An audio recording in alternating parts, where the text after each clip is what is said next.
Dark greetings, everyone, and welcome to Disco Elysium. This is a fabulous game, and one that is very near and dear to me. Just the way the dialogue and kind of internal monologue is presented is a little too close to how my brain works, so I was absolutely bananas about it when it first came out. Still am, even more so with all the, little fixes and extra things they added with the, like the Final Cut edition. And yeah, love this game. Also, just the way that, issues with substance are presented is also very close to home, which is why, we're going to be doing a sober run, but we'll still have a blast regardless. Alright, we're going to hit new game. Alright, we're going to create our own.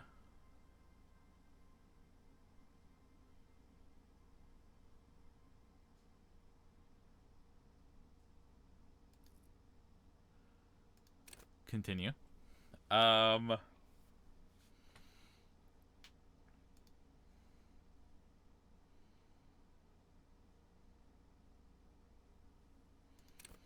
We might go, like, total glass cannon. Let's see.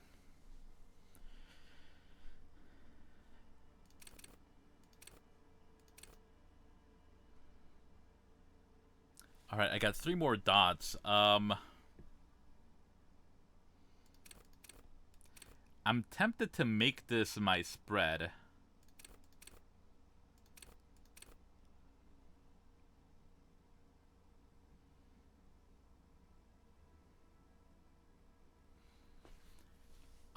It's tempting, because, yeah, I think I'm going to want to mostly do that and talk to people. I guess I do want some, like, we definitely don't want physical. We are a wet noodle. I do kind of want some motorics for the savoir-faire checks. Like the, doing cool shit checks. I'm really torn on this one. I think I like this spread, unless we just want to be, like, absolutely abysmal in anything kinetic. I think this is good. Sure, why not? Select your signature skill. The skill you select will gain a +1 bonus. Additionally, the learning cap for every skill of the same type will be raised +1. So I'm almost tempted to, like, go for, like, motorics? Motorics. Because then I'll be able to pump these all up even more and just kind of help myself out there. So let's see, savoir-faire. Sneak under their noses, stun with immense panache.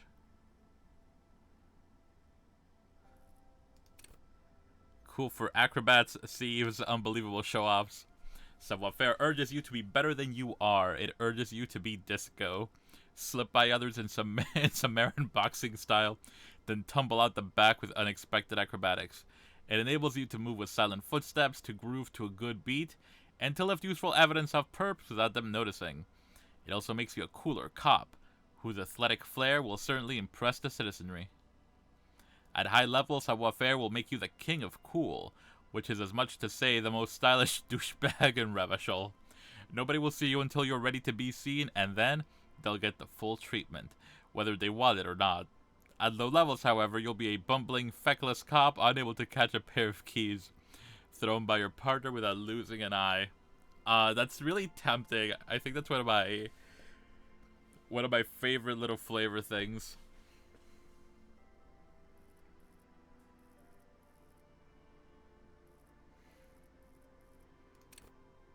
Yeah, hand-eye coordination is whatever. I'm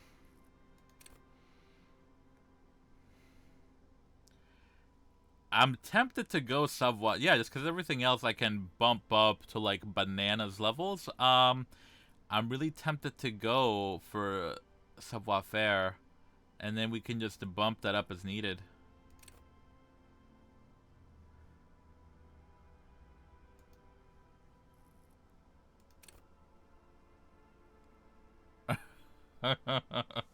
I mean, you know what? Screw it. Why not? Um, this is probably not the optimal way to play that, but I've never been one for the optimal method.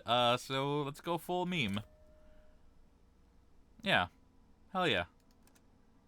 Let's go ahead and confirm that.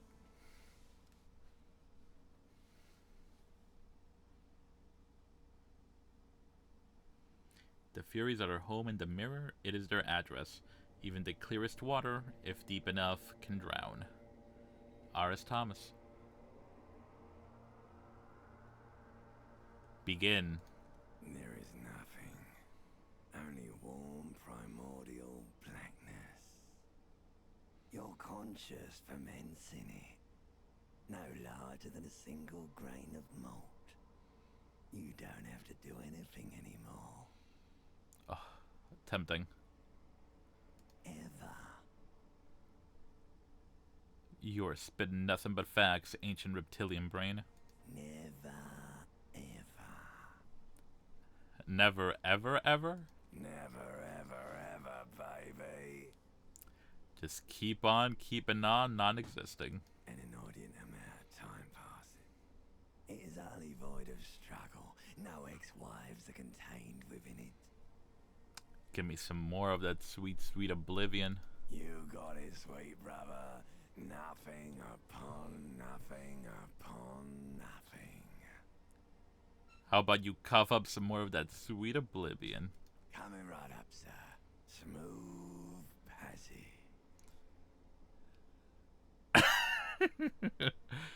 When I get off now, I like pain and burning light and wanting things from people who don't want to give them to me. I feel attacked. Let me display some commitment and consistency for once, and Alonzi, let's keep going to oblivion. Alright. Nothing town to fuck all borough.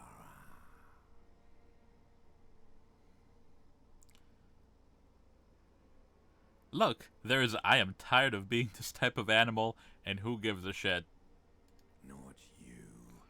Your days of giving a shit and being that type of animal are over. I'm gonna have a good time at my own expense, I can tell. Don't stop, brother, keep singing. Sing me the song of death. The song of death is sweet and endless. But what is this? Somewhere in the soul, bloated man meet around you. A sensation. Oh no, fuck that. I hate sensations. Like a fly to the ointment, your conscience sticks to it. The limbed and headed machine of pain and undignified suffering is firing up again. It wants to walk the desert, hurting, longing, dancing to disco music. I love this so much already. You can take it. You're a champion. Thank you, Volition. I am a champion. Damn, Volition has a smooth-ass voice. I remember playing it for the first time, before the complete voiceover, so used to make up voices for these voices. But damn, Volition, like, you are a smooth operator here. No, I am not scared. I am a champion. Yeah, you know what? We gotta hype ourselves up. The stench of liquor rises from your mouth. I know it.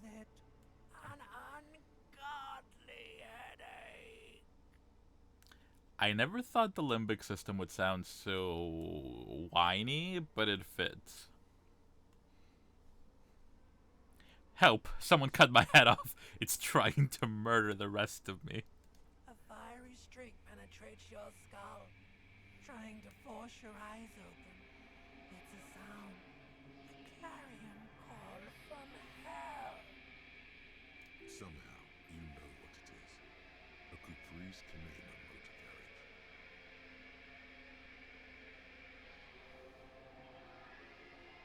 Open our eyes.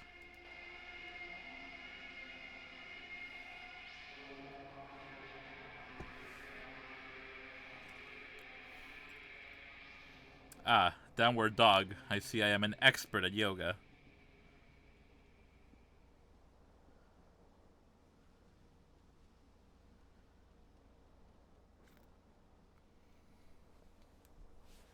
Alright. Let's check these clues out. This magnum-sized bottle of Commodore Red is empty. Well, there's our first mystery. Somebody drank my booze. Looks like someone tore out the tape while the song was playing. This reel-to-reel tape player is still on. Rolling empty. Hold tab to highlight. Oh, here's a shoe.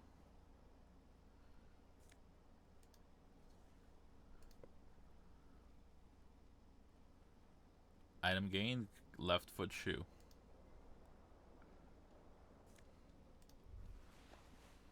Flare cut trousers. You hear a jingle. Keys are clinking in the pocket of your flare cut pants. Fish those keys out, sweet brother. It says whirling in rags on the aluminium keyring. There is a single key on the ring. The number 1 is etched on it. It should open the door. It should, but will it? Let's grab our jacket here. Disco ass blazer. Alright. It seems some nefarious ne'er-do-well has cracked my window. The window stands broken in its frame. Cold wind blows in. Visual calculus. Easy 9. Assess the damage. The shards face outward. Whatever broke this window came from the inside. Did I break it with my own 2 hands? A fine web of scarring covers the back of your right hand, but none of it is recent. 'Twas not I. So who's the culprit? More likely a projectile than a held object. There are no fragments on the floor from pulling a tool back in after impact. Assess the size of the impact. It is too large for a bullet, yet too small for a piece of furniture. You're looking for something heavy and larger than your fist. The single green shoe you found fits the hole almost as well as your foot. It would have also been heavy enough if thrown with force. Well, that's why there's one. I threw the other one out the window. And 'twas I after all. Congratulations. You smashed the window with your own shoe. Now you only have one. If you're lucky, you could still find the other one on the balcony outside. The door to it should be outside your room. I should go get that shoe so I'm not walking around with a... I don't need it. I don't need anyone. The window agrees. Its cracked smile is cold and sparkly. Let's check our inventory. Disco as blazed +1 to spirit decor. And spirit... spirit... Spirit? Please forgive my awful pronunciations. Spirit decor, I think that just lets me know... like what's going on in the present moment as far as like, you know, the goings on in Revachol. Flare cut trousers, -1 to savoir faire, and then electrochemistry. Ah, damn. I might have to lose these pants soon. Green shoe. No bonuses from just a single shoe.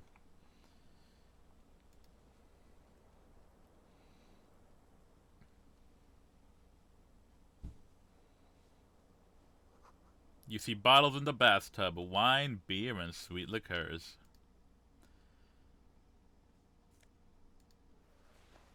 Item gain, white satin shirt. Ooh, excuse the hiccup. What did the shirt give us? -1 to suggestion, but +1 to conceptualization. This white satin shirt used to be fancy. It used to really catch the light. Now it smells like someone took a piss in the armpits. Well, damn. I know the beginnings of my journey here aren't exactly flattering, but I don't appreciate being attacked like that. A mirror hangs above a bent and broken sink. In a fierce discharge of masculine energy, someone has ripped half the faucet off. Yo, fuck faucets. Was this not the same Elo that founds empires and lays waste to cities, virile, uncaring towards the little things? Alright, I'm digging what you're putting down. Probably not, no. one of my favorite things about this game is all these little like stats or skills will have conversations with each other in your head. It is oof, a dream. Hot water sprays from the faucet's base, and steam covers the mirror. You cannot see yourself, just a vague impression of a man. Suddenly, you realize you have no memory of the face that awaits you there, underneath the soft vapor. Really? Nothing? Really, all recollection of the person you are, the people in your life, and even the world you're in, has drowned in a sea of blood alcohol. This was no mere night of drinking. It was a deluge of world-ending proportions. I have gone on a bender so intense that I forgot who I am. Impressive and frightening. Wipe the mirror. As you slowly reach your hand towards the surface of the mirror. Abort. You clearly have not thought this through. You won't like what you see there, and you will never unbecome it. Maybe I should touch it first to make sure there's nothing wrong with my face before I look at it. Yeah, there is definitely something wrong with it. What? What's wrong with my face? Where to even begin? There is the bloatedness, then the swollenness. It's like there's an upholstery of alcohol underneath your skin. At least my tongue is okay. Touch my tongue. It's not. It's swollen and snail-like, wriggling between your fingers. Ooh, that's a visceral description. I'm sorry. Touch my nose. Bet you are. Your nose feels like a small balloon in the middle of your face. It hurts when you honk it. It doesn't appear to be a particularly tiny nose either. Not with all the drinks it's absorbed for you. Alright, moment of truth. We're gonna wipe the mirror. Behold. Egads.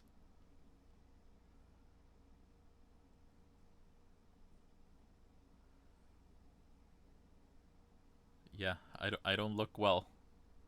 You have no idea who this thing is, do you?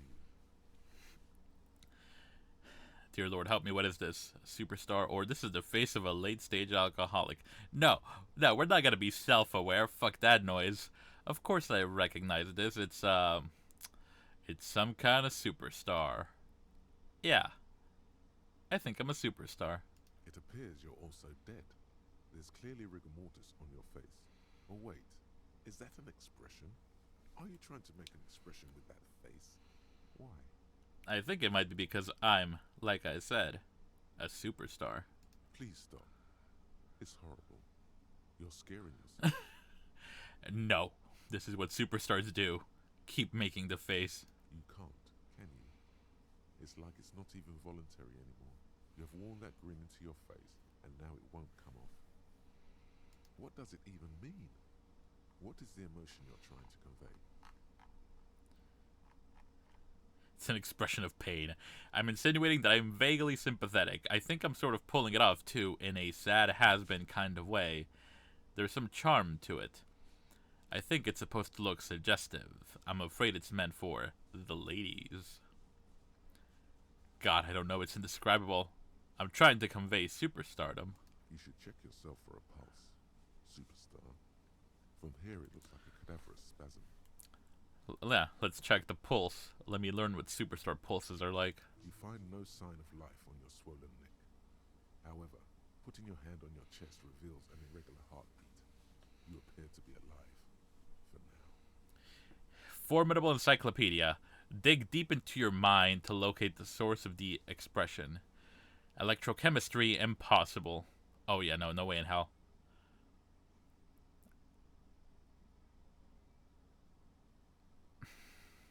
Oh, it's a white check. I could retry it. Fuck it. Let's see if we can figure this out. It belongs Nice. to the new, the third decade of the current century. Enough time had passed from the failure of the revolution that, for a fleeting moment, free market economy seemed like the ultimate, uncontested way of life for our species.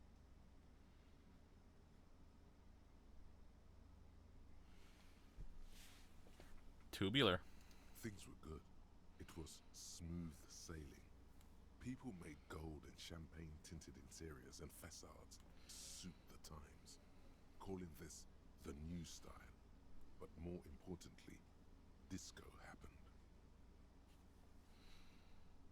For Revachol, your city, that meant only one thing. Guillaume le Million. Guillaume le Million.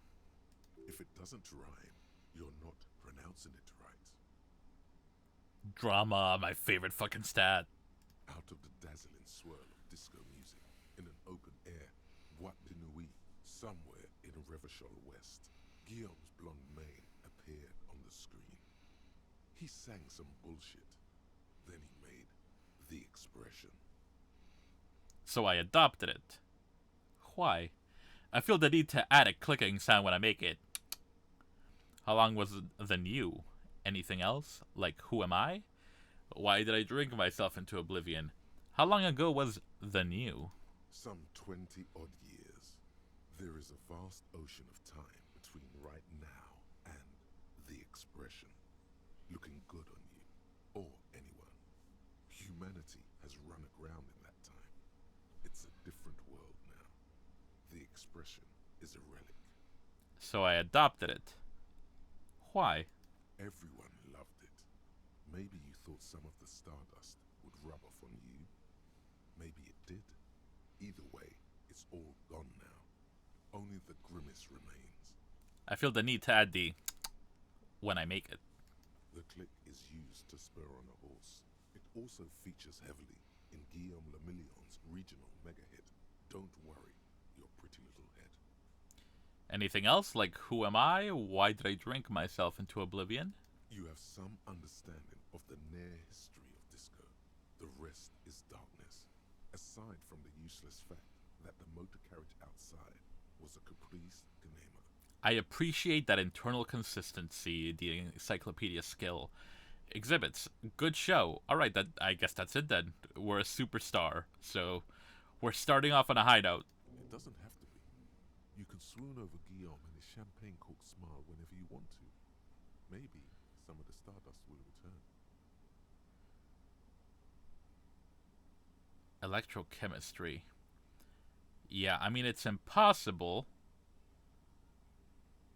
I mean, fuck it. It's not like we're dumping anything into electrochemistry. Let's go. It's too late.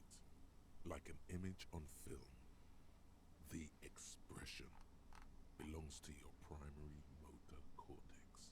It would take a minor neurological miracle for you to cease producing it. Alright, good. We've burned it into our brain. Let the mirror be for now.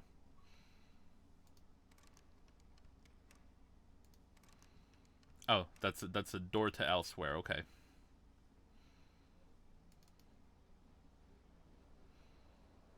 Can I not? Oh, I can't turn off the faucet because I broke it. So these are the thoughts. Whatever happened to Guillaume le Million, who with his amber mane and sparkling teeth beguiled the tattered remains of the nation? While you suffered and suffered, did he dematerialize in a cloud of cocaine dust? Or did he simply stand in the corner and melt into the slendering new lines of some starlit boîte de nuit 20 years ago? Spare a thought for his great ass, too. Or wait, maybe he became a police officer in Revachol West. Oh, we're gonna go ahead and internalize that. We don't have any other thoughts here. I could level some stuff up.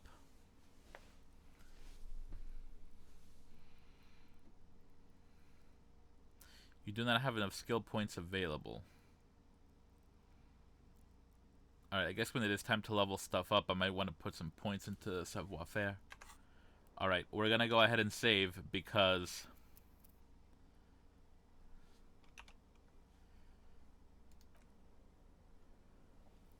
we're gonna attempt to get our tie down from here. This fan has two chain pull switches. One ends in a tiny fan, the other in a light bulb. A truly horrific necktie has somehow attached itself to one of the blades? Or has it been consigned there as punishment? You feel as though this creature is your friend and wants to reattach itself to your neck so that you may continue your adventures together in this strange world. Let's pull on the fan. The blades come squeaking to a halt. It should be easier to reach the tie now. Let's get our tie. You reach out to grab the tie, but what's this? Diffuse, radiating chest pain. Doom comes over you. So, we can only take one hit because we just gave ourselves an abysmal constitution. So this is a situation. Ciao, Master, can I dive in? So because we don't have any healing items in our inventory to pick up the slack, that would kill us. We would have a heart attack trying to reach our tie.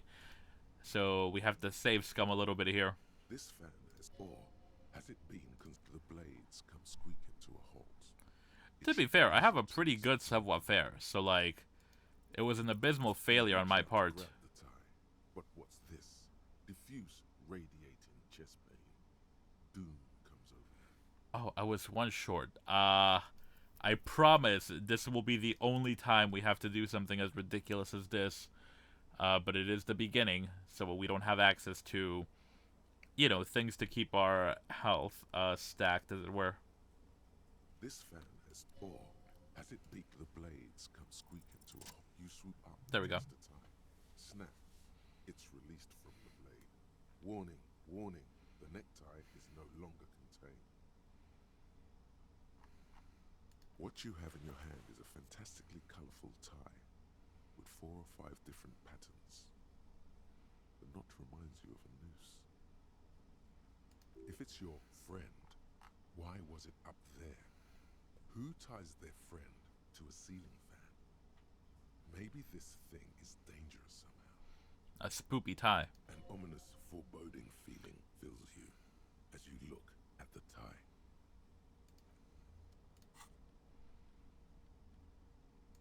Horrific tie. +1 to Inland Empire.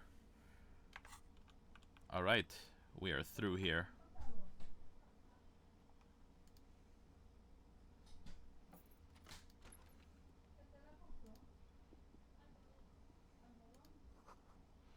There is something on the table. Let's pick it up.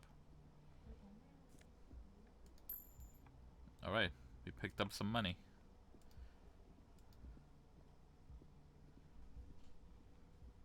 Hello, officer.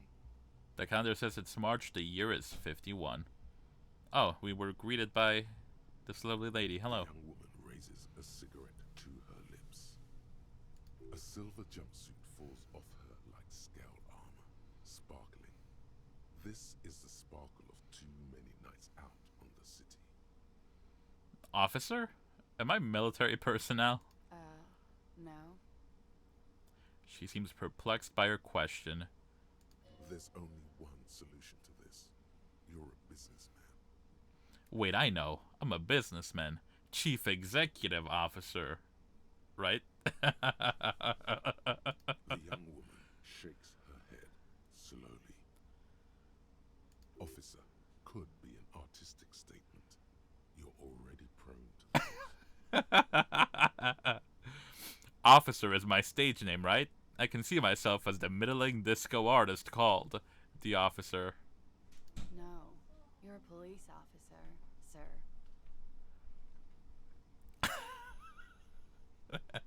Are you sure? You're shitting me. Goddamn right I'm a policeman, and don't you forget it. I don't want to be too aggro. I don't want to be too surprised. So let's go for, are you sure? I am, yes. Unless you've been feeding us a set of very well-rehearsed lies all this time. All this time? You've been here for 3 days. On official police business, no less.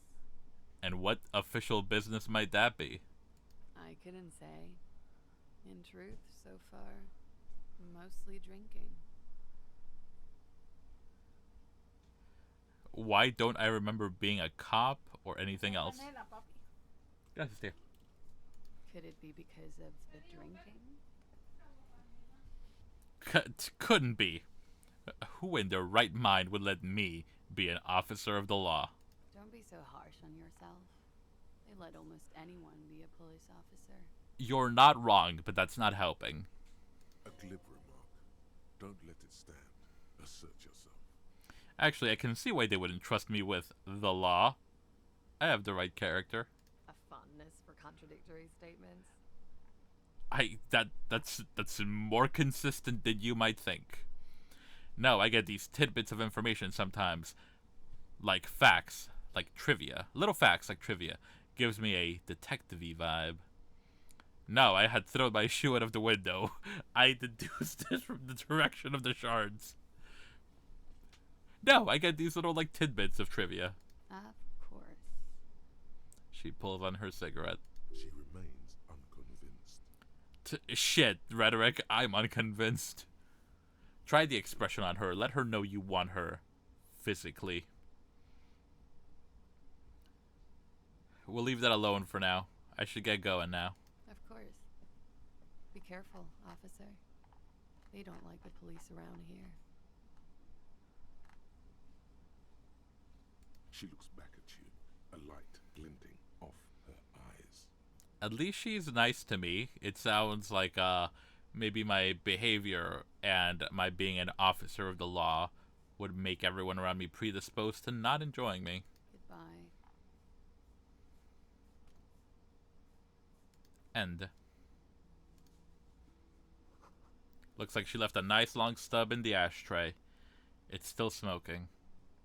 I wonder if she left it there for me.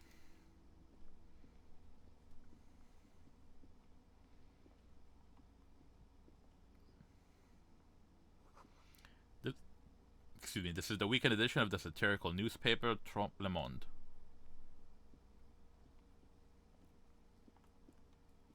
The door is closed. There is no answer. You hear the shower being turned on. Somewhere inside.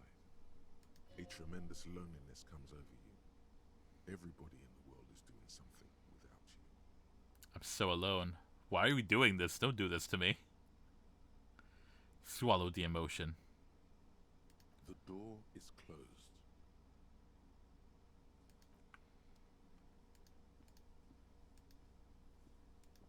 Alright, let me knock. I have police questions. Still no answer. Knock again, much harder. Yeah, I don't think this is her room. Still nothing. This door can only be opened with a key or from the inside. Alright, let's check the balcony, see if we can recover our lost shoe.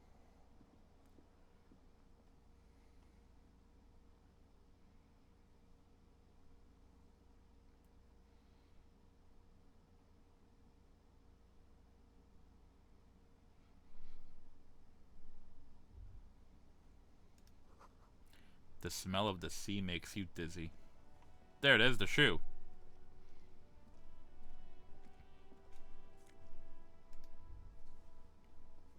There they both are. Two identical shoes. Both copiously green and indiscriminately snakeskin. Reunited on your feet. Like two baby crocodiles. Wait.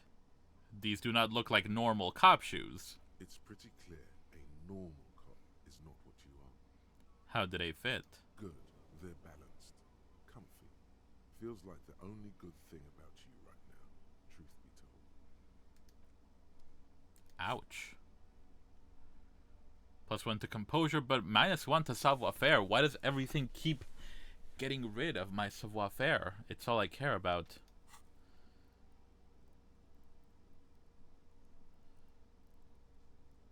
Wow, I generally do not have enough to level up. I guess I could upgrade my endurance at some point.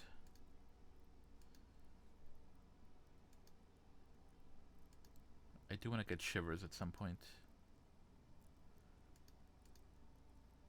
Alright, whatever. Let's go back inside.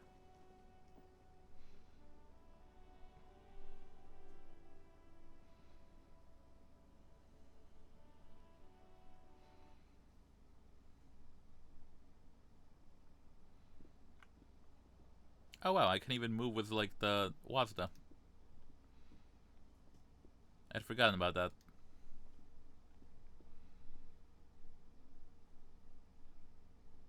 Police work is tough. Take breaks. Talk to strangers. Explore.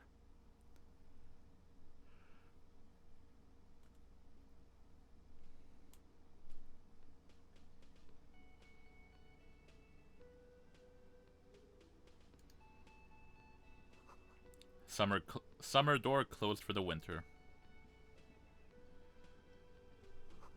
This is where the lyrics would be. A big old karaoke mic waiting for someone to sing into it. The speaker is connected to the radio. The music is seasoned with static. You should totally sing karaoke here, the first chance you get. Your emotions need to be expressed. People need to know your vast, oceanic soul. My soul is immense. Utterly. And it needs to be heard. Agreed. Through a PA system. Of course. By other people. Naturally. This goes well with a theory I'm developing that I'm a down on my luck superstar person. Who is mistakenly identified as a cop for his prominent jawline? Sounds likely. You should probably go on stage and pose for a moment when you're done with this thought. See if it works. I love this game so fucking much. Oof. What should I sing when it comes down to it? You have not yet stumbled on the right lamentation, but it's out there. It'll come to you. You will wreak havoc with it. Don't worry. Lamentation sounds good. They'll really get a gauge on my soul with that. Serves them right. Wipe that smirk off their face with your sad, tragic song. Who's laughing now? No one. You have to find something tragic to sing first, though.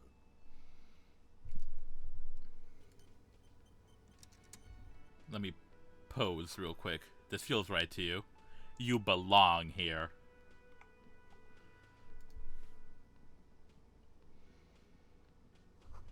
The menu has been wiped clean. Only the word Monday is written on it. Alright, so it's a Monday. A woman's hand wrote yesterday's menu. Today starts in a man's handwriting. This is a water cooler. A large bubble is rising to the surface. Oh yeah, let's take that health. The door is bolted. A sign reads kitchen reserved for personnel until 1 p.m. The soft purr of an electric juicer comes from the kitchen. Someone is working.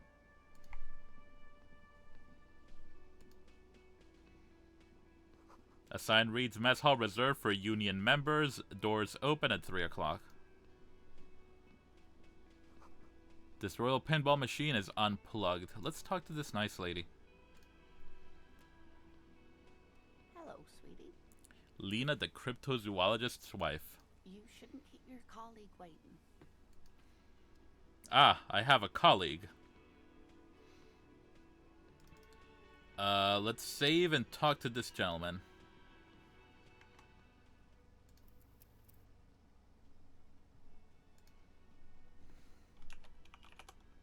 Yeah, we're just gonna go ahead and call this progress so we know which way we're going.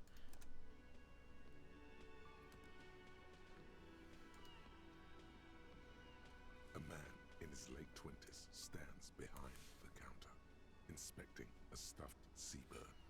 As you approach, he gives you a sideways glance, then looks down again. Gart, the cafeteria manager. That was disdain in his eyes. Even now he is purposely ignoring you. Looks like he's not a fan. What's wrong? Don't you like the officer? Oh no, you're a hero. A real hero. Could the massive property damage upstairs have anything to do with this?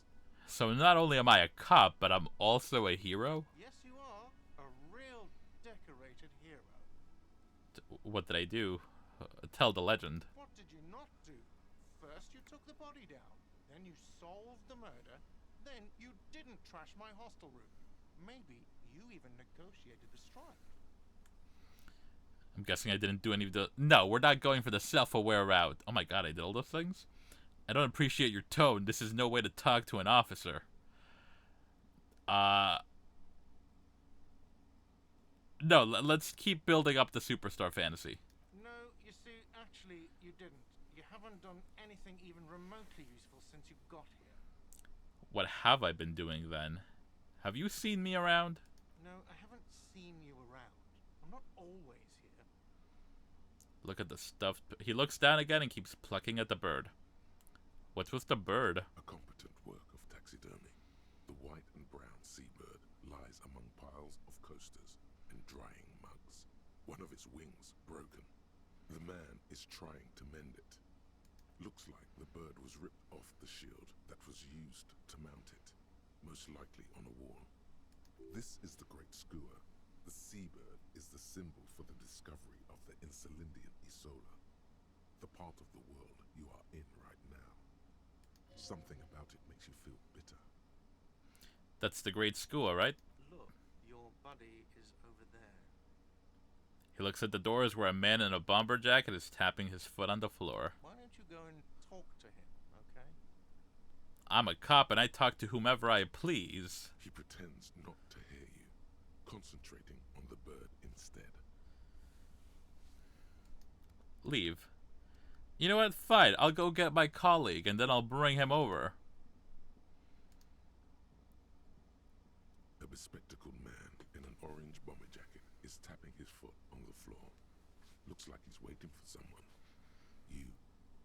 As you approach, he narrows his eyes and extends his hand in greeting. If an assault were launched on this building right now, if the windows came crashing down and the whole world descended upon you, this man would hurl himself in death's way to save you. You are sure of this, but why? Shake his hand. I mean, with an introduction like that from the Esprit de Corps. Hello. I'm Kim Kitsuragi, Lieutenant, Prison 57. You must be from the 41st. He has a firm grip. You realize he's waiting for your name. This is your chance to come up with a really good name for yourself. Get creative. Conceptualize. I don't really know my name. Just call me Officer. Conceptualization. Invent a name for yourself. This is too tempting. We have the officer. We got it from the lovely lady upstairs. I believe her name is pronounced Classige. But I don't know. This is our chance. We don't have to live in the shadow of Guillaume de Million. We can start our own legend. Concentration makes you squint your eyes. Your name should be deep gold and orange, like a forest fire looming on the horizon, but mixed with the stench of liquor rising from your breath. You're 2 steps closer to it, but there are still many to go. It is not yet time. I don't really know my name. Just call me Officer. Very well, officer. It looks like we had a little scheduling error on Sunday. Saturday too, actually. Have you had time to talk to the manager here? What he means is, he has been trying to meet up with you for 2 days, but you have been otherwise occupied. You mean him? Not toward the cafeteria manager? Yeah, I just talked to him. If you don't mind, we should talk to him again. Ask him for a rundown of the area. Now that I'm here as well. I understand the scene is out back, right? It also wouldn't hurt to assure him the police are finally here. In full force, I mean. Have you mapped out the initial interviews? Yes, the police. I'm aware I'm a policeman. What interviews? I have, yes. I haven't. Yeah, the police. I'm aware I'm a policeman and I'm here. Right. And the interviews? I have. Yes, I'm a superstar. Good. But even if you haven't, we'll have time for that after we take a look at the coroner's case. Have you removed the dead body from the tree? No, I don't like dead bodies. Have you? Oh, what is the superstar answer? Look, man. You know, yeah, no, completely. I mean, superstars don't lie. I don't like dead bodies, Kim. Sure. But did you take it down from the tree? Dead body? Mm-hmm. No. So, the body is still in the tree. Technically speaking. This is the first time you detect a weariness in the lieutenant's voice. It is obvious he would have preferred for I wanted to preserve the crime scene in its entirety for you. You're welcome. Where it has been hanging for 7 days straight. We should go there as soon as we are done talking to the owner. But I can't remember anything. I can see you drank last night and the night before, and that you are still drunk now. But I have seen officers go through worse. Much worse. I don't know if I want to hear that story. If you need something for your headache, there is a general store nearby. But as I said, the dead body should be our #1 concern. How can you be so sure I'm from the police? What if I told you I'm not really a police officer? We all feel that way sometimes. There is no such thing as a police officer, I'm afraid. What remains is that there is a dead body in the tree. Someone has to figure out who put it there. If we don't, no one else will. You are awfully nonchalant about this whole situation, and I respect the hell out of that. And then, soon after, dead bodies would be dangling from all the trees. I mean, that's pretty metal. But first, we have to take it down. How can you be so sure I'm from the police? I was sent here to meet a detective from Precinct 41. You have the insignia of the Citizens Militia on your sleeve and on your back. Ah, they're on my jacket. I suppose you could be impersonating him. You could have gotten the insignia from the black market or forged it. But for now, I'm going to set those possibilities aside. I'm not from the Inspectorate General. Inspectorate General means internal affairs. What he's saying is he's not from the Rat Squad and isn't supposed to suspect such things. Ah, you mean internal affairs. You mean the Rat Squad? Yeah. Superstar cops call shit what it is. No need for derogatory terms. They're only doing their job. You said insignia, these white rectangles, you mean. Yes, But they're just white rectangles. they're not just white rectangles. They bear a halogen watermark with the letters RCM and a pattern resembling the street grid of Revachol West. I assume RCM stands for Revachol Citizen Militia? I would ask you to step into the headlights of my motor carriage, but again, it's none of my concern. I just need you to do your job. But shouldn't I have a badge or something? Oh no, we don't have our badge. You mean you don't have a badge? I have my badge. I'm a policeman and I found my badge. Oh, if you didn't have your badge, then that would be very bad. You would need to report it on my shortwave. But since you do have it, we can go straight to the task at hand. Let's roll. To you, officer. Inspect the victim's body. Interview cafeteria manager. Report your badge missing. Sing karaoke. Well, let's go ahead and forget all about, reporting stuff.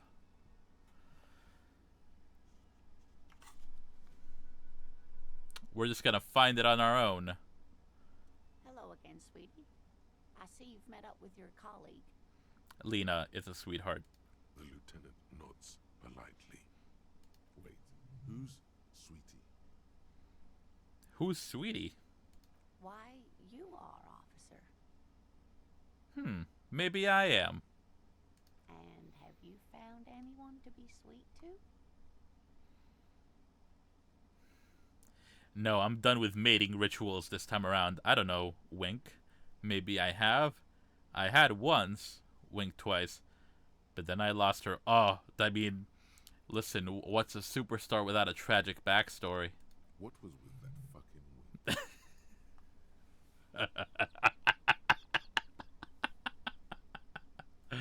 wink? Stop winking. Tap yourself on the side of your head to correct the malfunction. Do nothing. The neurological damage is probably permanent. What do you mean damage? That is a trademark.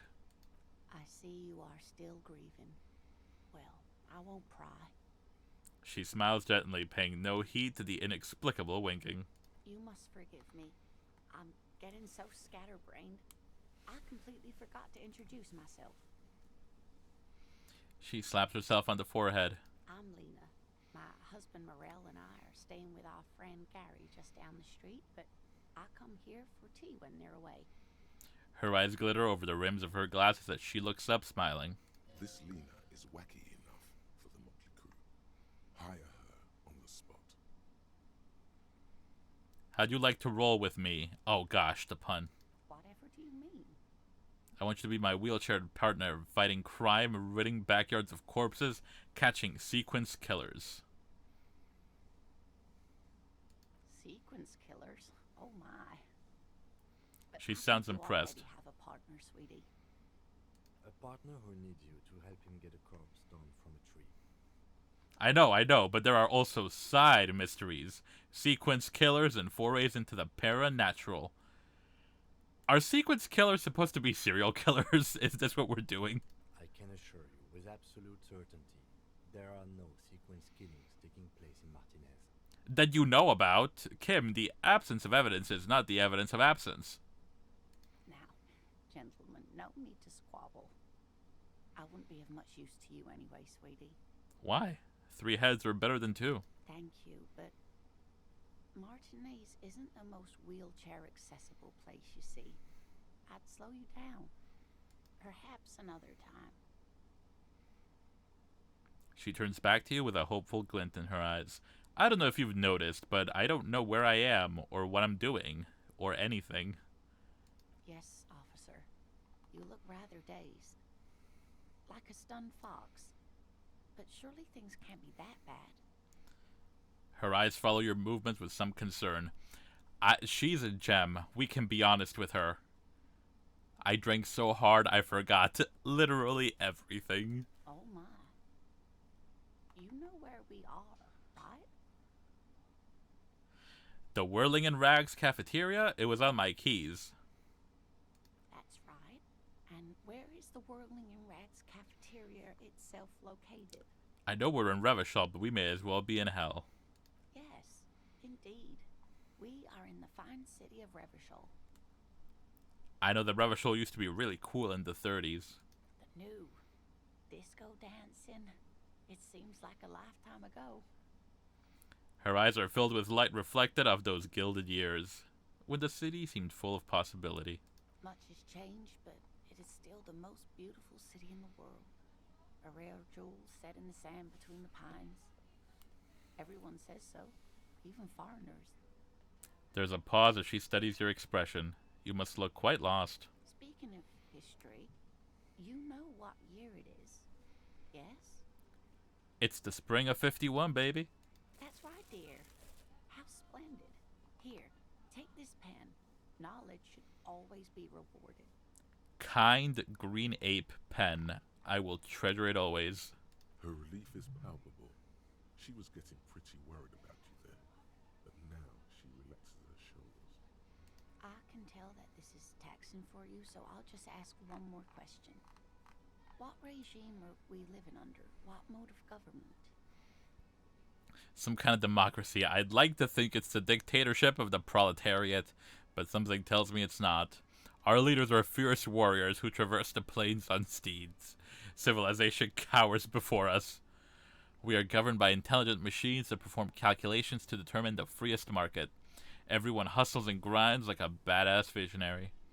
Radios are being used to control people's minds and distort our perception of reality, concealing our true masters, foreigners and women. Oh gosh. Cop, we are living under the cop regime. I'd like to think it's the dictatorship of the proletariat, but something tells me it's not. We are a leftist superstar cop, which is a bit of a contradiction, but we'll work on it. Oh, sweetie. It's really not. There used to be people who thought that way. Other people who wanted those things, but they all went extinct. So what is the sitch? Revachol is a zone of control led by an alliance of foreign powers called the Coalition. We have almost no government of our own, and certainly no dictatorship of the proletariat. But they still have cops. If there's no government, how come there are cops? I don't even know what to say. I'm so disappointed. Why are there cops? Oh dear. And you were doing so well. There aren't any cops in Revachol, not in the traditional sense. The status of law enforcement has been a complicated matter since the revolution. But we should stop for today, sweetie. You look like you need a break. Besides, I'm not the best person to explain the big things to anyone. What is the revolution you mentioned? Defeat, I'm afraid. The people of this archipelago tried to build something new, something different. The rest of the world didn't like it, so they came and ended it. This was 42 years ago. But I'm a cop. Whatever it was hasn't stopped me. Probably because I'm some kind of superstar. Of course, sweetie. I really don't know how to explain it better. I'm just a poor woman, she thinks. What do I know of these things? And how can I help you? She's such a sweet lady. So how did I do? You were doing quite well up until the end, dear. It does look like you're having trouble remembering things. History and places. Remembering reality in a word. It's very odd. A sigh. The lieutenant buries his nose in his notebook. But maybe a fresh set of eyes is what the world needs. And while I'm no doctor, such bouts of amnesia are often temporary, so I wouldn't worry too much. I love the attention to animation. Like, I see her kind of twiddling her thumbs there. She means this sincerely. Worrying won't do you any good. Who could tell me more? Someone more educated in sweeping matters. Maybe you should ask.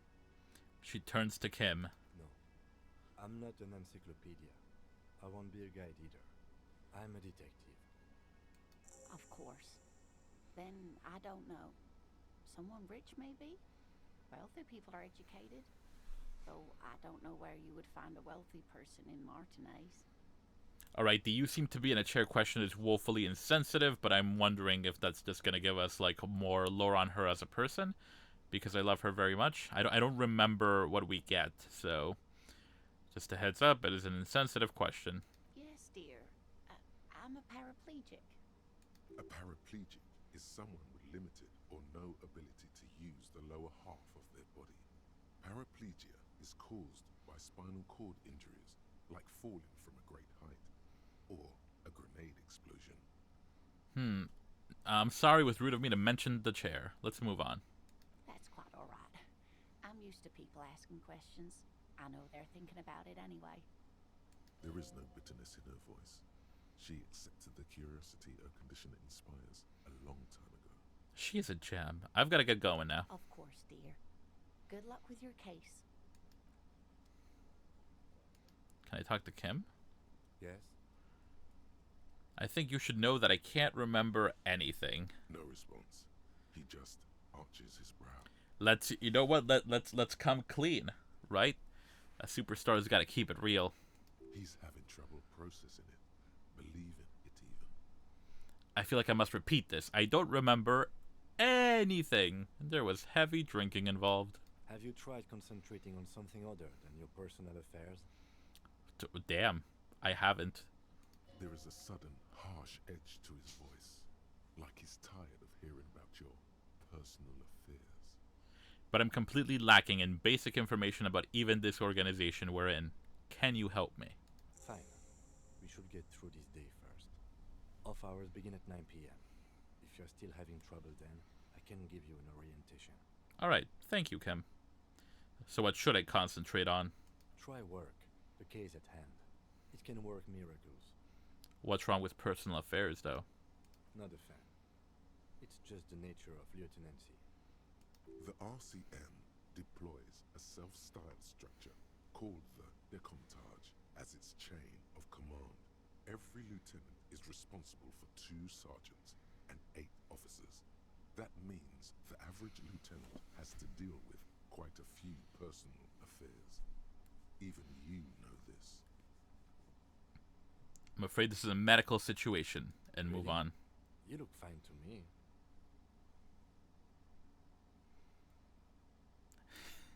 The lieutenant gives you a look thorough as if performing triage. You look fine to me.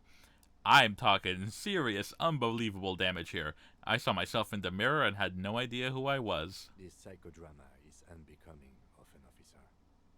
But it is becoming of a superstar. Clearly, he prefers to think you're malingering. He cannot fathom that anyone could drink so much as to retroactively raise the It's not psychological. Some sort of major brain damage has occurred on an unprecedented scale. Then you should consider seeking medical attention. You can use the radio in my kinema to call your station's Lazareth. Was there anything else you wanted? Tell me about the case. What do you want to know? Literally anything about it. I can't remember a single thing. Would you say this is a mysterious case? No, it's not a particularly mysterious case. But why not? The deceased is a security guard for a corporation involved in a labor dispute. It doesn't take a DeLorean polymath to put the pieces together. I just don't see the case getting more mysterious than that.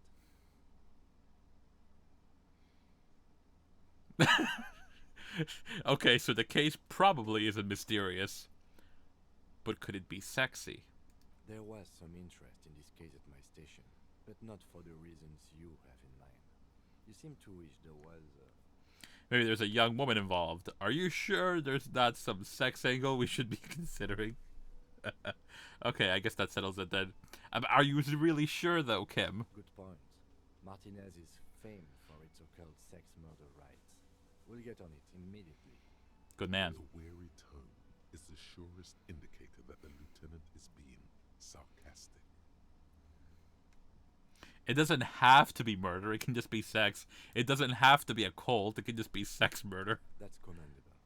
Was there anything else? Oh gosh. It can still be an otherworldly sex mystery in your head, with a dark twist even. I love you, conceptualization. You know me well. He's basically challenging you to sex it up with some lurid twist. Don't get right into it. Sit on it a bit, then hit him with it. Electrochemistry. You sly dog. We're from different precincts. Why are we on the same case? I'm afraid you and I are pawns in a pissing competition. Oh my, that's no water sports, please. His disdain is clear. This man would not use such an expression otherwise. Whatever do you mean? You don't know? I assumed you were in on it. You know what I'm in on. Retrograde amnesia, baby. Better still than an imbecilic cop-off.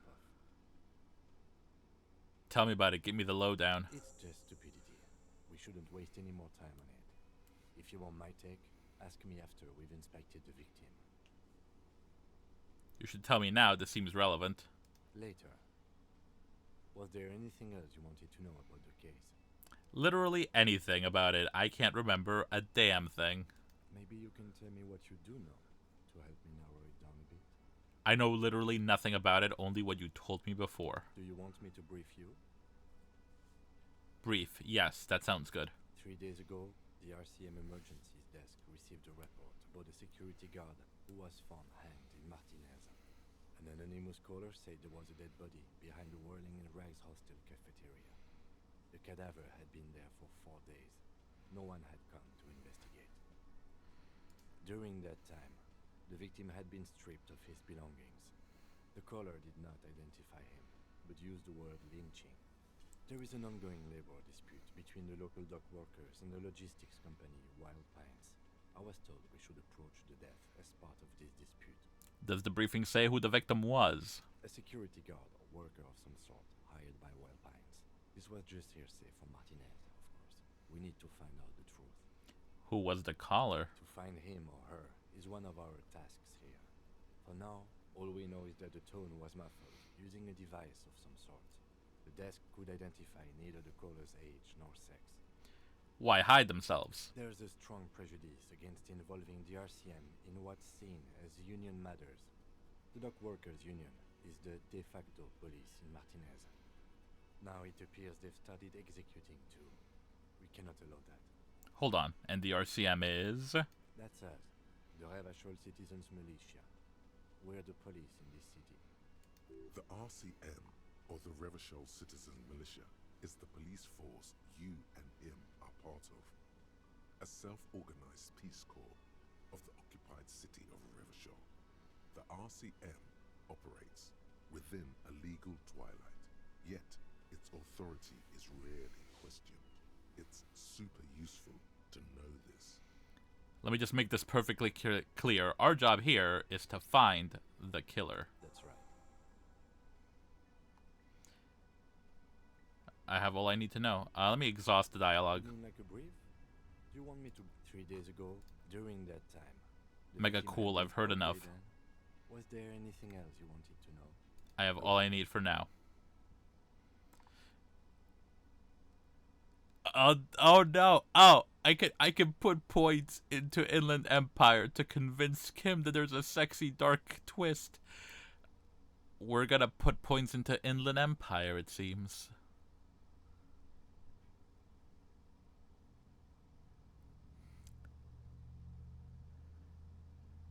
What do you want to know? Good. You seem to be following me. Excuse me? Nothing, just an observation. You have a distinctive way of walking. If I were to walk in front of you, we would surely collide. What do you mean distinctive? I hope you don't take this the wrong way. It's just a collegial observation. In the 57th, we call it the Jamrock Shuffle. Officers from Jamrock's 41st Precinct tend to move a bit erratically. Are you suggesting the whole 41st precinct is just sauced all the damn time? They say it's a scene-clearing technique developed by one of your lieutenants for gathering evidence. It's erratic, yet prioritizes containers. I love that meta joke in there about just looting everything. You're kidding me. Why containers? That's racist. I don't prioritize containers. I do. That's a fact. You're kidding me. Why containers? I don't know. Containers contain, I guess. I'm making assumptions. We should move on. Passing along frivolous interdepartmental stereotypes is not usually his oeuvre. He regrets bringing it up. I want to talk about you. Me? Yes, you. If we're going to work together, I better know I can trust you. I don't see how my life is pertinent to the investigation. We'll work better together if we have more rapport. Come on, Lieutenant, open up a little. You're right. What there's to know about a lame bino card? Whoa, whoa, whoa. No, we'll work together if we have better rapport. That's a fair point. All right. For the good of the investigation, what do you want to know? This is such a poor way of phrasing it. You don't look like other people around here. But yes, you know... That's because I'm half Seolite, or quarter. My father's father was from Seoul. So was my grandmother, but from my mother's side. It's not an interesting topic. What is Seoul? It's a part of the world, officer. A geopolitical entity, and a geographic division. I told you it wouldn't be interesting. Seoul is a protectionist, isolationist, pan-Isolari state west of the Insulindian Isola. Actually, it's quite interesting. Some would even say mysterious. Alright, it's mysterious, but is it sexy?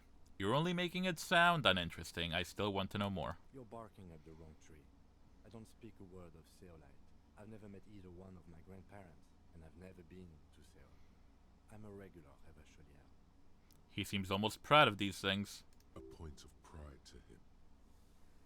Do you ever talk with yourself? What do you mean? You know, when you're thinking, do you ever have conversations with, like, your brain? I have no idea what you're talking about. The lieutenant's conceptualization skills must be rather rudimentary. Indeed. The lieutenant is a police officer of the old school. His concerns are material and extrinsic. But this isn't an old school case. I get it. You're one of those old school detectives. Not respectfully. So what? That makes you the new school? God spare us. Hell yeah, new school. Real detective work, nothing beats a good notebook by your side. The lieutenant produces his small blue notebook and idly thumbs through a few pages. That's where his conversations with himself take place. We all have our different mediums. His is written. You're wearing glasses. That's correct. You feel a slight urge to put the lieutenant down for this. But you can't quite muster enough testosterone. Just observing. I guess you don't need glasses then. As far as I know, I wouldn't know, Kib. I have retrograde amnesia. Tell me a secret about yourself. No. Oh, okay. The lieutenant nods. Good. That's all for now. Poor Kim getting stuck with the officer. Alright, we're gonna go ahead and save just in case some bullshit happens. I wanna attempt a savoir-faire check.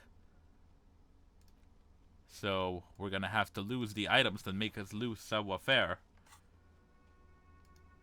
If anyone asks, there's a very good reason why I'm not wearing pants. They restrict my investigative movements. The man with the unimpressive drops the ledger he was holding and turns to the lieutenant.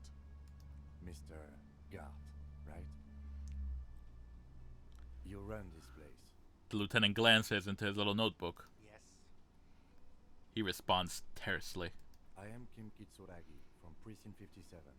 This is an inter-district investigation, so joining me from Precinct 41... He looks to you, realizing he still doesn't know your name. The Harbinger of Ruin. What is gold and orange like a forest fire but smells like liquor? Are you kidding me? No, man, help... No, man, help me out. What is gold and orange and smells like liquor? It's you. It's obviously you. You smell like liquor. And you're orange. I'm not wearing anything orange. See? Everyone agrees it's your color. We're on the right track with this name thing. Oh, baby. Is this what you get when you call the police now? We've been waiting for a week here. Sir, I understand your concern, but we are here to do a job. And for us to do it, I need you to stay calm. Oh, jeez. Yes, of course. Yeah, better take a step back. For a moment, the man fidgets under the lieutenant's gaze. Then he gives in. I know it took us a while to arrive at the scene, but it also took you a while to call us. It was you who placed the call, correct? No, I only just got here. It was probably Sylvie who called you. She usually works the bar here. I'm only temporarily taking over her duties. Do you have her number? As a matter of fact, I do. He looks behind a pile of coasters, finds a slip of paper, and hands it to the lieutenant. You said you just got here. From where? Are you a local? What, of Martinez? No, I live in Jamrock. I only sometimes come here to keep an eye on the place. This is just one of the many cafeterias I manage. Damn, high roller. All right. You still know your way Cafeteria around, mogul. in case we need directions. Yes, I know where some things are, but as I said, I don't live here. I just used to work here. And I'm not going to start working here again, if that's what you think. I didn't imply that. Detective, He probably means this is where you step in and ask your questions. Right then. Questions. I got this. His face expresses profound doubt in your having this. Just believe in me, guard. Ask him about the body's location before asking if he killed him. People give up information in the more innocuous question, which you can later use in the more sinister ones, not vice versa. Are you the bartender? No, I'm not the bartender. I'm the cafeteria manager. Oh, you're so nasally. You sound like Squidward. He's very animated all of a sudden. This is clearly a touchy subject for him. What's the difference? I have 3 cafeterias I manage. 3. Get over it. Where exactly is the body? Behind this building, there's a courtyard. They hoisted him up on a tree there. And how do we get there then? That's easy. See that door there? First you exit through that. Then to your right, you should see a big hole in the fence. A really big one. You can get to the courtyard through there. No need for the keys. The hole is big enough for the Franco-Nigerian cavalry to fit through. Well, invite them then. Ass? Does he want you to feel guilty of making that hole? It's implied in his voice. Who killed him? I don't know who killed him. I'm not the police. That's your job. This is it. He said they hoisted him up on a tree. Who is this they, if he doesn't know? Before you said they hoisted him up on a tree, who did you mean by they? Oh, people are saying it was the union dock workers, that it was a lynching. And who's saying that? The locals, the customers, the people who eat here, a lot of dock workers eat here. Sylvie told me everyone knows the dock workers did it. Well, then bring them all in. Did the debarders themselves tell her this, or is it a rumor? I don't really know. You'll have to ask her. Why would the dock workers lynch this guy? I would suppose it's because they have nothing better to do. If only they could manage 3 cafeterias. You mean the strike? Yes, the strike. The man they hanged was a security guard for the harbour company, I hear. A mercenary. The unionistas probably thought they'd send a message. Did you kill him? What are you, crazy? Of course I didn't kill him. I'm checking. I'm being thorough, Gart. The lieutenant turns the page in the little notebook he's been scribbling in. Why did Sylvie go away? She went away because none of your business. Damn. Have they not been telling you you're a cop? Am I not a cop? Everything is my business. Okay, you got me. She went away because of the dead body out back. And because I asked for her number. That's why Sylvie went away. I hope you appreciate that. Oh, damn. Thank you. Crossing those professional boundaries. The lieutenant says he opens his little notebook at the cover. The number is safely tucked away in a small pocket. Mystery solved. Is it? Because I thought you were supposed to be investigating the lynching, not my employer conduct. This stuff gets on my nerves. I am a feminist. It's tossed here as in a memey way, but by collecting this, I'm able to pick the feminist belief later on. So let's do that. What? That's right. If there's one thing I know about myself, it's that I'm a total, raging feminist. Is that so? Mr. Feminist? He catches the rest before it leaves his mouth, probably thinking it's best not to say anything. And that's all. Not so fast, Mr. Feminist. You owe me 130 real. I don't owe you shit. No one is saying the multi-pattern necktie you found tied to the ceiling fan can talk. No one. It must be merely imagination. But Inexplicable feminist agenda, yes. Let's internalize this. But can we level up? I do not have enough points available. Crap. That's fine. That's fine. We'll make it through this. Let's bail! Time to push the eject button! Sounds like a responsibility! You don't like those! Do we try it? I mean, this was the whole reason we got savoir-faire.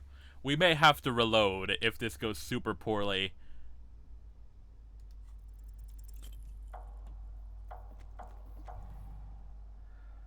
one moment you're running like the wind, then you've suddenly turned around and are giving him the finger. View.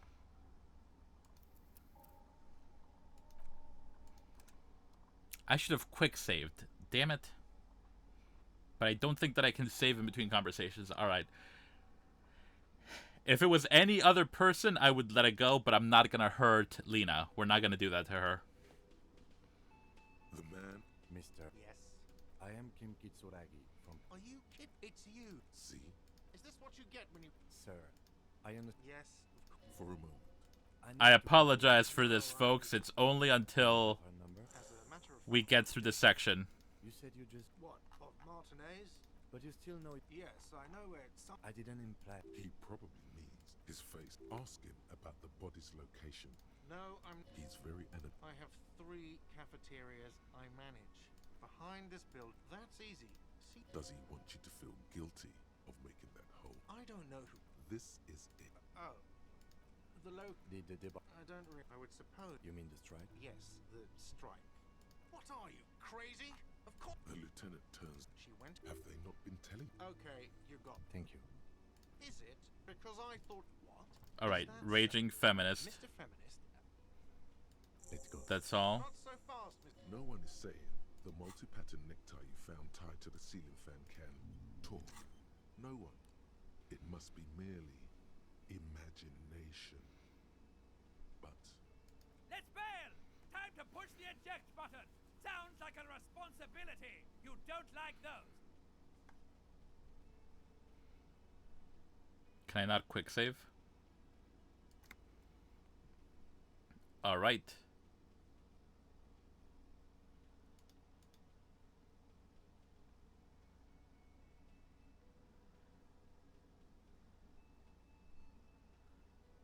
Oh, I forgot to take off the savoir-faire restricting clothes. one moment you're running like the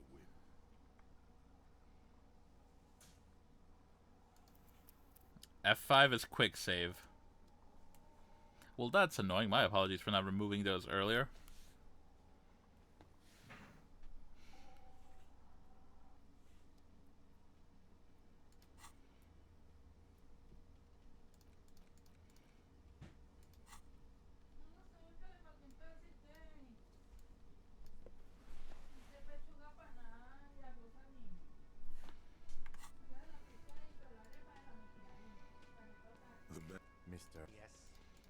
Alright, and then Are you kid? It's you. See, I'll try the quick save Sir, before it.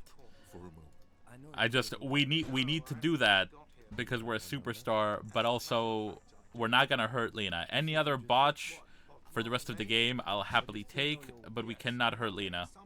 I didn't imply it. He probably made his face. Ask him about the body's location. No, I'm not. He's very adamant. I have 3 behind this build. That's easy. See, Does he want you to feel? I don't know. This is it. Oh, people, the low. The I don't. I would suppose. you mean the strike? Yes, the strike. What are you, crazy? The lieutenant turned. She went. Have they not been telling? Okay, you got. Thank you. Is it? Because I. What? Is that so? Let's go. Not so far. No one is saying. Let's bail! Time to push the eject button! Sounds like a responsibility! You don't like those!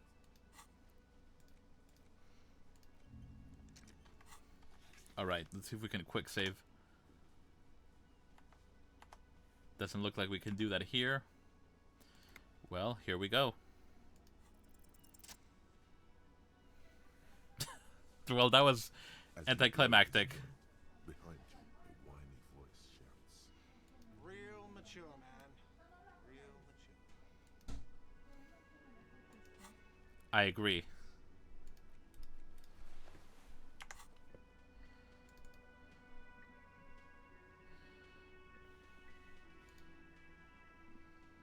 Well, I thought we did something cooler than that.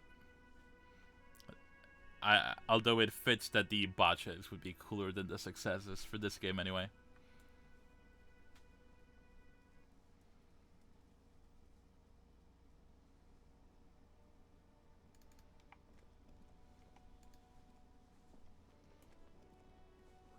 There are bottles inside. You could pick them up if you had a bag.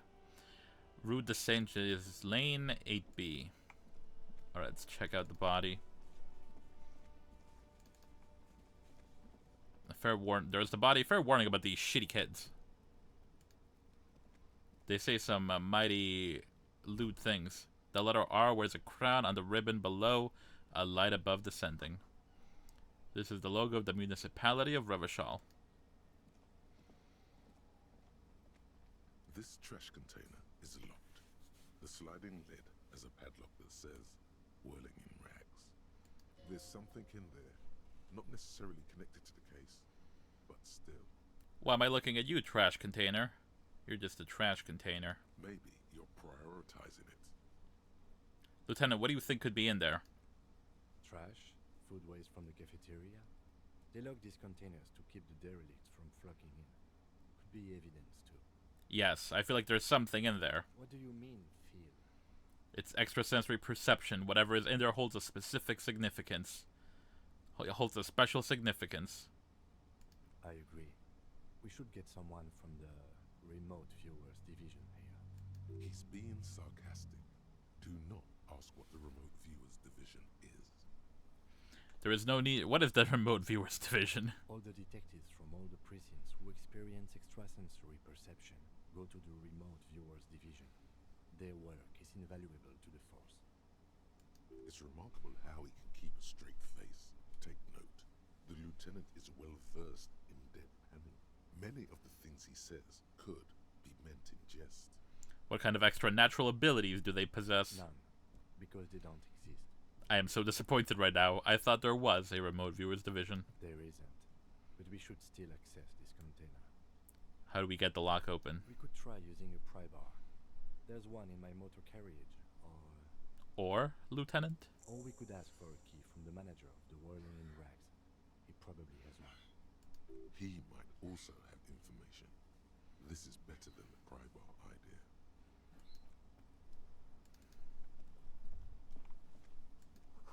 Smells like spoiled meat and curdled dairy. A human being decomposes. Let's look at the tracks. There are several footprints in the mud, left by work boots. Anywhere from 6 to 12 pairs have walked here. What kind of boots? Heavy workers' boots with reinforced toes and hobnails, all over the yard. Isn't this something an industrial worker would wear? Lieutenant. Workers' boot tracks. Noted. Visual calculus. What do you think you are? A super detective? You're hungover. These are just dents in the mud. No pattern emerges for the time being.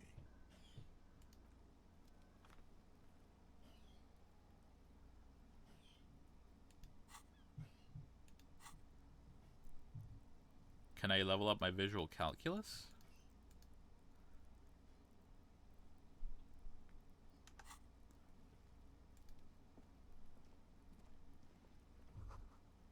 The kid's ladder is rickety but climbable. The ladder's for kids, it wouldn't hold the weight of a grown man.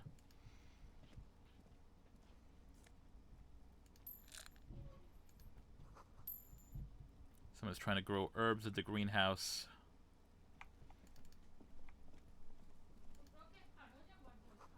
This winch mechanism has been oxidizing for some years. An inconspicuous pile of the roofing material, Eternite. What is It's this? nothing. Someone just left some roofing material slanted against an old shack. Perception sight, medium. Why am I looking at this pile of roofing materials? I'll leave that alone.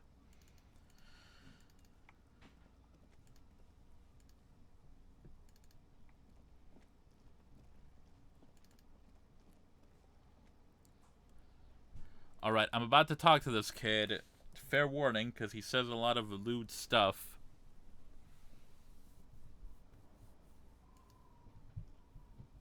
Kuno's got this. The boy throwing rocks at the dead body can't be older than 12. If there ever was such a thing as an ugly kid, then this is it. He's almost exquisite in his ugliness, like a gremlin. Oh yeah, nappa gumpy, Kuno. Yells the other kid behind the fence.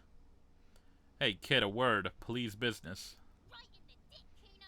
Get him right in the dick. The children continue to ignore you. Love it in the dick. The boy is sweating profusely. His eyes are like two black holes and his jaw is twitching as if trying to break free from the empire of his body. What does that mean? The kid is obviously high. Stop getting high at my crime scene. Kuno, yeah, right in the mouthful. These Utes. They pay you no heed or pretend not to notice you. Shits himself. The rake, Kuno. I appreciate, it might be because I have streamer mode on, so I think it's censoring some stuff for me. You should throw the rake at him, Kuno. The fuck does Kuno know what a rake is? Kuno's not a gardener. Kim, what should we do? We shouldn't do anything. I don't tempt such forces. What forces? You will see. The language these kids are using, pure unfettered id. There will be no reasoning with those creatures. Kid, you want to hang out? I'm not a narc. Are you kids siblings?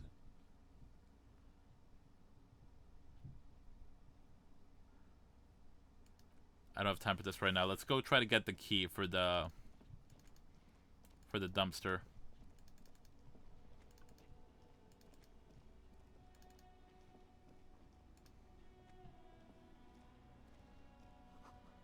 A heap of snow melts in this wheelbarrow. The street signs read, "Fuck the police." Well then. Pigs go home. The street name is illegible. Who are you over here? Tommy Lehome.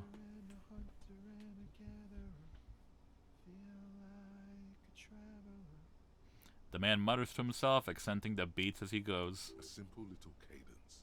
He seems to be making it up as he goes. Keep listening. From another planet. Hey there. I am the law. You sure are, my man. He nods emphatically. What's going on here? It's the jam, my man. Mentioned towards the sprawl of lorries with a sweeping gesture. What's the jam? It's a traffic jam for the ages. Harbor gates up the street are shut tight. No explanation given. Workers on strike. Scabs agitating. All around clusterfuck. Meanwhile, we're all stuck here in long-haul limbo for days upon days upon days. Limbo, huh? So that's where I am. Yeah, exactly. It's official. This is the antechamber of the afterlife. Glad we're in the same boat. How long you been here? Feels like forever. Like I was born on this here roundabout and this was all I ever knew. Just me and the metal and the tires, the oil and the fumes of mazout. Mazout is an antiquated term for heavy fuel oils. This man has a barely suppressed performative streak, or he just likes unusual words, or both. I dig your style, man. Yeah, imagine. It's been a whole week already. He snickers in appreciation of the digging of his style. Behind the laugh, however, a touch of sorrow. So tell me, what do you need? Know anything about the dead man? The one hanging behind the hostel there. He ain't one of us drivers. I know that. All accounted for. Otherwise, I haven't really asked about that. Been wasting time right here. Keep him busy. It's easy to see he's telling the truth. He's kept his nose out of the dark stuff. Busy? With what? Analyzing the fundamental structural and psychological conditions of being stranded in the midst of a sea of motor lorries and their sad, despondent chauffeurs. Ah, a classic pastime. Ask for his conclusion. And your conclusion? A sense of surprise there ain't more bodies hanging from more trees. Tell me more about this strike. It's like whatever's going on over at the docks. Workers got a blockade set up, making demands, no way in or out. What's the union demanding? Some pretty wild stuff, I hear. Like a giant new power crane in half the company. Forget what exactly. Good on them, I guess. Hell yeah, power to the people. I've heard talk there's a company rep in town, too. Like a strike negotiator type. They'd know what's up. Precise demands and so on. Ah, yes, from the Wild Pines. We'll meet her soon enough, I'm sure. What do you think the company wants? They want to keep that money flowing in, my man. Ka-ching. Ka-chow. He doesn't blame them, but he's not on their side. That's for sure. Anything else I should know? Anything else? Yeah, this ain't really my area of expertise. I just do my job and get paid. I have things to do and places to be. All of us do. All of who? Us lorry drivers. Camionneurs. You still hang around here waiting for this mess to end. Most have scurried off somewhere to get drunk or high. Or laid. Not that I blame them, really. And not you? Not my thing. Chasing transient pleasures is a drag these days. I prefer the examined life now. Thinking, reflecting, observing. He glances down the road toward the horizon, a glint of something in his eyes. We love ourselves some lorry philosophers. What are you hauling, my man? Oh, high-grade narcotics, illegal firearms, stuff like that. The works. I dig it. Time to arrest him. Relax. He's merely joking. Wicked. I've always wanted a friend in the underworld. Ha! No, I'm joking, my man. Found runs a nice, clean business. This haul of cargo is mostly sporting goods. You know, tracksuits and that kind of thing. They usually get shipped to Grad and the Occident.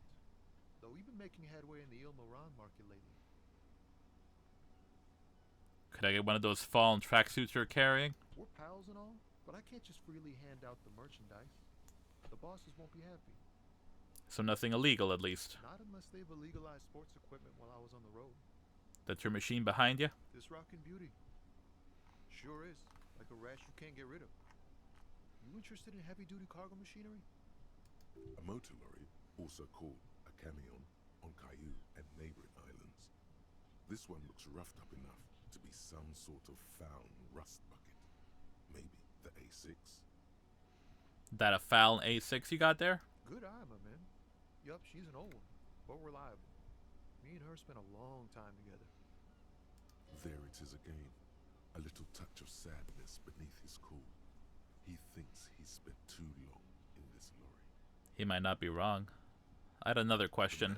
The man taps his fingers rhythmically against his arm. What do you see in his eyes? We'll return later. Be a stranger. Gives a salute with 2 fingers. Alright, let's check Kim's. Before you stands a motor carriage. The bodywork is covered in blue and white livery, bearing the number 57. Vapor emanates from the large engine on the back of the vehicle. It hasn't had time to cool off yet. Oh, so he just got here. This must be the infernal machine that tore you from oblivion. The Caprice Kinema motor of steering levers, a radio microphone on a hook, a pull-out toolbox under the seat, and the soft glow of the fuel preheater gauge. Tap on the fuel preheater gauge. As you tap on the gauge, the indicator pin jerks as if startled. It's in the large orange sector, indicating the engine is warm. Next to the gauge is a red switch labeled heat. There's no use pressing the heat button. It won't start without the ignition key. Translation. We're not going anywhere right now. Alternative translation. Don't even think you can drive my MC. Run your fingers over one of the steering levers. The white suede feels luxurious under the touch, and the metal clutch handle so very familiar in your palm. Pull out the pull-out toolbox. A metallic drawer slides out from under the seat and clicks into place. The tools inside are neatly organized. Take what you need, officer. It's going to be a long case. I'm not protective of my tools, like some men are. He's clearly a little protective of his tools. But what can you do? Work is work. Take the red-tipped pry bar. The pry bar feels nice and cold in your hand, heavier than you'd think. Useful for opening all sorts of doors and lids. Take the rubber-handled chain cutters. The handles are long and sleek. Snap, snap go the cutters in your hand. Take the hand-cracked flashlight. It's robust, weatherproof, and well-made. Police issue, blue. Lets you see things in the dark you would otherwise miss. Put away the toolbox. The toolbox slides back into its nest. Preheater gauge casts a warm glow on the steering levers and the radio on its hook. Close the door.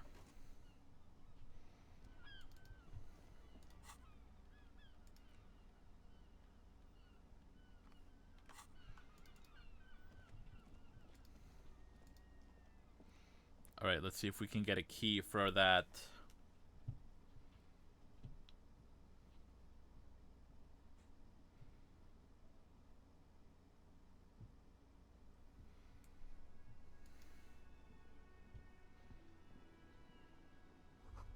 A bottle of rum has been knocked over. Beautiful dark liquid is spilling out. Sugary black rum stain on the counter makes you teary-eyed with joy. It's almost touching how syrupy and sticky it is. How long have you been up already? Not now. Oh, excuse me. Do you have something better to do than lust for sweet syrupy rum and lemonade? With a twist of lemon? Maybe lime? Maybe who cares? Just rum. No. This is a sober run. Next time, though. Sleeping dock worker. On the counter, rolled out of his open hand, you see a blister pack of headache medicine. Pick up the pills. Man does not mind. You probably need them more than he does. Yeah, we'll leave him there. No use, you know, arousing him from his slumber. Let's save. And try to get that key. Real mature, man. What exactly were you trying to accomplish? You do understand you still owe me money, right? I guess. Damn, your feet thought we got away. I'm sorry, I know it was responsible for me to run. You have to understand I was desperate. Wait, what is this money? True, I have no concept of currency. What are you, brain damaged? Since I woke up, I have trouble remembering even the most basic concepts of reality. Money is what grown-up people use to pay for things. Things like this hostel room, or 8 bottles of potent blend, and 9 packs of Royal Extra. We use it for everything, really. Why do I need it? For survival, to pay me. Unless you want to become a hobo. Do you want to become a hobo? There's nowhere else to stay in Martinez, and it's a cold spring outside. Money doesn't make you happy, but it lets you be unhappy for a bit longer. Shit, ain't that the truth? If you run out of money, you die. It's like that for all of us. Me too. That's why I need you to pay me. I'm not an asshole. Hey, totally fair. Listen, I'm the asshole here. I think we can all agree on that conclusion. Where can I get some money? Are you serious? From your work? I don't know. You can take bribes, I guess. I'm sorry. I don't think cops take bribes. I mean, most do. Some do take recompense, but only to survive. Proceed. Don't show him the money I found. That's mine. There's a shuffle of nylon as Lieutenant Kitsuragi looks for something in the pockets of his orange bomber.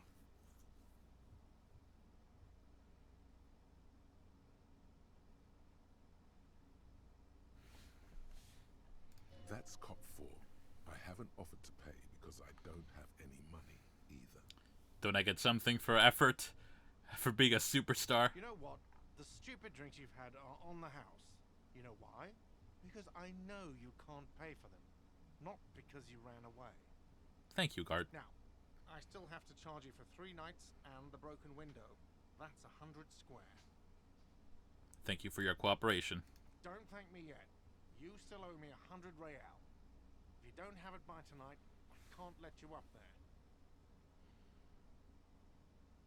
Just be cool, guard. Be cool. Now, what the hell did you want? I assume you wanted something to come back here. By the way, I'm going to sing karaoke here. Absolutely out of the question. Absolutely in the question. First we find a sad banger. Then we sing this place to shit. Your body is ready, sire. My body is ready. Is the trash container out back yours? Mine? No, it belongs to the Whirling in Rags. Isn't that the same thing? You are the manager. Thank you for clearing that up. Why do you keep the container locked? Why? To keep the hobos and drunks out. That's why. And the neighbors too. They put their trash there and they don't pay for the garbage company. I thought as much.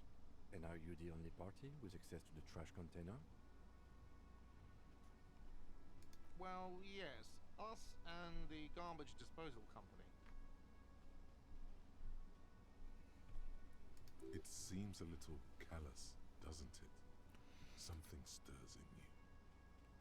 I wonder what this feeling is. Prod at him and find out. Doesn't it seem callous to you, guarding even your leftovers from the poor? Callous? What are you? Kras Mazov? Almost all establishments in Revachol keep their trash locked. The Whirling in Rags is not special in that regard. Krasmazov, nom de guerre, was an economist and a historical materialist. He was a leading figure on the Grad side of the Centennial Revolution, where he headed the 9-day government. Mazov is considered the father of scientific communism, Mazovian thought, or Mazovianism. Yum yum, tell me more. He killed himself. Maybe I am Krasmazov. What are we talking about? Was this not about the trash container? No, wait. Whisper and point to the back of your head. What if I am Krasmazov? We should return to the case of your mistaken identity at a later time, officer. This was about the trash container. We need those keys. What for? Mazov? Are you planning to nationalize my trash container? I will if you don't drop that Concerns the tood. case. Please cooperate. Just bring them back once you're done, please. I've seen something here at the Whirling, Gart. A thing I need to talk about. What thing? I saw a sign that said the mess hall is reserved for the Union. Yes, not the whole damn Union, thank God. Just the nastiest and loudest faction. They come here in the evenings. Dumb, unruly types. Think they're big shit. But they're good customers. They place big orders and always pay on time. He hates the Union, but grudgingly recognizes its power over him. So he's directing his frustration at you instead. Retaliate. It's a shame you've got to suck up to the Union to stay afloat. I don't. I'm simply providing a service, or really facilitating the offering of services to paying customers, and it doesn't matter. I don't have to explain myself to you. We should find out who this Lord faction is, occupying the booth. Loudness means talkative, and we need info. How do we find them? We don't. We have to wait. They'll show up sooner or later. Men get hungry, even striking men. If not today, then they'll be here tomorrow. There are these things called days. You sleep between them. He's saying they'll come after you've slept. Just make him clear you got that. Sleep is for not superstars. Guard, I saw a sign that said I couldn't go into the kitchen. Why can't I go into the kitchen? What are you, a cook now? Maybe That's I... your business. Maybe I am a cook. But there... maybe I am a cook. You're not. You're a menace. Fine, okay. The kitchen is closed until 1 p.m. because the real cook is working. You can snoop around after that, if you must. I must. What? By the way, you should come back to this thing-based questionnaire if you see anything interesting in the whirling later. Goodbye. By the way, where is home? The address is coming up blank, and this place sure isn't it. Do I even have one? But you've been at this hostel cafeteria for only 3 nights. Where were you before? You had to be somewhere. Up on Marvel Hill. I assume this is the Revachol equivalent of Tinseltown, since I am a superstar. Why did you say that? These are just synapses firing. It doesn't mean anything. The name must have some meaning for me. Lieutenant Kutsurugi. No, sorry. Kutsuragi. Do you know of a place called Marvel Hill? No. But isn't that an expression, not a place? An expression? A saying. Up on Marvel Hill, a great high place. One that is impossible to climb back to. Damn. That doesn't sound like somewhere you can stay if you run out of money. I live in a dumpster. I don't care. Fuck everything. Hobo cop. Could I trace the way back somehow to the exact street, the exact number on a building? You can try. Run some addresses in your head when you get the time. Maybe a street or an apartment will appear. Lonesome long way home. Yes, we're internalizing that thought. We will figure out where our home is if it kills us.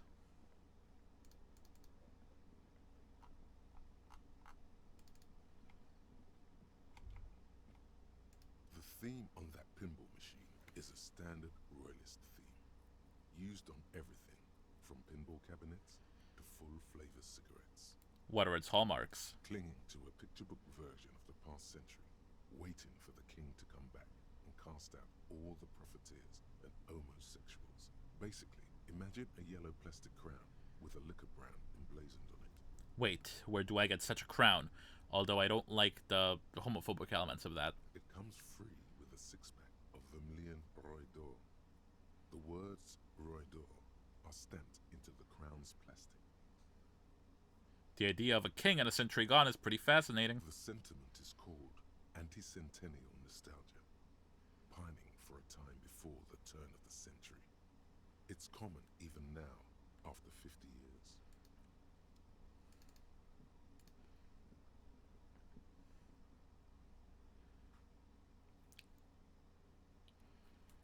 Low on morale, put points into volition.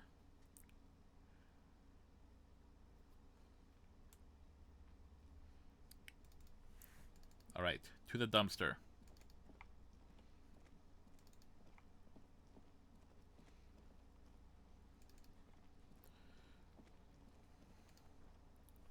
This trash container is locked. The sliding lid has a padlock that says, whirling in rags. Open the padlock with the key. With a well-oiled crack, the lock pops open. It should now be possible to simply raise the lid. Don't. Maybe you shouldn't. Did I just have a premonition that there's something in there? There is, but you won't like it. Sweat forms on your brow. Your hand is still on the lid.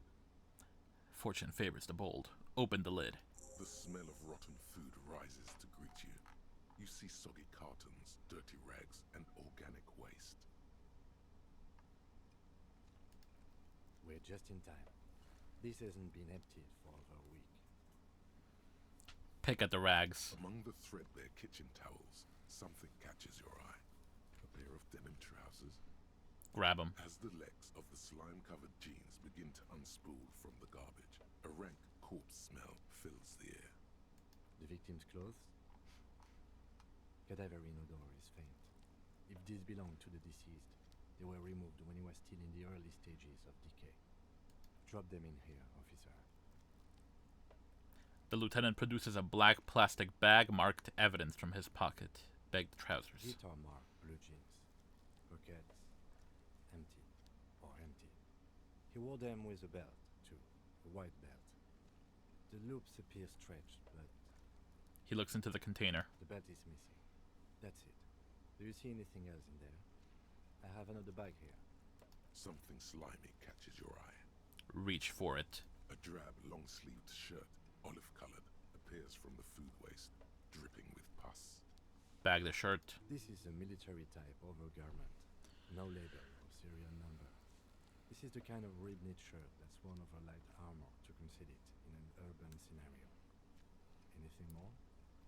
The rest of the rags are just kitchen variety waste. A yellow old mug that catches your eye.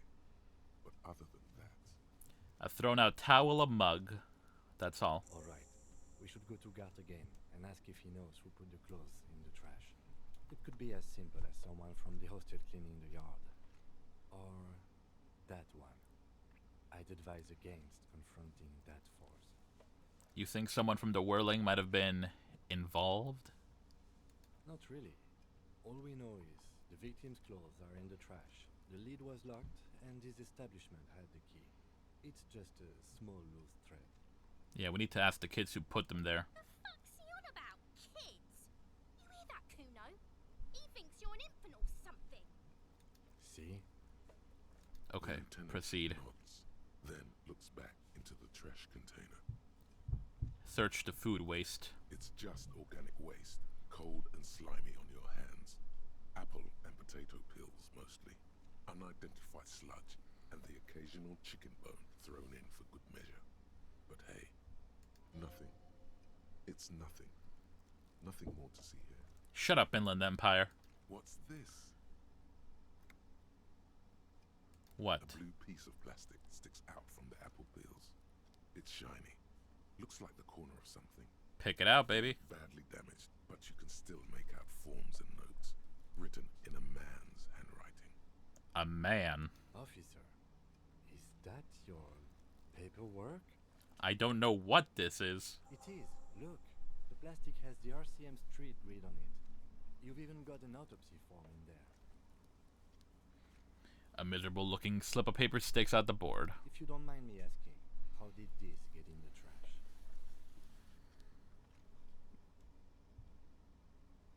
It must have been cramping my style. It has a foreboding quality to it. Maybe I needed to lose it. For the great bloodletting to begin? What are you talking about? I speaketh the tongue, Kim. Doeth thou also thorough inventories? You should take stock of your notes. Make sure it's all there. Official notes contain informants' names. If some of it has fallen into the hands of the RCM's adversaries, bloodletting may well ensue. Alright, I'll do that. It would also not hurt to start taking notes on the case. Now, tell me what your eagle eyes see. Or are we finished?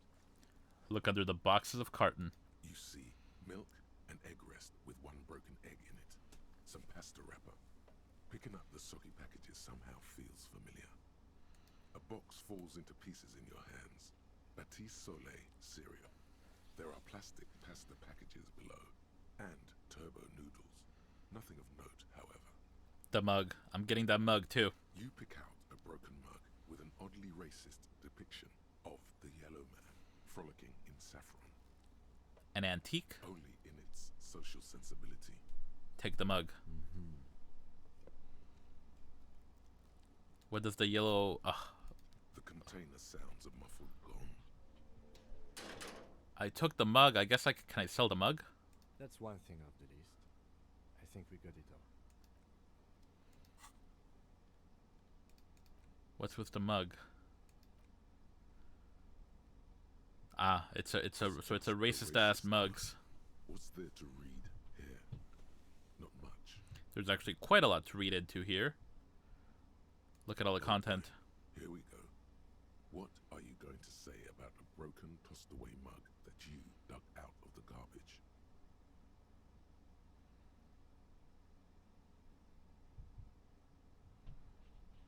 The mug will be useful. By denouncing it, I can earn political capital to mask my badass hustling, fraud and embezzlement.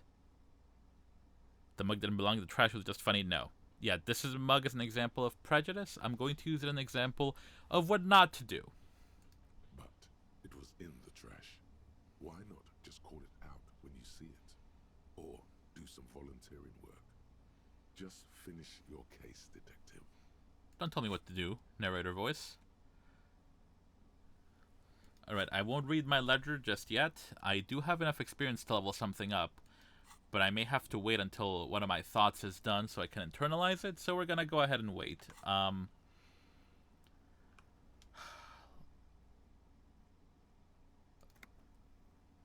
Let's save here. I'm gonna talk to the kids. This is gonna be fucking hell. Alright, once again, warning. Kuno's gonna start cursing.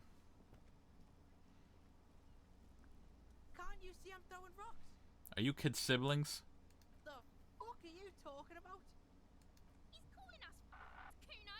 He says we're fucking each other. I'm not suggesting that in any way, shape, or form. Kid, you wanna hang out? I'm not a narc. Oh gosh. Fuck no. Kuno doesn't buy that shit. Fucking entrapment shit. Look, I got questions. Alright. Entertain the Kuno. Show me what you got. What you The- got there? What you got, huh? Show me what you got.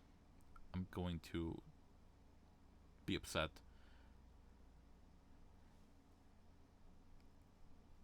The body, what do you know about it? Shitload pig. What's your question? Don't tell the pig shit, Kuno. Kim, help me out here. What do we want to know? If I were to want to waste my time, which I do not, I would ask them who he is, how he got there, and the usual. The usual being. Have you seen anything out of the ordinary? Or have you seen anything suspicious? Have you seen anyone suspicious around besides me? Just a couple of pigs sniffing around in the dirt. That seems pretty fucking suspicious to Kuno. Yeah, you tell the faggoty Kuno. Looks like you're a fagari now, whatever that means. The suspicious question doesn't really work in antagonistic situations.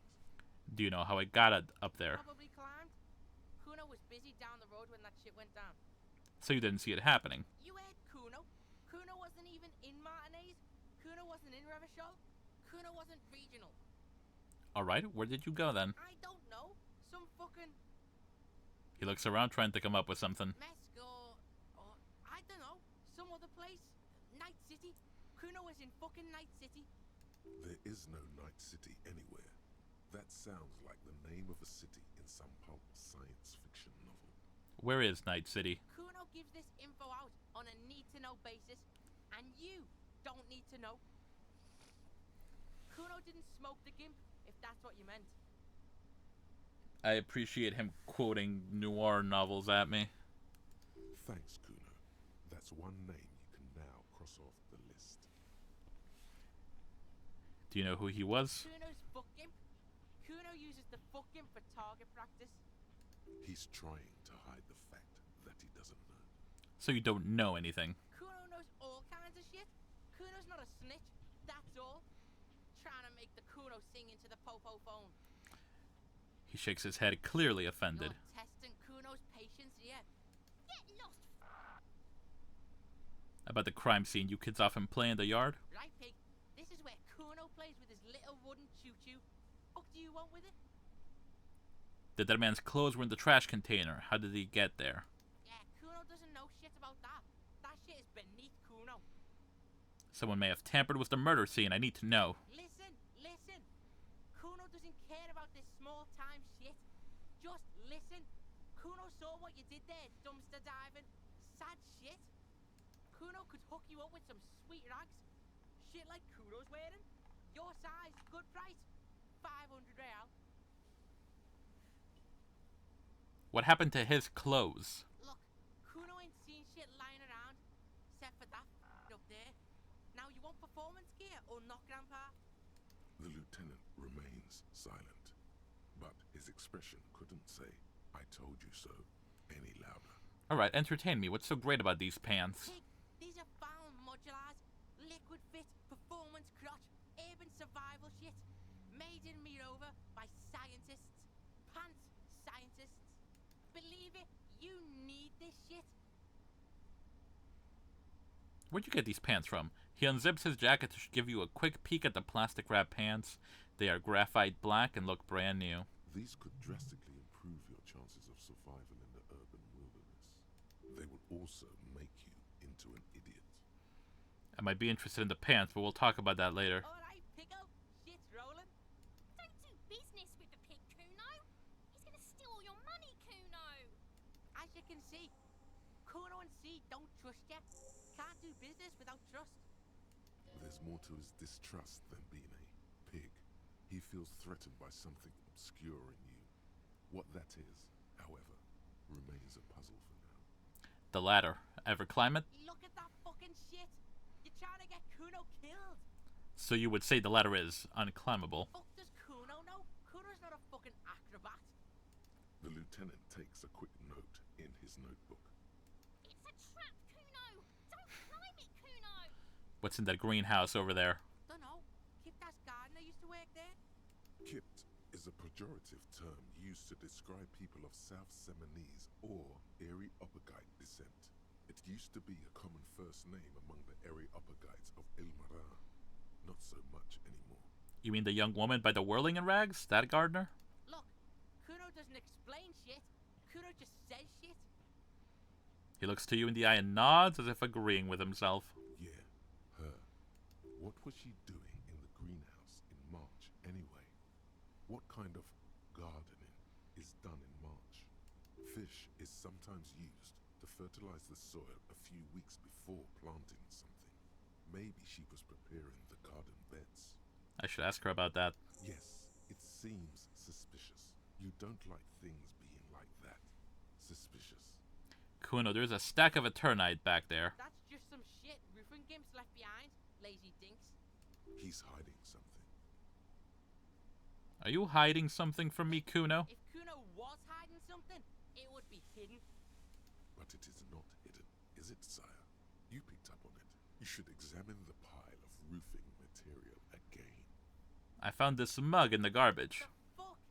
A mug in the trash? Is this about the fucking clothes again? Yes, does this racist mug have anything to do with the case, child? Yeah, Kuno sees where this is going. Kuno's got that fast brain. You saying you picked it after the mug fucker? Cause he's the clothes fucker?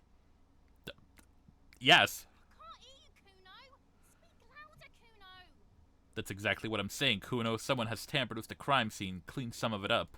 Shit, that's tense. Someone's going to the beat-down basement, huh? Mug guy gonna get tied to the radiator. It puts the spit shine on the mug or else it gets the hose again. Oh my god, I love this game. I'm watching the commercial right now. But Jess, hello. How are you? Thank you for stopping by. I hope you're doing well. Yeah, we're about 2 hours in. Really just starting off though, doing the preliminary investigation, getting cursed out by a child. I'm going for the superstar cop vibe with a lot of brain power and empathy. Absolutely no physical endurance whatsoever. A breeze will knock me over. Kuno doesn't know who put that shit in there. And if he did, he wouldn't squeal. But if you find out, maybe you can... Tell the Kuno who it was. He's curious. He likes putting two and two together here. Stop turning into a pig, Kuno. They're trying to get you hooked on the snitching. Get away from my Kuno. Yeah, get your bacon shit away. Kuno doesn't like to be seen with the popo. Get your shit done and out of Kuno's face. Yeah, whatever. Kuno doesn't give a shit. I want to discuss the body with you again, although I have nothing there. You're tested. Get lost. Yeah, yeah, whatever. Kuno doesn't give a shit. I gotta ask, who is Kuno? Kuno's Kuno, pig?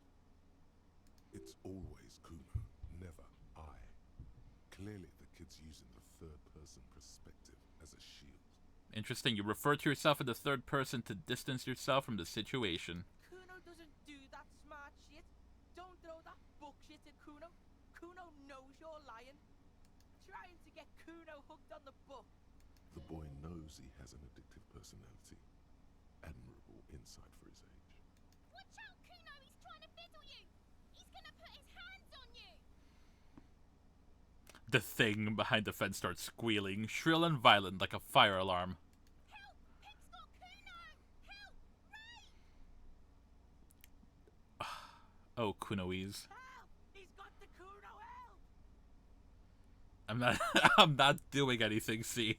Everybody, please! Alright. He's sticking his dick out! Escalate, Kuno! His dick is out! You're afraid! Pig's in here, Kuno! Somebody, please! How did we get here? How did this happen? This makes no sense. There may still be a way out. Just appeal to his reason. Are you high right now? I know he's high. Help! Misters, help! He's having the time of his life.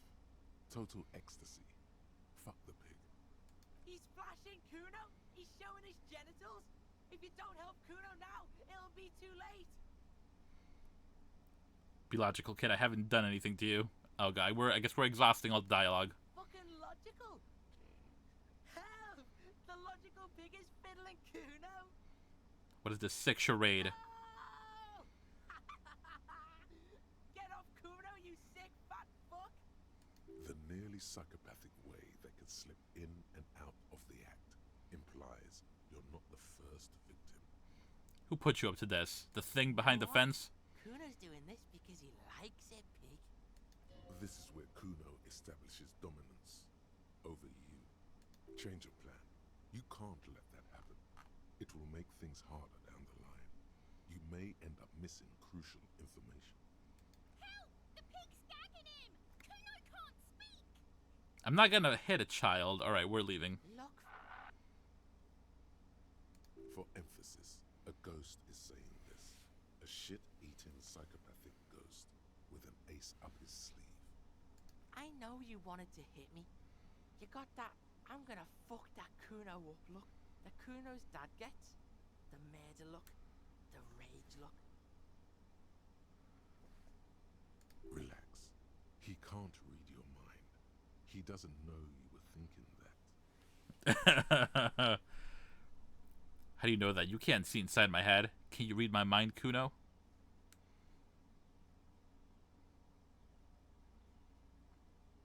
Should we play along?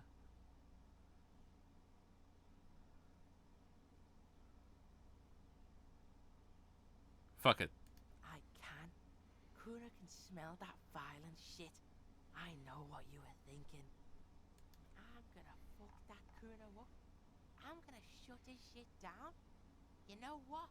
You should have hit the Kuno, because now you're nothing. You're a joke to Kuno. Kuno laughs at you. King Kuno! Backing up was a bad idea. Now he thinks he's established dominance over you. Yes, it's Kuno. I'm sorry, Jess. Kuno turned you into his prison, bitch! You're gonna be in this shit with Kuno! No, you're not. We can just leave. Bitch, you're gonna be in this shit with Kuno forever! A peepo is a type of hat, by the way. Nice peepo. You don't talk to me about my fucking people! You don't know where I come from! You're just Kuno's bottom bitch! I thought you were that. Kuno, yeah, Kunoise is just a menace. Okay. Kuno is kind to his bitch. Ask your questions, but remember, this changes shit. Click, click, click, click! Empathy 4. Figure out what's going on with this kid. We'll do that later. Kuno doesn't fucking care. Alright, now we have to figure out how to get that body down. Again, I'm gonna save because I don't remember what the checks for this were.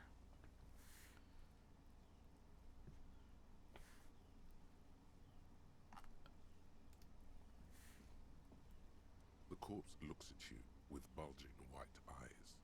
The face around them does not look human. It's swollen and ready to burst. His lips are fish-like and his tongue like a ball gag in his mouth. You seem to be holding your breath. Look down. A cargo belt twists his neck at an unnatural angle. The body below appears stiff. It's letting out an ungodly rot. The smell seeps in, even through your clenched nostrils. Why is that? Why is it so bad? Active decay. It's okay to throw up, officer. No one is judging.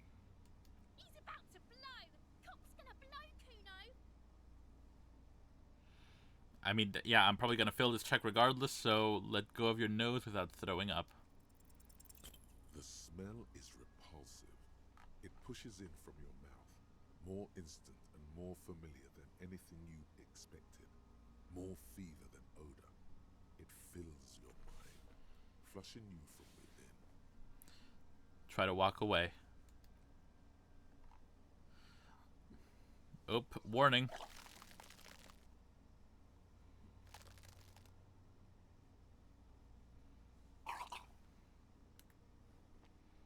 Too late. It's impossible to keep in.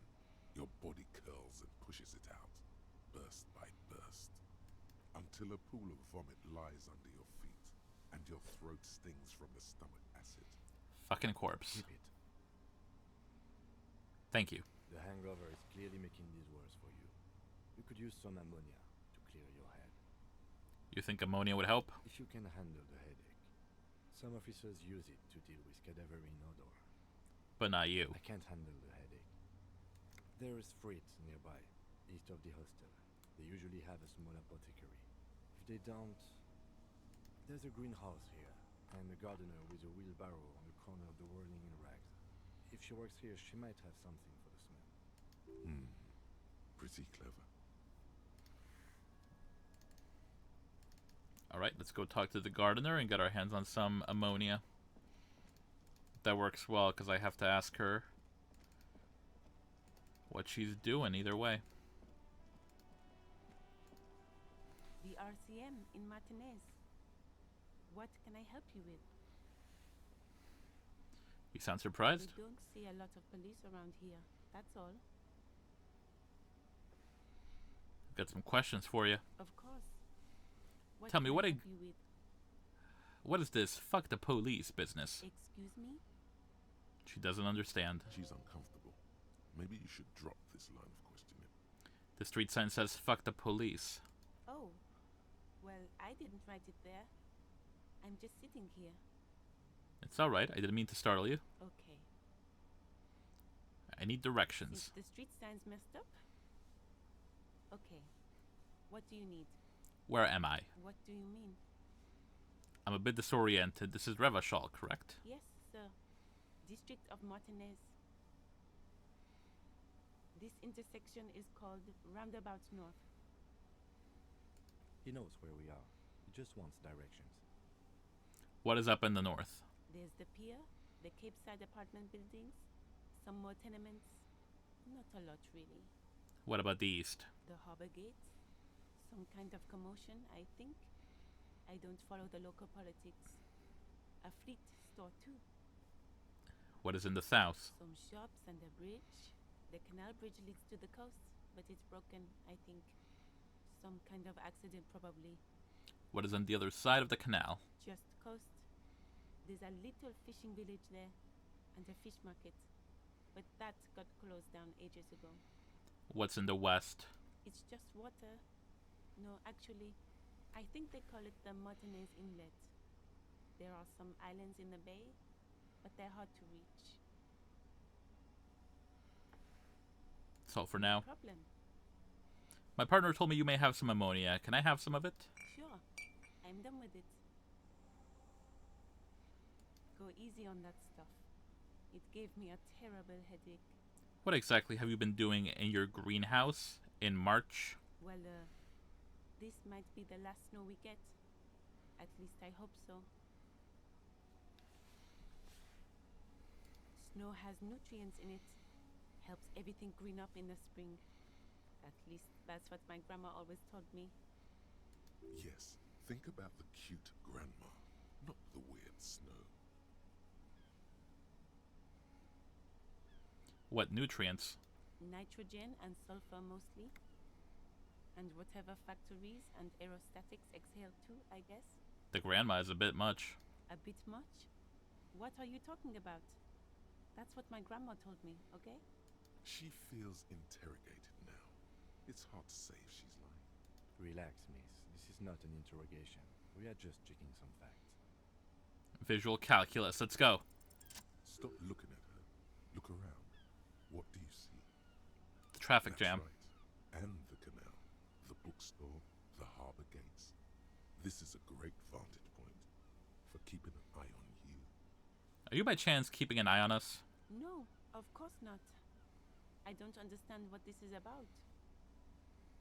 She looks towards the yard and her expression clears. The kid did this, right? The red-haired rat? Can't say a sentence without or kipped.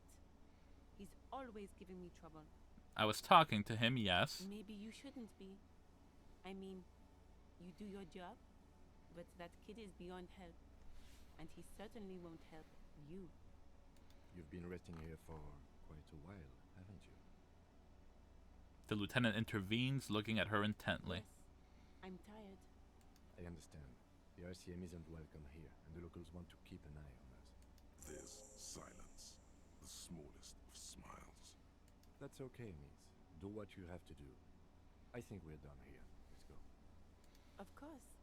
I won't hold you back. Her gloves. You get the feeling that you need them. You have a dead body to deal with after all. One more thing. Can I borrow your gloves? Sure, keep them. I have another pair.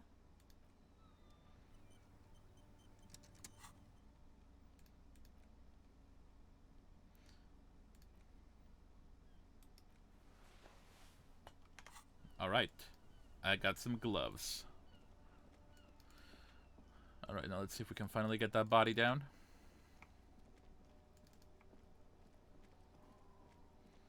Can I look at the footprints again?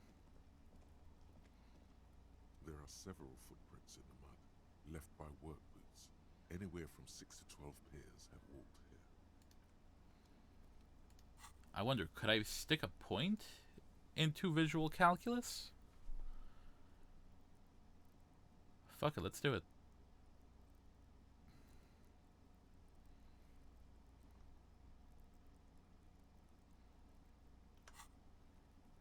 Nice. Alright, let's see before we try to get the body down. There are several footprints in the mud, left by work boots. Get an exact Anywhere count. from 6 to 12. Wow. Still not doing it. You're bad at this.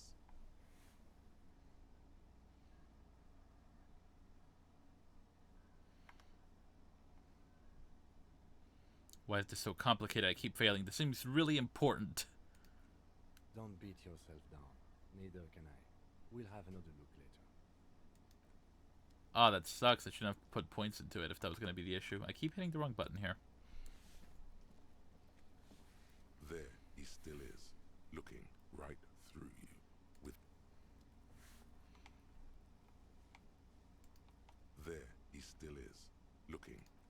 Do I have to? I suppose I have to click the ammonia tablet.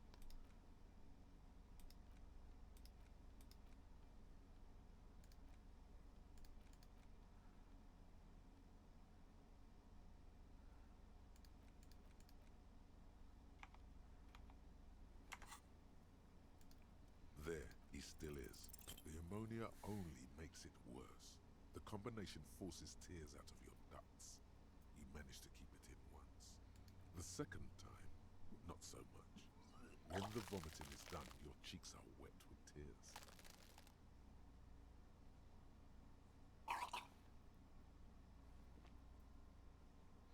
The ammonia didn't help at all. Nor does the wind right now. The weight is reassuring, like a crenel on solid fortification. Pat, pat, pat.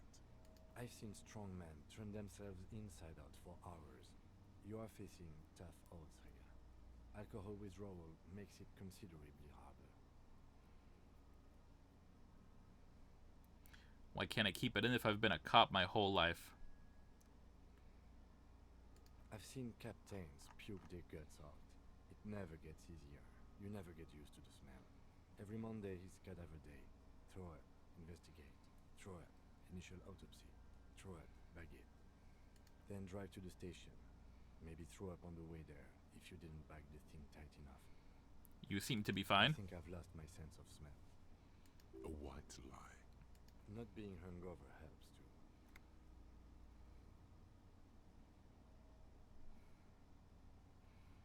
This is bullshit. I don't want to do this anymore. No, I'm a superstar cop.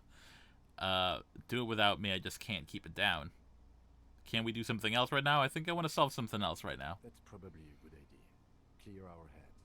But before we can do that, you need to get your shit together. But my shit is all. But my shit already is together. No, it's not, officer. Okay. We should go talk to the locals. Find something else to do while the wind changes. It's pretty bad right now. Give it half an hour. Get yourself together. Then come back and have another go. Volumetric shit compressor. Your shit is apart, and it's rather unbecoming of a cop and a human being. It's supposed to be the opposite of that. Together, compressed in a small area, to achieve a solid level of shit compression, squeeze your butt cheeks together for 30 minutes. Do something similar with the two hemispheres of your brain. Talk to people. Maybe that will help.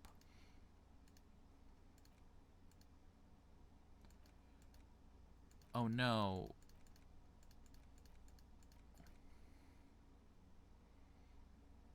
I want to get my shit together. I hate save scumming, but let me at least open that thought back up so I can get my shit together.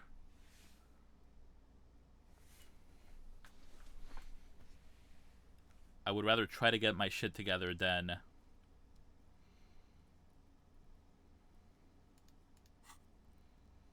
Oh, I had already put a point in there. Well, heck me. I guess we might as well try that. Maybe more than 12. No. Alright, go over them one by one. Standard work boot. Steel reinforced toes, number 46. 2. Standard work boot. Steel reinforced toes, number 44. 3. Hobnailed work boot. Steel reinforced toes, number 43. 4. Standard work boot. Number 45 or 46. Which is it? You don't know. It's a miracle you can tell the prints apart as it is. The cold must have preserved them. 5. Another standard work boot. Steel reinforced toes. Number 44. 6. An aberration. Light as air. Even pace. Same make of boot, but number 41. Impossible to tell. Could also have been an adolescent. The gait is undeveloped. Alright, so I can't tell the gender of the wearer. Or at least the physical frame of the wearer. I'm pretty good at this, ain't I? You're not bad. It's as if the whole world darkens. Everything else has a thin film of unimportance on it. And the tracks burn in the middle of it. In a strange, beautiful way. 7. The glowing outline of a standard work boot. Number 46. But the imprints are twice as deep as the others. The weight exceeds 200 kilograms. 8. And yet another standard work boot. Number 44. There's an aberration in the pattern of the sole, however. The right sole is smoother, more worn. How many? 8. I was pretty off then. I counted 20. The same guys are going back and forth. I never got the hang of it. Hyperopia. Do you see anything out of the ordinary? Light step, number 41 shoe. Woman or kid? I don't think there's any way to be sure. Could be a woman. Okay. How do you know? He knows it's hard to discern sex from a person's gait. I don't. Understood. Anything else? A heavy one, 200 kilogram imprint. 200? Could it be the combined weight of two people, one carrying the other who's tied up? Let's say a heavily built worker carrying a similarly built, soon-to-be-dead man. He might be right. 200 kilograms of living weight is unlikely. One of them was carrying him over. Possibly, yes. But why? You're thinking, why did they have to carry him? Yes, they could have used a makeshift stretcher or just march him up to the gallows. Maybe the victim wasn't conscious. Even easier to carry on a stretcher, or between two men. Anyway, it's for future consideration. What else can you see? One sole is smoother than the rest. Interesting. Let's name it the odd sole. Any ideas, Lieutenant? Someone operating a workbench with a pedal? Like a joiner at the harbor. Or maybe a drummer? He regrets it the moment he says it. Don't say anything, just nod. I don't know why I said that. We are not looking for a drummer. We are looking for a group of dock workers. Perhaps it could be a driver, a A driver would wear out their right shoe before the left. The accelerator is on the right. Not thoughtfully. We should keep our eyes open around the traffic jam. See whether anyone strikes out as a potential suspect. Seems prudent, no? Yes, prudent. How old do you think these tracks are? Maybe? 7 days would fit the time frame provided to us by the caller, who reported the hanging. It is not impossible. How do you know? I pulled last week's forecast for coastal Havashok. 7 days below freezing. The day before, the day of his hanging, was the last warm day. Correct again. Sub-zero temperatures would preserve the tracks in a good state. The commotion here could have taken place a week ago. What do you think happened here? What do I think? A mob of people brought something heavy to the tree.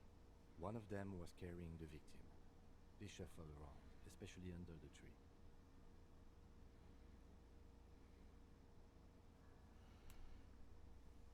Then, after hoisting him up, they stood in a semicircle facing his direction. At first glance, this appears to be a lynching.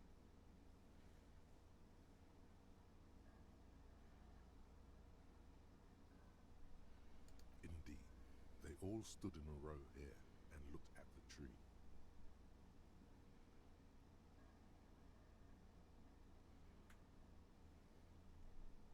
Yes, everything fits so well. Carried him over, hoisted him up, watched him hang. This is easy. I think we have a firm understanding of what happened here. The lieutenant's eyes narrow.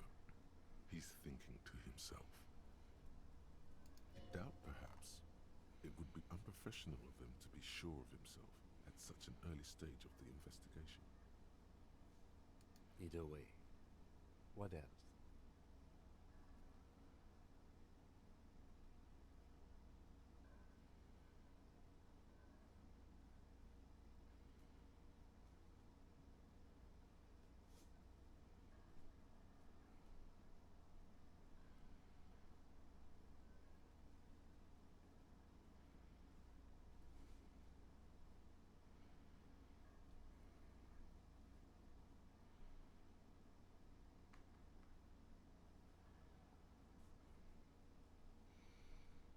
We've been through it all.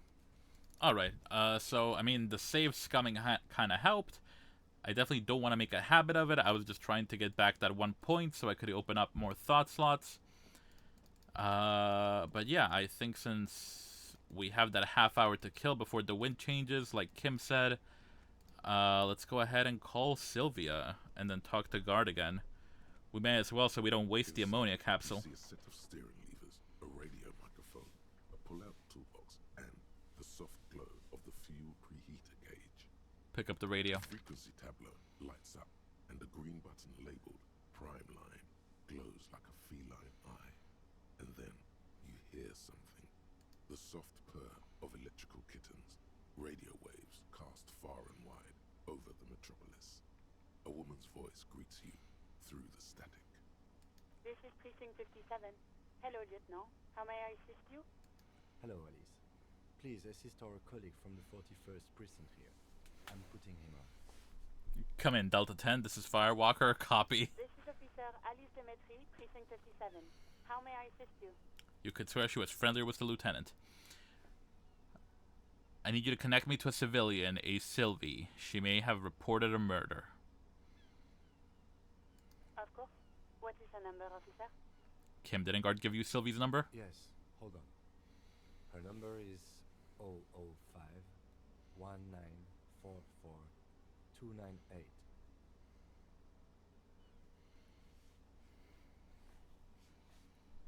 Received.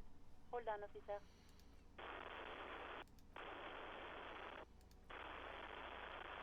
Start slapping a marching rhythm on your Give ties. it a minute. She might be busy at the moment. Takes a bit to get to the phone.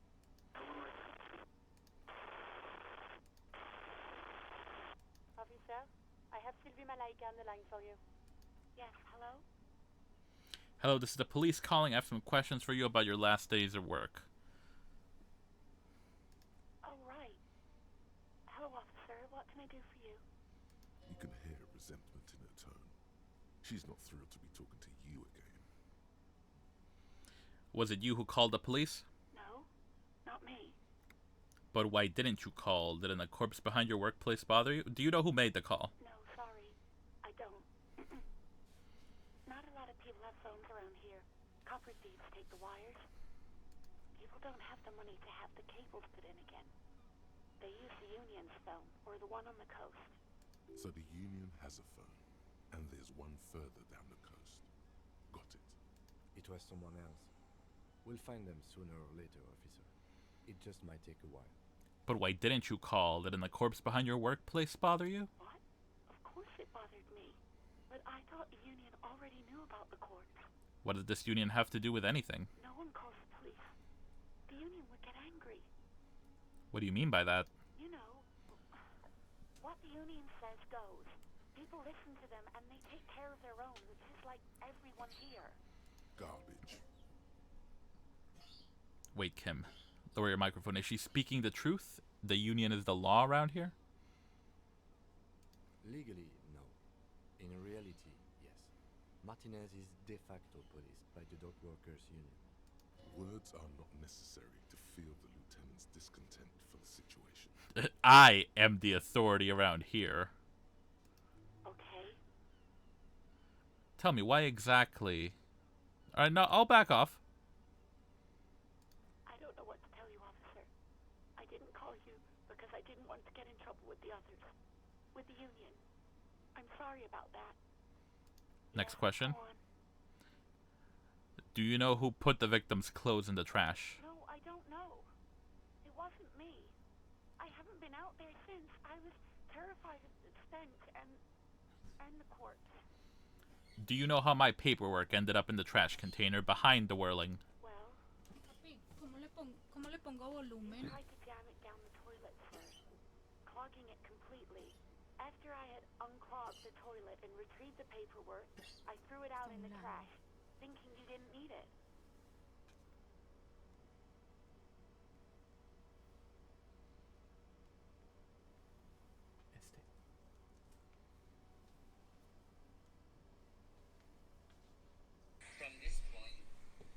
Sorry about that. I am sorry about that. She doesn't look like she's actually that sorry. You quit your job at the whirling. Why? You mean, why did I leave the bar? Honestly, I'm not really comfortable discussing it with you, sir. Why not? Did you leave because of Gart? What? No, why would you even think that? He told me he asked you out. Are you saying it didn't happen? Please, don't bring Gart into this. It's none of your business. I already said I don't want to talk about this. You're messing everything up again. You mean, why did I leave the bar? Why not? Wait, why aren't you comfortable discussing it with me? Let's just say I left because I needed to get away from someone. Get away from whom? You know whom. You think you hear a sliver of accusation in her words. You mean me? You needed to get away from me? I really don't want to talk about this. Let's just forget about this, okay? Alright, I won't push you on this. Are you ever coming back to work? Maybe, I don't know. I just know I have to take some time off right now. I think I got everything I need. Thanks. I do hope so. Please, don't call me again. Bye. Wait, why does she seem angry with you? Yes, you have obviously done something to upset her at the whirling in rags when she was still working here. Wait, before you go, you're mad at me, right? Tell me, what did I do? I can't remember anything. I'm not mad. It's just you were so drunk and so emotional all the time, and then the Stewart thing happened. Just made me want to quit. So you're telling me that I was the one who made you want to quit? Yes, obviously. You were the worst client I've ever seen. And I have seen so many assholes in this place. I've had sailors fighting, union guys grabbing my ass, kids stealing booze. Once a guy was glued to the karaoke machine every night for 2 months. But you... Listen, drive it home. Tell me what I did. Well, you were worse than all of them. Honestly, you were getting borderline aggressive. Even about little things like not turning down the volume at 3 a.m. I even liked one of those songs you kept listening to on repeat. No more. I hate it now. Which song? I need to know. We Go On by the O.O. I can't listen to it anymore. You've turned it into a parody. Sorry. I'm sorry about the song. Hell with that song. Then there was your room. Your project. An experiment to see how bad it can get in there. I tried to send the cleaner, but you wouldn't let me. Threatened to make me understand. I had no idea what you meant, and I don't want to know. And then you screamed something about how you're actually a real cool guy, and no one understands it. One of the coolest guys there is. The coolest guy in Jamrock. Something about disco, too. Oh no. Sounds intense. I'm so sorry, Sylvie. And then I had to deal with your toilet. The one you clogged with police documents, causing water damage downstairs in the kitchen. I won't even mention you waving your gun around, harassing customers, threatening to sing karaoke, threatening to kill yourself. Alright, I was a shit show. I get it. No, you really weren't. You were simply the worst. I am truly sorry for everything, Sylvie. God, I knew I shouldn't have brought it up. Just try not to call me again, and let's pretend it never happened. But when I spoke to Guard, it seemed like he thought you left because of him. Wait, really? Didn't he cross a line when he asked you out? Absolutely not true. I like Guard. I really do. No, I was actually flattered. I've always liked him. It was just bad timing. With the corpse and all that. There's a pause. You can almost see her on the other side. The telephone cord coiled around her index. I didn't know what to say to him later. Then you came and destroyed the place. So I left without explaining. I should have told him, maybe. I can tell him. Okay, but please don't mess it up. Please don't take out your gun or something. What skua thing? The stuffed bird. The great skua. You threw it against the wall while screaming, "Fuck that bird," and laughing like a maniac. I'm so sorry. I think you said it had been giving you shit ever since you got there. That is not anything like me. I love birds. Yes, well, Rubbish. You're a green hat and feather-toting bird watcher. Actually, I think I might be a bird-watching enthusiast, you know? that's wonderful, really. Maybe you should keep pursuing that hobby. Maybe it would calm you down a little.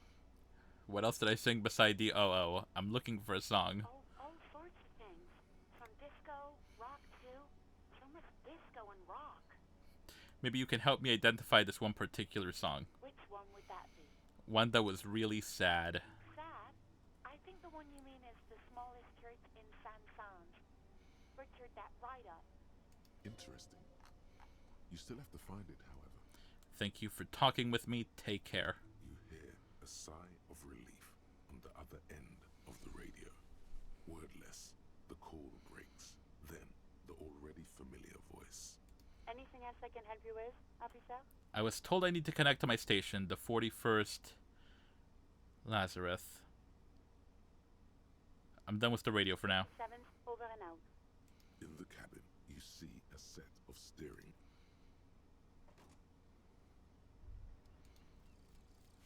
Guillaume Le Million. Bad news. Guillaume Le Million did not become a cop.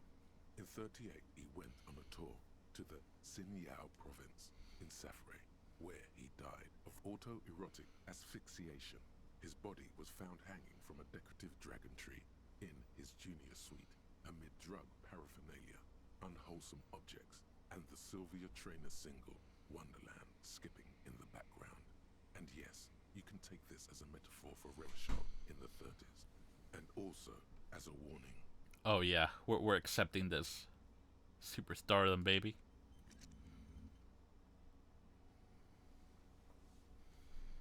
Love it.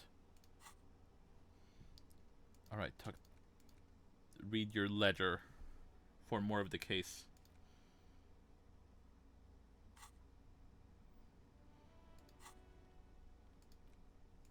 It's the ledger you found in the trash. A pitiful cabbage of white and yellow papers hanging from plastic board, barely held together by a metal clip. This sad display is made complete by the faint smell of urinal cleaner. Anything else? There's a piece of toilet paper. Or is it cleaning tissue? No, it's toilet paper. Desperately sticking to the back of the blue plastic clipboard. It's a metaphor for you. 'Tis apt. Thank you, waterlogged ledger, for spelling it out for us. Below the pathetics, terror. Do not look into its blue heart. Look at the clipboard. It's made of dark blue plastic, hard enough to beat someone to submission with. The edges are rounded, however. The U4 size board feels thick and heavy in your hand. Light shimmers on its wet surface. On the back, you see the embossed letters, RCM. What did you say the color was? The blue heart. Don't look into it. Shake the ledger. Something rattles inside, ever so lightly.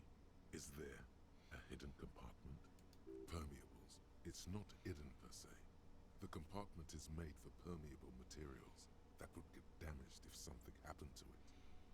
Peek inside. The plastic shimmers like lapis lazuli, but it is not see-through. You cannot see to its center. How would I open it? With your hands, U4-sized pages hang from the clip screwed to the top of the board. Smell the ledger. The acidic stench of rotting food is rubbed off on the cellulose. It now forms the base of the experience. This base surrounded by a faint air of spoiled meat, the stuff of death itself, and then sprinkled liberally with the citrus zest of toilet cleaner. Inspect the clip. An aluminium block runs the width of the board, biting down on the paperwork. Its crocodile teeth are the only thing keeping the papers together. A regular pencil, the tip worn down to nothing, has been attached to the clip. Run your fingers across the aluminium. The surface is interrupted by a silvery sticker. It's rectangular, sparkling with iridescence. You don't know how you didn't notice it before. It is similar to the RCM watermark on your blazer the lieutenant mentioned. Didn't he say something about the headlights of his motor carriage? That you can read these there? Lieutenant, is this one of the hologram watermarks you mentioned? What? Yes, halogen watermark used for adding information to RCM property. Interesting. What kind of information? It depends. Aside from an anti-counterfeiting stamp, mine has my station number and address. The information varies by date of issue. Maybe yours will have how many cases you've solved. How many years you've been on the force, he's thinking. It'll have that. How can I read it? Any capable light with the right wavelength will do. You mentioned the headlights of your Kanima. Yes, RCM vehicles have headlights tuned especially to reveal halogen watermarks. This means you can read the watermarks if you just turn the lights on. That's all. Thank you. While a bunch of sodden papers sag from the clipboard in your hand, it's a sorry sight. Inspect the toilet paper. It's just toilet paper sticking to the back of the plastic clipboard. You can take it off if you want. Maybe it's kitchen tissue? They look exactly the same. If you want it to be kitchen tissue, it can be kitchen tissue. It's not though. It's toilet paper. Take it off. Still wet, the toilet paper, I mean kitchen tissue, sorry, peels off the plastic easily. All you have to do is shake it off your finger and voila, the ledger now looks marginally better. Browse the white papers. They're not exactly white. They're yellowed in patches by sunlight and alcohol and covered in dense blue handwriting. Ink escapes into watercolor patterns, reaching its tendrils across entire pages. The paper itself is checkered with faint red lines forming short paragraphs. Once in a while, there's a red stamp that exclaims, "Case files, commit to paper." The case files themselves are plenty. You count more than 100 sodden, crumpled up, earmarked pages falling apart in your hands. They appear to be sufficiently organized and extremely dense, if mostly illegible. What is in there? What are they about? Work, strife, poverty, the Jamrock Quarter. These are handwritten logs of investigations dating back to January 51, this year. The exact number is hard to estimate, due to missing pages and an odd naming convention. But there are at least 20, maybe 30 cases, undertaken, not completed, mind you. It's the middle of of March. You have attempted 2 cases a week on average. There was mention of a naming convention here. Yes, it appears you employ a, shall we say, robust yet literary system. Each investigation has its case number written on the margins. Yet, still more tellingly, most are accompanied by a name. Of course, superstars always name their cases. A title, one might say even. One that draws inspiration from snoop fiction and vespertine cop show staples. Oh my, and they're written in capital letters too. Yes, all caps. One is called The Next World Mural. Another, The Square Bullet Hole Murders. Another yet, The Unsolvable Case. More? Others appear more light-hearted. The guys on a couch in an unexpected location, and the murder at the hookah parlor. Even the rare article-free collapsing tenement. Murder features prominently throughout. Looks like I was homicide. It's going to take an effort to piece these case files together, but it can be done. Once you're done inspecting them up close. Is 2 cases a week a good caseload, Lieutenant? Huh? 2 complex cases to undertake is a lot, yes. You really have to push yourself. I would not suggest it, lest you start making mistakes. 2 cases a week appears to have been my load, Lieutenant. I'm not sure I completed them, though. 2? That's a lot. I didn't mean to say you are making mistakes, by the way. That was presumptuous of me. I'm sure I made plenty of mistakes. A nice brisk pace, the way I like it. I prefer normal caseload. It's a matter of method. Like a fan of girls, the checkered papers dry in your hand. The handwriting is extremely dense, if mostly illegible. Kim, my cases appear to employ some kind of naming convention. You mean the alphanumeric? Officer, precinct, time of arrival at the scene? No, I mean a non-numeric one, with titles. Oh, you mean the titular? Yes, well, so do I. In our defense, almost everyone in the RCM does. Why is that? It's a holdover from the early days of the RCM, right after the revolution, when the organization had little idea how to do things. It persists in an unofficial capacity. Officers use these titles to refer to their work among themselves. I seem to have named the case the Square Bullet Hole Murders. Again, in your defense, I seem to have named one the man with the hole in his head. That was a real person. His death was real. Still, I named it that, to amuse myself. I pray his loved ones never find out. What happened to him? Rail spiked through the head. He died. It was a workplace accident. I have to open an official case. Is there room? There is, for precisely one more. 15 pages near the end remain untouched by the damage. The checkered grid forms a structure of passages, breaking the case into subtasks to accomplish. Once all the tasks are accomplished, the case is complete. Commit to paper, using the kind green ape pen that Lena gave me. The tasks you've completed flow out of the kind green ape pen in a brash freehand similar to the rest of the letters. The wording comes easily. It's almost robotically simple, a language developed for mental rigor and simplicity. Inspect the victim's body. Interview the cafeteria manager. It's not exactly poetry, but poetry would be out of place. Cross out the ones you've already finished. A satisfying slash sounds across the paper. You're done, it seems to say. And you, and you. Things to be done, and things already done. The composition of reality. This is an extremely useful tool for a detective of the citizens' militia. Now all that remains is to name the case. Lieutenant, have you by any chance named our case? No, actually. Any ideas? The Furies are at home in the mirror.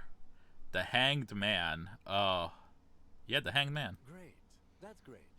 That's actually what I was thinking too. The Hanged Man. Good, strong name. We have a very good name for the case now. I'm going to start calling it the Hanged Man.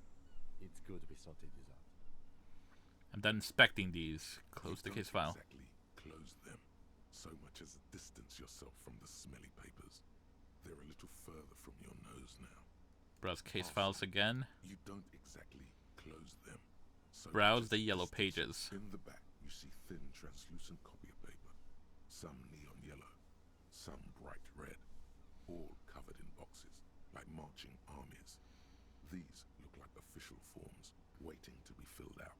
Then rip them from the binder and hand them out, according to type of form. What types of forms are these? 3. The topmost are misconduct fines, the middle ones are station calls, and the bottommost are field autopsy forms. Each is easy enough to make sense of. You don't have to be an intellectual giant to do police work. Misconduct fine. A monetary penalization ranging from 20 to 250 real. Severe cases allow for 1,000 real, but that requires special paperwork. The details of issuing these fines are spread out over the rest of the fields, but they appear pleasantly vague. Station call. These are quite sinister in turn. They give a date and time for the person to appear at the specified precinct police station. Below the call are the criminal charges you risk by not appearing. Field autopsy. A dozen pages of thin copy paper, bright red in color. You see the parameters of a deceased human form waiting to be filled in. Age, sex, condition of internal organs. Enough of these. Yes, all that remains now is to fill those forms and hand them to people.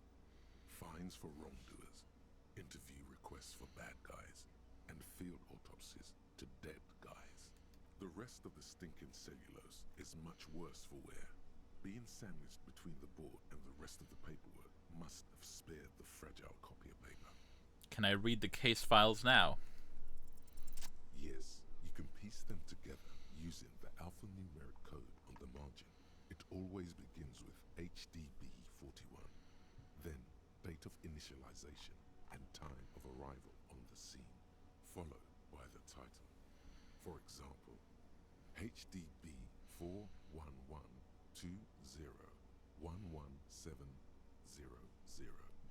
the next world mural.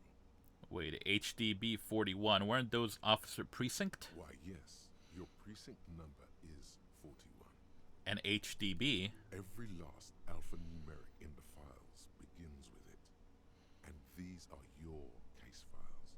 It's safe to say HDB are your initials. Horace Debbie Berenger. Hram Darjan Bezankin?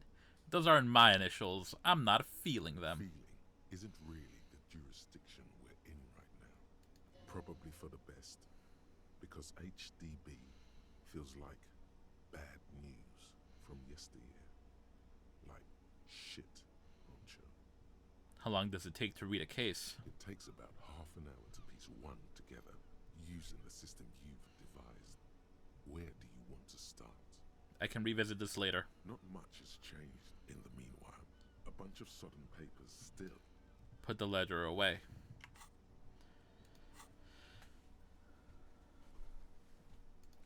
I want to unlock one so I can have more wacky thoughts. I would rather be able to have like these interesting thoughts than level up.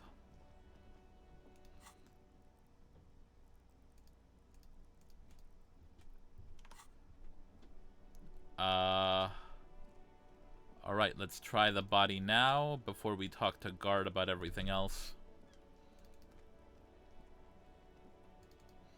It looks like the wind stopped, so we should be good.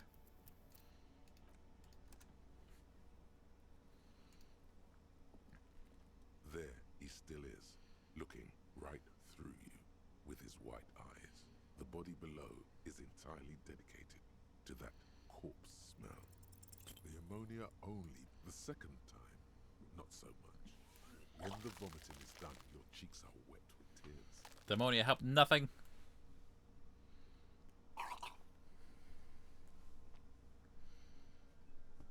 The ammonia didn't help at all. The weight is... I've seen strong men turn themselves inside out for up. I've seen captains puke their guts out, then drive to the station. I think I've... A white... Not being hungover helps too. That's probably a good idea. You need to get your shit together. But my shit already is No, together. it's not, officer. We should go talk Okay. to locals. Find something else. Give it half an hour. Get yourself together. Then... Oh, we still have to give it a half an hour. Okay. Alright, let me start getting my shit together and let's go talk to guard, I guess. Can we try talking to Kunoiz? Not that that's gonna go any better. Kuno, the pig's getting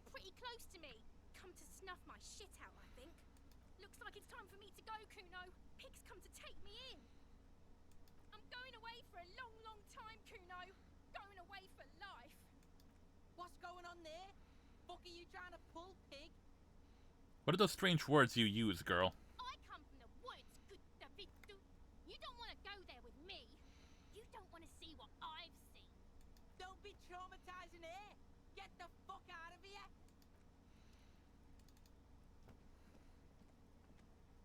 Fuck does Kuno care? I talked to the gardener. She said not to listen to you. Pig, do you have any idea how fucking stupid that sounds? Kuno's cruising his bitch on the town, and the bitch comes back griefing to the Kuno. What is up with that? Get the fuck out of here, fat ass. Those pants are too small for you. Kuno, I keep throwing up and I can't investigate the body at all. Yeah, like a fucking volcano. Yeah. Fucking pathetic. You're lucky you didn't die there. Maybe you got some advice from me. I mean, you're obviously handling it quite well. Yeah. Kuno's got some advice for you. Kid looks to his left and his right and leans towards you. What are you? Like 80, right? Maybe you should stop embarrassing yourself in front of a fucking kid. Perhaps you could compress this negative energy and turn it into some sort of a Kuno-fied non-vomiter. Quinified non-vomiter, here I go. That's right. Turn your weaknesses into conceptual strengths. Try it again now. Kuno doesn't fucking care. Turning my weaknesses into conceptual strengths. Can I keep trying to talk to her? I'll die before I squeal, pig. Hey, kid. This kid shit. Fucking mind games. I'd rather die than squeal. Get the fuck out of her face. You got done. Talk to me. Interesting. I'll die before I squeal, pig. Listen, child, that corpse made me puke twice, and I was wondering why you don't. Stay away from me, pig. You don't want to see what happens when you corner me. I'll die before I squeal. Child, converse with me. Murder was the case they gave me. My feminist agenda thought is finished. Agenda. There is something you need to see, sir. We found the remnants of an ancient artifact lodged in your hypothalamus. It is a cylindrical object, piss-weathered and smelling of liquor. The paint is peeling off, but you can clearly make out the letters Revolutionary Feminist Agenda on the hull. It appears that some time ago, before you became a joke, you were an actual feminist. Somehow, you've come to that conclusion. Perhaps you can work your way back. Alright, now I have a revolutionary feminist agenda, which can evolve into a radical feminist agenda. Hopefully it's not some turf bullshit. We'll see.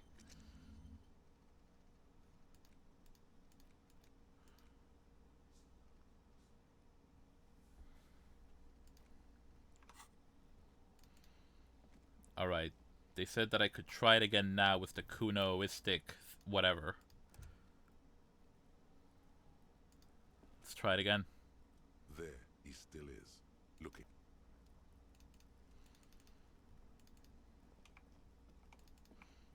Alright, I was told to check this shit out again. An inconspicuous pile of the roofing material, Eternite. Drama set to take another look. I'll be back once I have, like, items that help with that shit.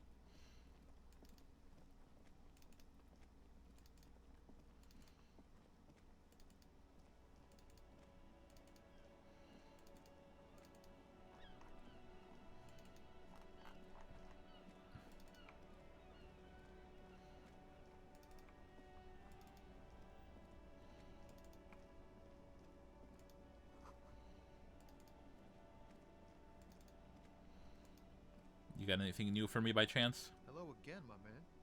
What's on your mind? Care to spare some change for a working stiff? Huh? Oh. No, I ain't got any money. They don't want to pay for unfinished work. Who is they? The bosses, man. I don't know who these bosses think they are, but that sounds like a good arrangement for them.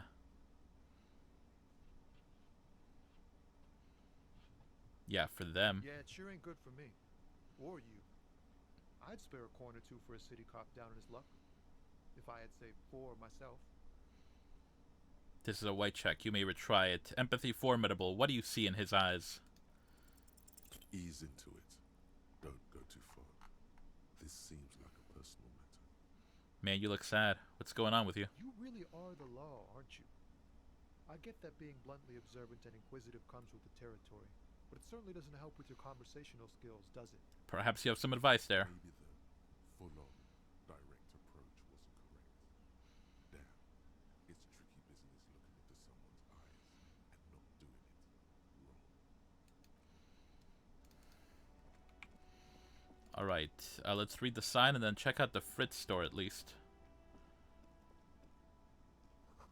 Closed for winter, please use main entrance.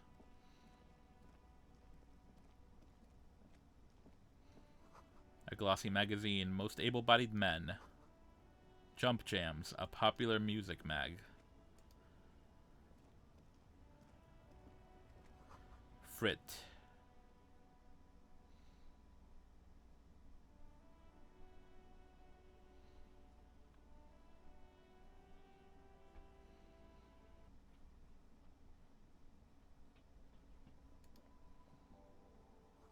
Yellow roses, dozens of them. Tulips, too. A small cabinet on the wall is filled with various medicine bottles, nasal sprays, and blister packs.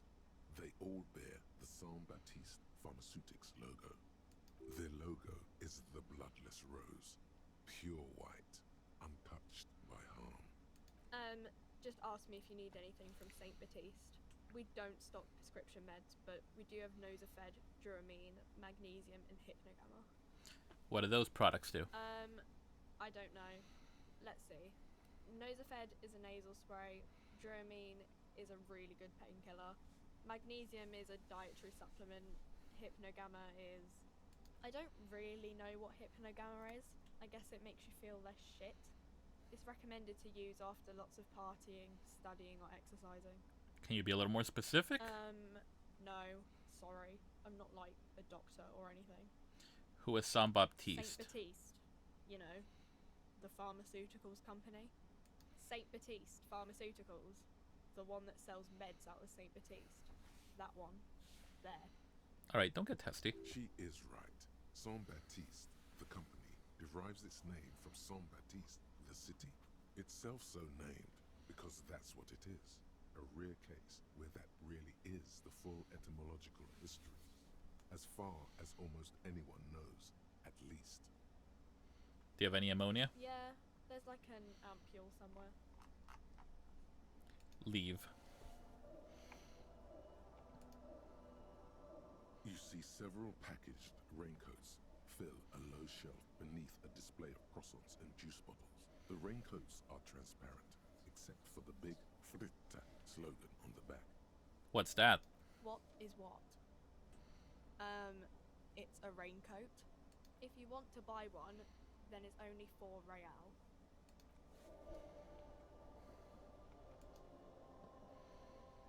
The tear machine stands in the corner. A sign says, 1 bottle equals 10 cents. What is this machine? Oh, that's the tear machine. Yes, but what is it? It's a machine for tear. You know, you find tear outside, like bottles or whatever, and put it in the machine, then it gives you money. I see. And how do I pick up tear for the tear machine? You need a bag, I guess. We used to have some, but we gave them all out, so feel free to use it if you find a bag, though. I'm sure there are some out there, somewhere.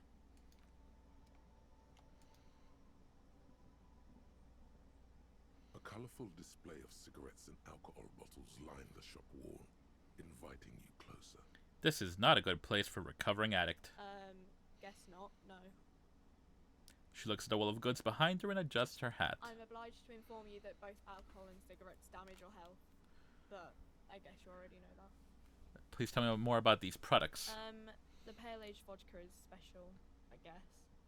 It's stored in pale for a couple of years, which makes it super expensive and super strong.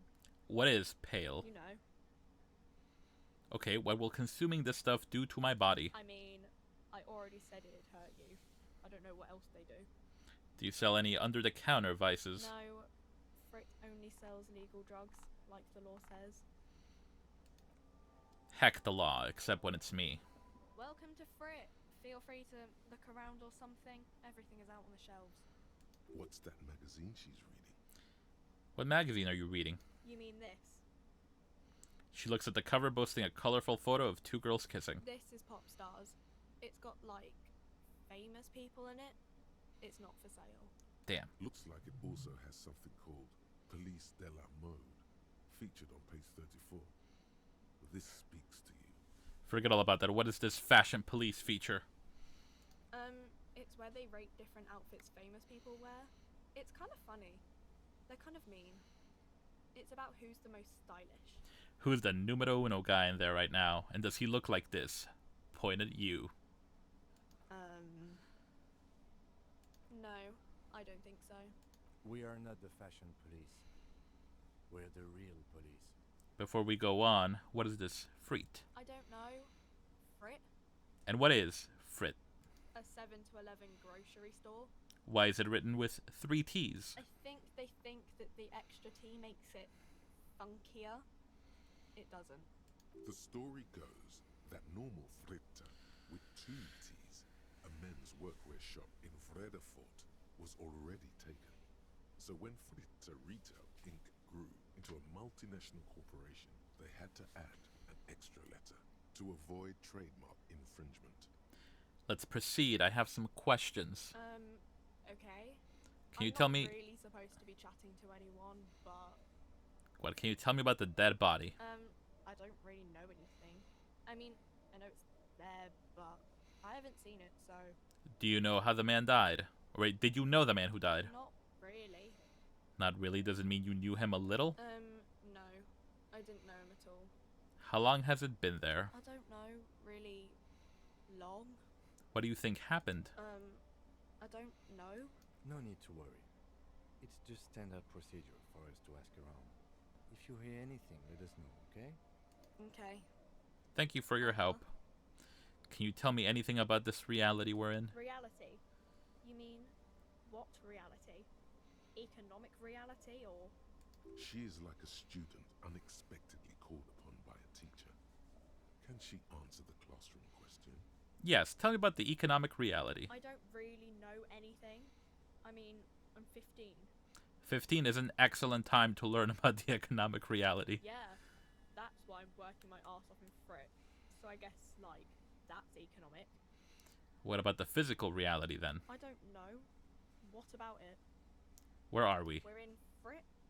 No, I mean, where are we on a larger scale? As mankind, or as a nation, or...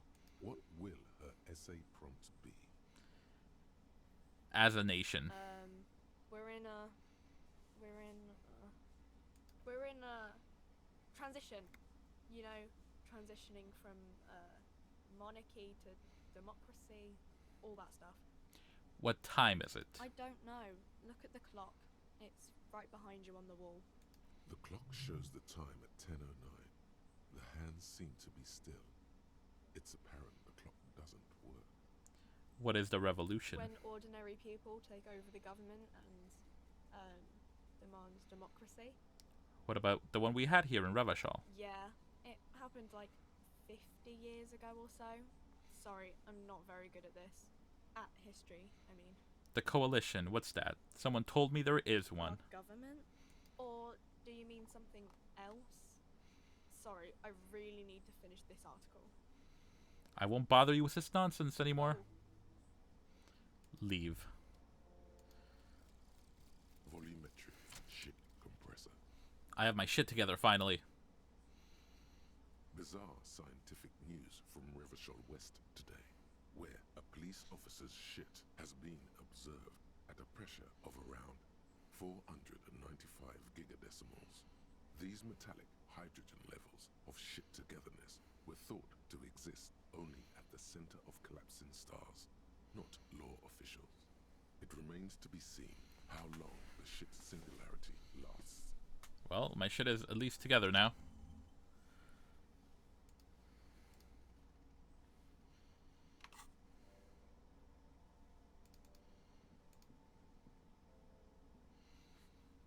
Alright, Alright, I think we still have a little bit more time to kill, so we'll talk to this magazine salesman and then try to get the body down.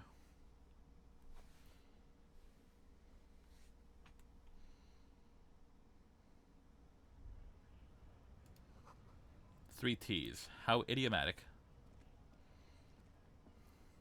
Welcome to Rivachol. Why are you addressing my partner like that? Don't you welcome to Rivachol me. My grandfather came here from a 3,000-year-old racist isolationist culture, while your ancestors came to this island a mere 300 years ago. Every school of thought and government has failed in this city, but I love it nonetheless. It belongs to me as much as it belongs to you. Yeah, you tell him. It's men like you who keep Rivachol divided, making it that much harder for everyone to climb out of this post-war limbo. What he means is, fixation on the Revacholian nation makes it harder for Revachol to actually attain self-determination. He's right. You're undermining our best shot at real self-determination. Oh, come on, man. I just said, welcome to Rivachol. It's a lorry driver thing. Your character name is even racist lorry driver. We know what's up here. I know exactly what you meant. You think my kind doesn't belong here, that I should watch myself and behave. But you see, I'm an officer of the RCN. It's actually my job to make sure you behave. I would advise you to remember that. Silence. The air between them becomes tense. Your partner needs backup. Now's your moment to shine. Fucking A, Kim. I've got your back. You do make a cute couple. You know that. The lieutenant exhales and resumes his regular calmness. Now that that's settled, we have a couple of questions. Whatever you say, officers. You could ask him to show you the soles of his boots. He definitely looks like someone capable of a lynching. Let me see the soles of your boots. Been admiring the stompers, huh? Sure thing. Check them out. On the bottom of the man's boots, you see an intricate tangle of treads with no immediately discernible pattern. What's up with the soles of your boots? It's Rivachol. Where did you get boots like that? Custom made. Cost me a pretty penny. But why? For when the invasion comes, the last thing they'll see before the lights go out is illustrious Rivachol. Wow. Look like the lieutenant cares. He just makes a little note. What is this invasion anyway? It sounds like more immigrant bashing. Man, you know, there are all sorts of invasions. I thought we could rely on the cops. We're in this together, whether you realize it or not. I wish I had the option to, like, fine him for being a dip. What are you hauling? Oh, not much anymore. I'm here to pick up some cargo, but the dock workers are on strike, so it's a sit and wait on your ass situation. How long has this been going on? The strike? Oh, they've been at it for a while. A month, 2 months maybe. But this here is just the last week or so.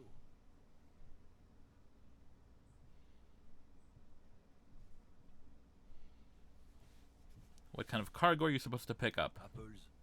Apples is exactly the kind of thing you'd say if you had something to hide. Sounds like a cover story to me. Look, as detective, I come from a long line of lorrymen. We got ancient rights and privileges. Uh-huh. Oh, I'm here to pick up a load of fucking apples, man. Just regular Koiko picked apples. Koiko may be another derogative. For a person from Grad, you think. Oh, so they grow apples in Grad. Yep, it's one of their main exports. They grow them down South Yekokata. A beautiful place. Got great scenic vistas. In fact, Yekokata is a desolate wasteland whose name literally translates to Zone of Ecological Catastrophe. It features no scenic vistas and supports virtually no plant or animal life. Yekakata is not in the south, and they definitely do not grow apples there. You're a racist and a liar. Yeah? Says who? It's literally in the name, Zone of Ecological Catastrophe. Then, I guess they grow apples somewhere else. You can never really tell with those koikos. They're everywhere, except their own homes. You keep saying that. What does it mean? He means the people living in Grad. Yeah, you know, Gradniks, Gradvolk. Those degenerates from Grad. So it's an ethnic slur. Hey, if the name and description fit by the very grace of nature, who am I to say otherwise? So can I see the apples? Did you miss the part where I said they aren't here yet? Besides, even if I did have some, I wouldn't go putting my nose in them, huh? Relax. You've got all you can get here. He probably doesn't even know what he's hauling, even if it is something unsavory. So he'd remain unaccountable. I found this mug in the trash. Is it yours? Oh man, that's great. Look at that guy go. Haven't seen anything that funny in a while. Is it yours? God man. Thanks for that, but no, it's not mine. He doesn't live in Martinez. You said something about the rights and privileges of lorrymen? Oh yeah, they're a big deal. My great-grandfather was a carter, had a royal license and everything. We've tried to hold on to our privileges. What's a carter? Someone with a cart. What did you think it was? That's how deep into history our thing reaches. Before machines. That's a privilege how? Fucking is. We have a guild and everything, huh? Very ancient. Very prestigious. So you're in a carter's guild. Damn right. They've been trying to fuck us out of our heritage in the name of profit. But when they try to replace us, they'll regret it. Trusting street thugs with their goods is going to fuck them right up the ass. Mark my words. Generations of practice ain't no laughing matter. What's that argument all about? Biological determinism, natural law, the sorting of the races. Oh shit. Not the most Some eugenics popular topic bullshit. nowadays, with a coalition in charge, you know. You might want to change the topic. That is, bury your head under the sand like common sheep. It sounds like you're just a racist. I'm not just racist. Look, I've read books, huh? The science of racial theory has all been proved, even if some people don't want to accept it. People who've studied these things say that you and me are superior by design. So, naturally, we Occidentals should be in charge. Obviously, you can see the merits in that. I can see you're a prime example of superior design, and if you can't tell, that was sarcasm. Open your eyes. Haven't you noticed something different lately? An unfortunate downturn, maybe? Huh? When members of the superior race cease to believe in their innate superiority, they stop competing for resources. And the problem with that is? The problem? The damn kips are showing a real good game lately. Same with the mosquitoes. And the other introduced species too. They're on the precipice of cultural victory. Cultural victory? What is this then? Wait, what is this cultural victory? It's what the kips of Boogie Street are going for, right under our noses. And the others too, on the radio. Heard any chansons lately? Heard any motetos or leader? No. Dominating culture is how they plan to win. They say so themselves. Uh-huh. It's true. Also, you need to realize the dangers of mixing races. Who knows what might happen if people don't stay in their birthplace? You might end up with a new sub-race, with unknown characteristics, leading to extra competition. That's why you've got to control the offspring. Pretty sure I'm not down with this racist bullshit. You go on and fuck yourself, Mr. Lorry Driver. Don't push your luck, runt.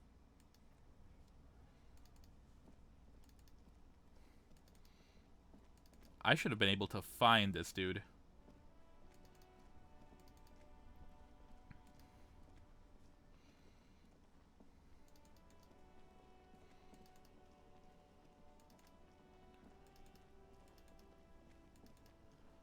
Alright, let's see if we can get him down now. I think the half hour passed.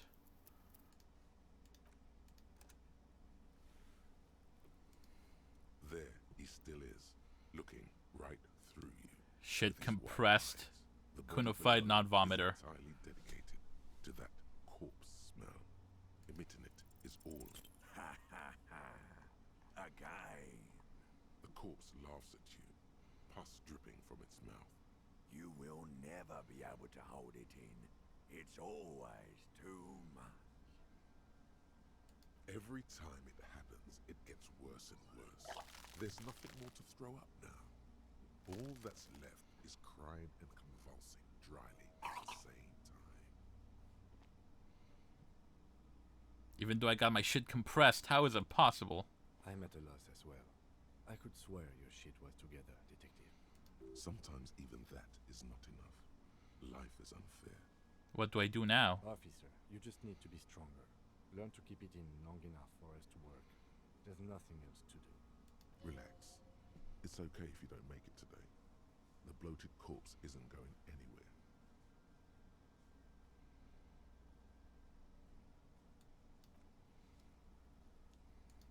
There, he's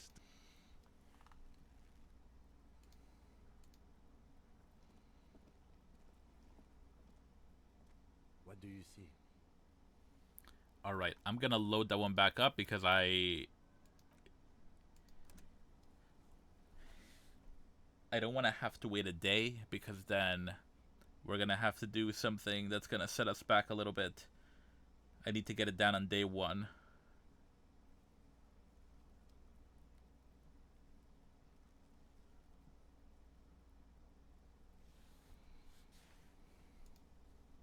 there, he still is. Looking, as you breathe in, the odor comes over you. It's a spell of the mind telling you to run, and your stomach to wring itself empty. With your hands at your sides and your eyes squinting, you stand in it. It's a puzzle. What's hanging in front of you is a puzzle of decaying flesh, tattoos, and tendons. Do they always do that? They do after 7 days, yes. We are deep in decomposition here. The man before you is naked, but for a pair of underpants and enamel boots. His skin is greenish, marbled with decaying veins, and blotched by lividity. A fading web of tattoos covers his chest and shoulders.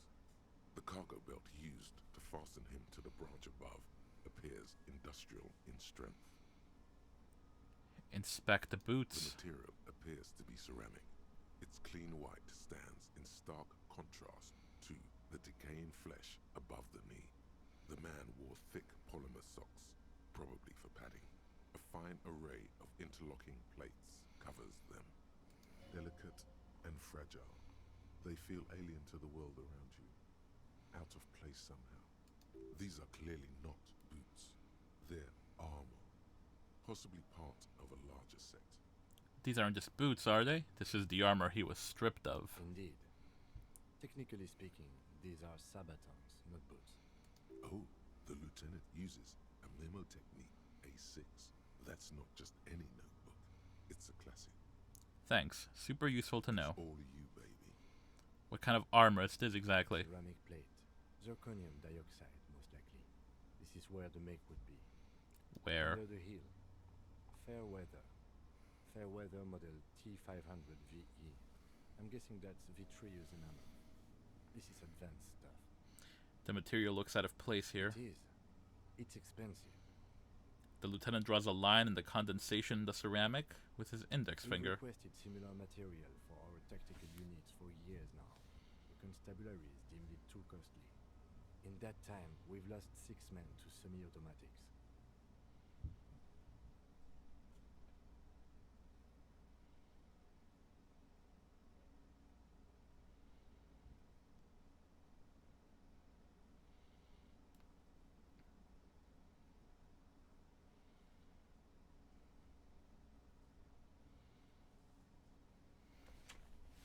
How much are we talking about? Just out of curiosity. For a full set, about 4 years of wages. For the northwest region of Revachol, an officer's average yearly income is 5,500 real, unadjusted for rank. Wait, my yearly pay is 5,500 real? Not too much, yes.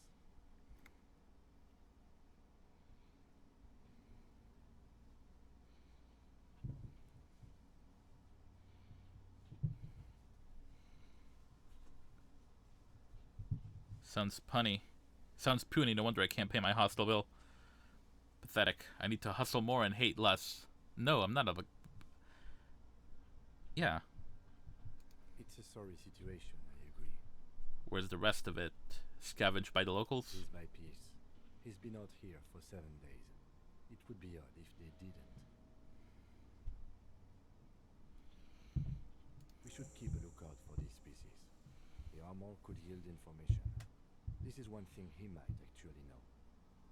The Sabatons dangle off the man's decaying form, ageless and synthetic.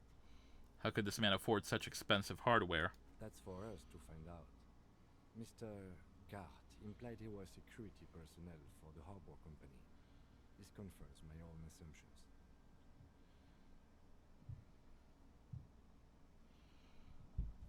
Initial report? Just something I scraped together from my station. An area report on Martinez. I'm sure you did the same. He's not actually sure of that. He's just being tactful. These look pretty advanced for a security guard. I agree. This equipment is way beyond what a guard can afford. Knock on the boot. A small bell-like sound fills the air, like tapping on the side of a porcelain cup. It's anything but. This material is a kinetic redistributor. It spreads kinetic energy horizontally, from plate to plate, dissipating it entirely. See? Faint, organic lines cover the plates where they separate into smaller ones.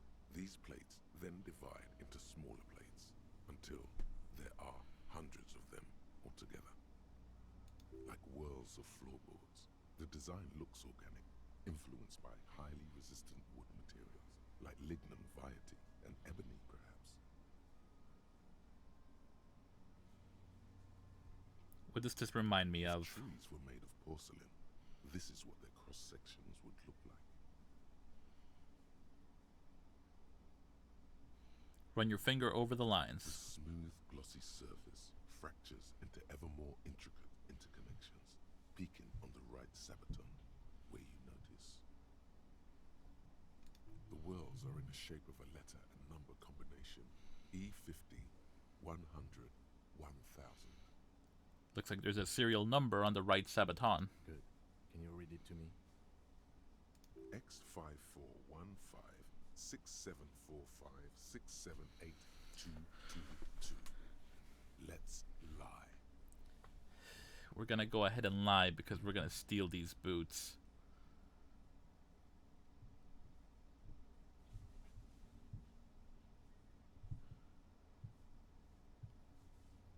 Or no, we need to trace it.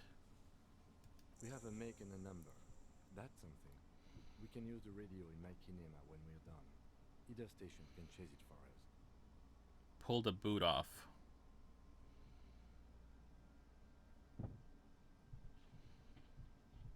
This feels dangerous. Are you sure? But yeah, no.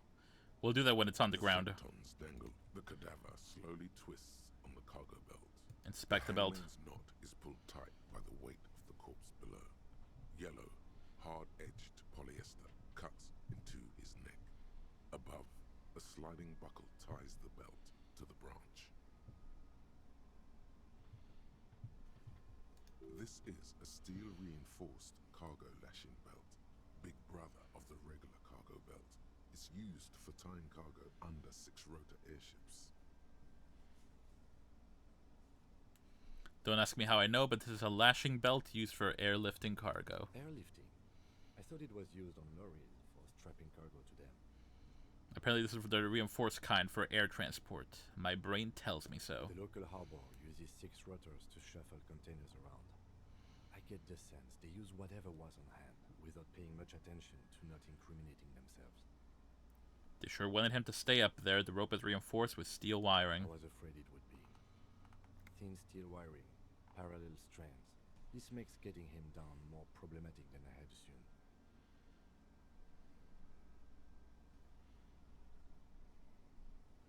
We're assuming dock workers from their harbor did I'm it? still approaching this as a lynching, yes.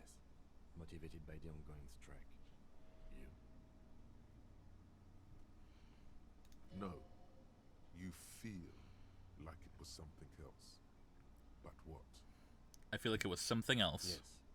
It often is. This bell worries me. How did they even get him there? A noose is one of those things that's easier to use one way around.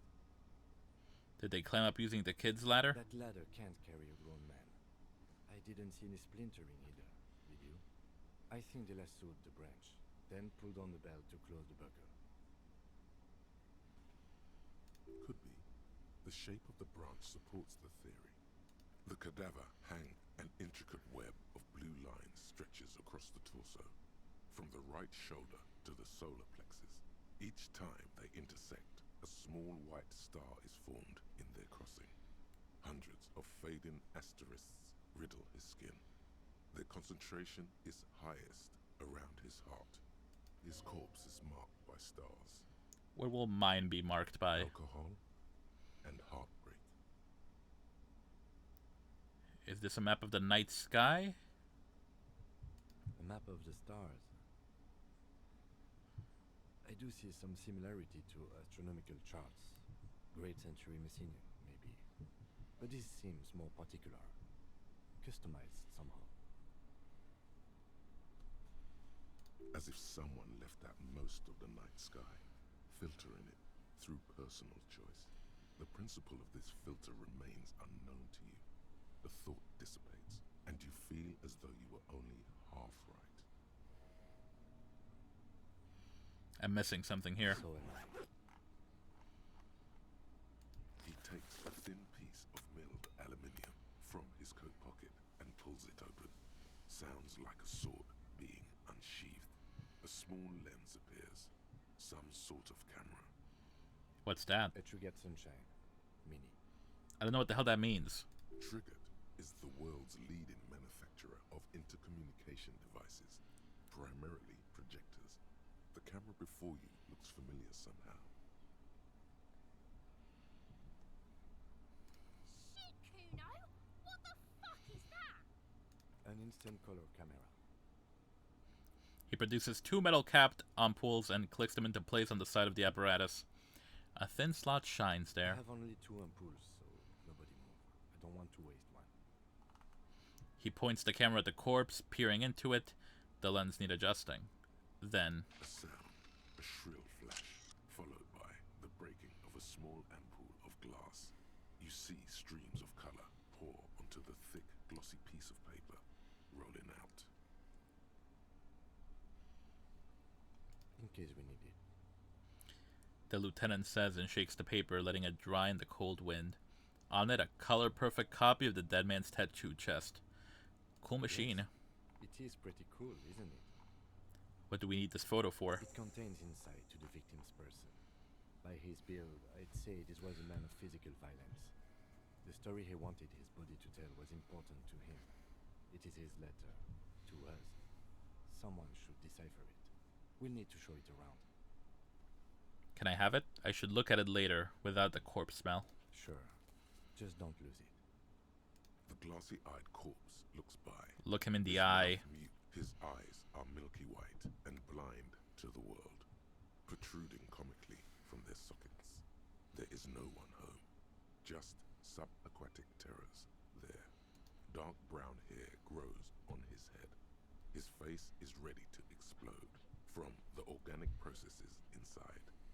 The death's head grin has passed. What remains is an unrecognizable mess. Underneath the curdled meat there is an expression, not carried on his features, but below, inside, an expression of pleasure. This man was experiencing joy at the moment of his death. This man enjoyed the moment of death. Why do you think so? It's an intuition. Okay. I am less skeptic about this hunch, he thinks, than I was of the supernatural premonitions that overtook you at the trash container. He then covers his nose again. Alright, let's go. Inland Empire. Don't fail me now. I'm gone. Where have you gone? Into the wild pale yonder.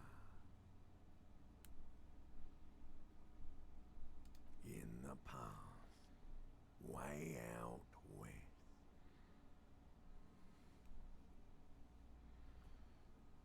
I can see you're gone, but who are you? I'm a joke.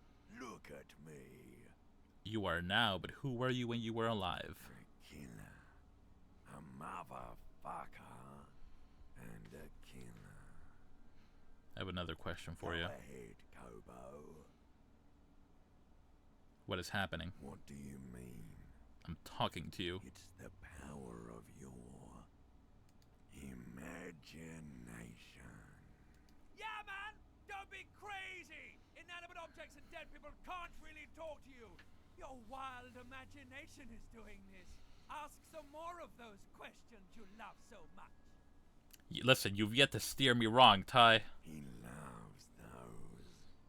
Why do I love questions so much? Because you're a copperoonie. Look at all of them go. Do you want more questions? Give me a comical amount of questions. Coming right up, copperoonie Rooney. This is getting upbeat now. Who killed you? Love did me in, brother Copo. It was love all along. Why do I feel like I've forgotten something terrible? Because you have. I knew it. Why were you feeling pleasure when you died? Maybe I was getting my rocks off. So you were feeling sexual arousal when they were hanging you? Do I look like an erotic auto-asphyxiation type to you? I mean, at first glance, yes. Captain Copodromo, I fear we are drifting away, fixating on sexuality again. Let's go with a simpler question. He didn't choke himself. You know it. Is my name Rooney? Fuck no. You're no Rooney. Rooney is obviously not who I am. Between you and me, your name is probably Harry. Could I really be Harry? You can be anything you want to be, brother Copo. Damn right. Can you ask me a question? Sure, Lobo. I can ask you a question. Why are you doing this? Doing what? Looking at my face. Motionless. Looking into my eyes.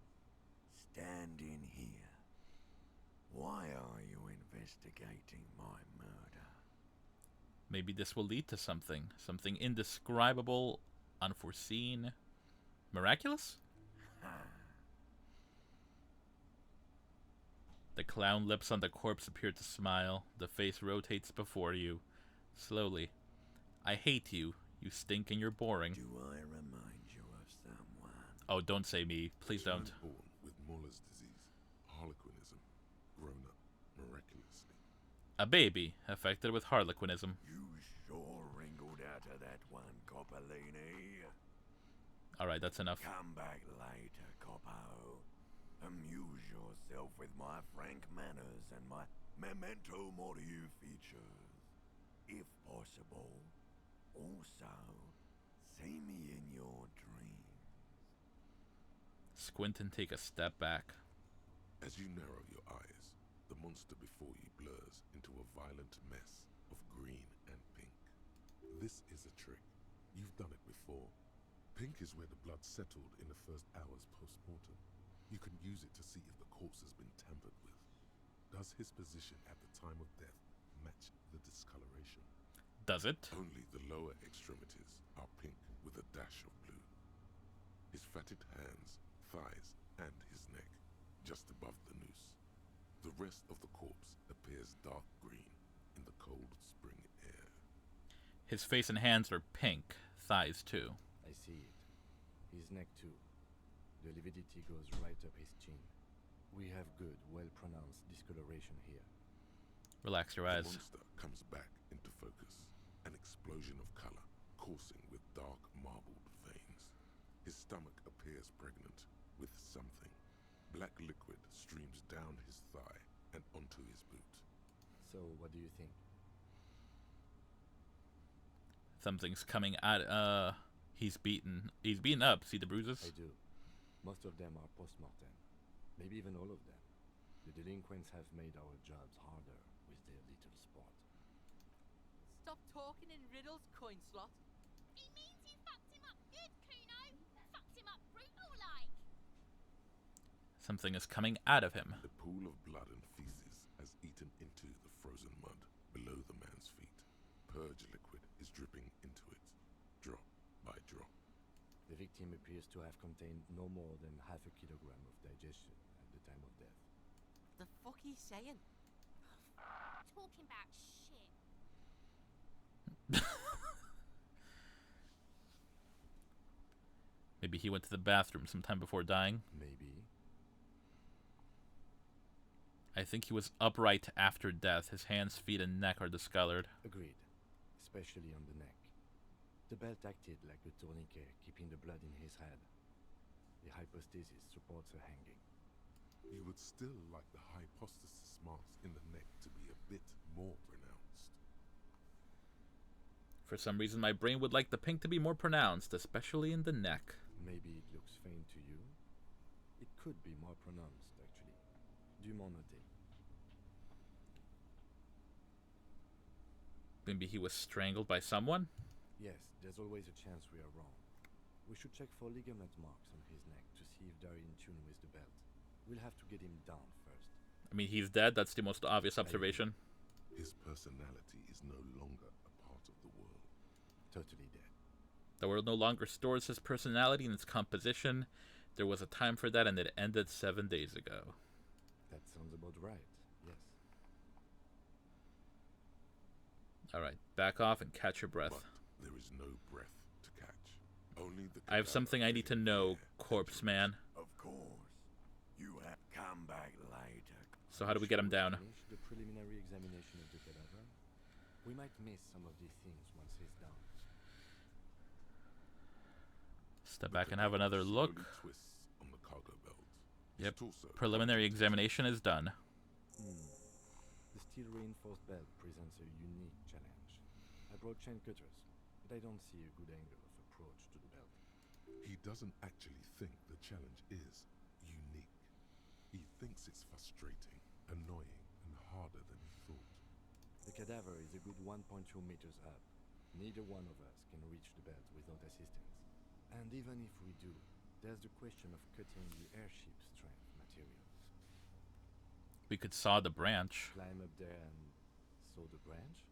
Yeah, it seems dangerous. There has to be a less risky way, with less falling down of trees. Can't someone else do it? Someone else? You mean like the police? Yes, exactly. You have a point there. Sadly, yes. The whole RCM is out there right now, doing the exact same thing we are. Are we in a rush to help them? Not with this on our hands. I know it's hard, but I assure you, the others won't come to help us. And we have a growing sanitary concern here. We need to get him down, fast. Maybe we could shoot him down? Yeah! Bang bang time, pig! Shoot his head off! How? Where the buckle ties the rope to the branch. That's a good spot to aim. There. The buckle holds the belt together. Where? Ah, yes, I see. If the shot hits that, there might be a chance to release the belt. Yeah, now we're talking. Entertain a Kuno with some shit. They'll miss! The pigs will miss, Kuno!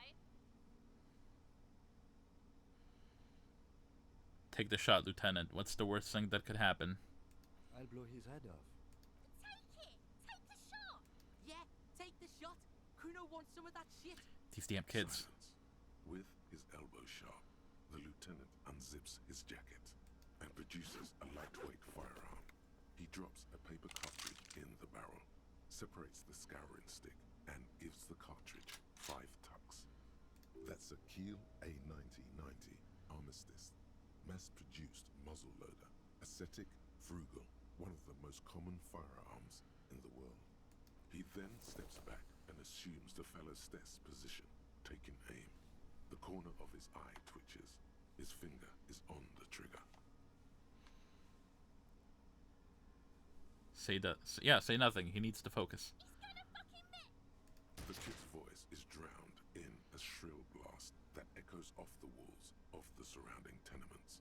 A cloud of smoke slowly parts in the air as the lieutenant steps back and says to himself, God damn it. he feels bad about it. About his eyes mostly. Just having bad eyesight. Probably from a young age. Whatever you do, do not console him. Fucking idiot! Mookaba asshole! Kuno could have hit it easy, but then Kuno's not fucking handicapped, is he? What now? I have to say, it's beginning to look unlikely we can get him down without assistance. I'm out of ideas. Let's have another look at him.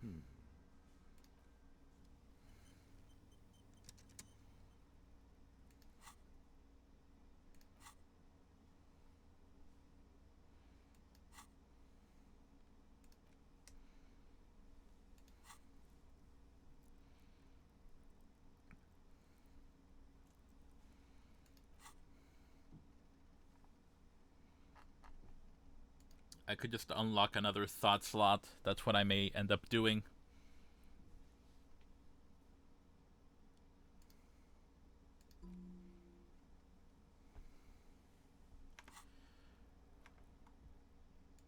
Alright, let's save the game here. And fuck it. I'll try it. Yes? Inland Empire.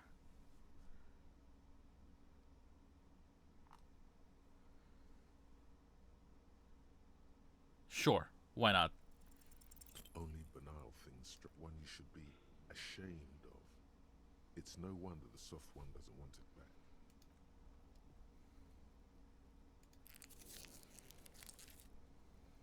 The man before you.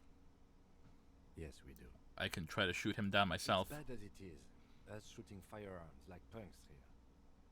Go ahead, I'm not stopping you. Just don't hit the victim. I'm gonna need your gun for this. They only have one gun. Oops. This is the sorriest pair of pigs Kuno's ever seen. Officer, why do we only have one gun? Remember what I told you? I didn't have my badger uniform with me when I woke. I didn't have my gun either. That is even more unfortunate than the badge. You need to contact your station about it as soon as possible. Try not to lose this one, please. We're not off to a good start. This missing gun business is making your hand tremble. Yeah, take it, you fucking banana pointer. Take it and shoot yourself in the mouth. Feel the weight first. A cold piece of bakelite and gunmetal is surprisingly light. Your fingers fit right through the guard, instinctively resting on the trigger. The fuck are you waiting for, Kuno? Tell him to shoot himself in the mouth. Point the gun at the belt. To focus in your sights. You stand with your feet planted firmly in the ground and your left hand supporting your gun arm. Why don't you just shoot yourself in your mouth? At least you won't miss. Close your left eye first. Your field of view narrows. The branch slowly moves, becoming entirely two-dimensional. The metal buckle glimmers, catching the noon light as the corpse slowly rotates. The slow movement of the branch in the wind and your shoulders directing the gun sink up, dancing hypnotically. Look, he's crying. You gonna cry now, fucking faggoty? Say, shut up. Or what? You gonna fuck me? You wanna fuck me, pig? Is that what this is about? Branch movement analyzed. Sure, why the fuck not? I may have to save scum if I, like, hit the head. This is a challenging 12. I would have to score pretty high. Damn. I can't really take any drugs, though. I'm doing a clean run. I can't do anything. Alright, fuck it. Let's try it.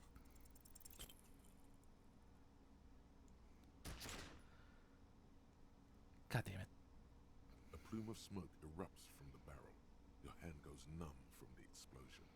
With your ears still ringing, you lower the weapon to see what happened. You missed the belt, but hit the corpse straight in the chest. Bits of ribcage protrude from the skin. No blood, only a murky sludge dripping down his belly. The sudden stink makes your eyes water. Oh my god, he's gonna fucking cry. I knew it. What a mulko. There's something wrong with your weapon, Lieutenant. It keeps missing. The armistice is sufficiently precise, officer, especially at close range. It's not the gun's fault you can't shoot. It's your pig hands. Pigs don't have hands. They have, like, fucking hooves or something. Kuno has hands. Kuno can shoot that shit down for you. No, Kuno. If I can't shoot him down, no one will. Cop's bitter because he fucked that corpse up, Kuno. What a fucking good still need to get him down somehow. The bad way. The way I didn't want us to. By asking the harbor for help. They have the tools and the men. If they put him up there, they can take him down too. But how do we get inside the harbor? From the gates, by negotiating or fighting. I'm unenthusiastic about fighting. Or we can try to find some secret third path. It's unlikely though. To the gates. Let's negotiate. But won't it be To dangerous? ask the suspects for help with the victim's body? To be indebted to Evrard Claire? Very much, yes. Which is why I would have preferred us to handle this ourselves. Clearly we can't. Suck my dick, bitches! Who's Everhard Leader Clare? of the Union. A dangerous and corrupt man, from what I hear. You don't want to owe him much. Yeah? Don't go being someone else's bitches. You're Kuno's bitches. Let's get to it then.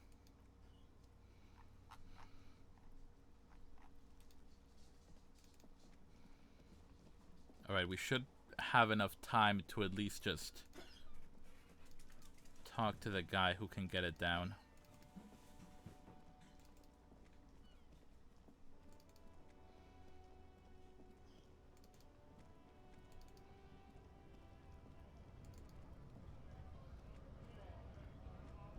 Scab? You're hazy on the notion of a scab. Smells like politics, though. Maybe it's got something to do with the flask he reaches for from time to time. What exactly is a scab? A kind of a worm. Content with mere survival. They come, they want to do our job for shittier pay, screwing over both themselves and us. Everybody loses. Hold on, where'd they all come from? Beats me. Somewhere in the ground, I think. You don't seem to like them much. Gotta be bloody stupid or freaking evil to scab. Or I guess scared, maybe. But scared of what? Of who? He looks at the mask, squinting his eyes as if trying to ascertain what they're scared of. Personally, I'd rather beg than scab. If the gentleman shouting on the street came begging, maybe they'd have gotten something. Have you tried talking to them? We've explained the matters, but they don't listen. This lot would be reasonable and go home if the big guy wasn't riling them up all the time. I'm not a scab, I'm a cop. I was just messing with you. No one's ever seen a cop scab. Imagine, you cops going on a strike, but then another cop comes in and says, let us cop for less money.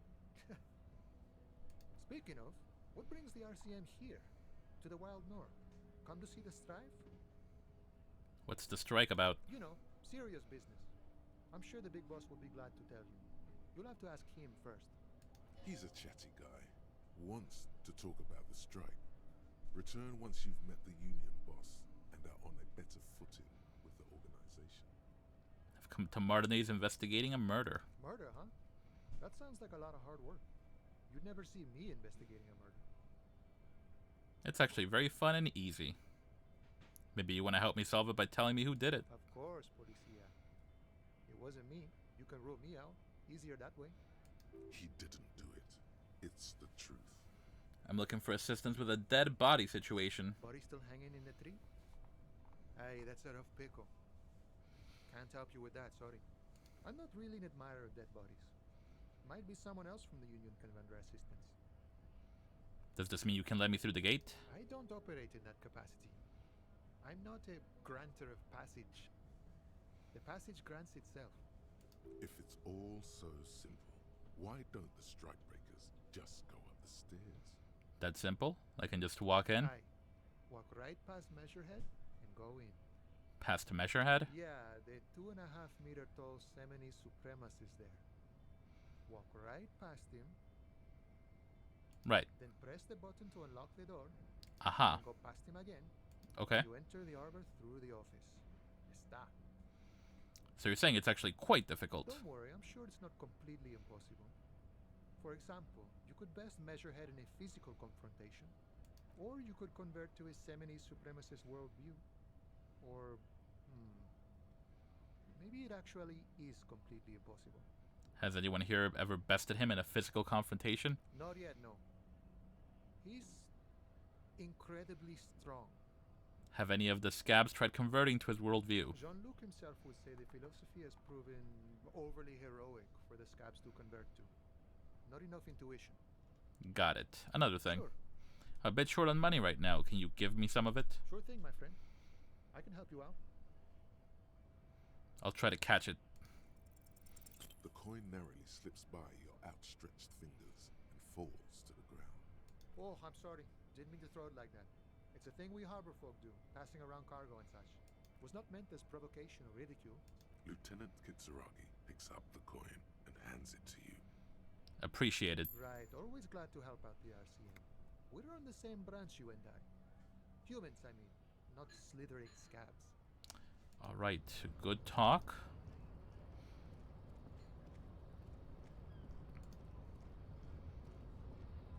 Can I talk to you?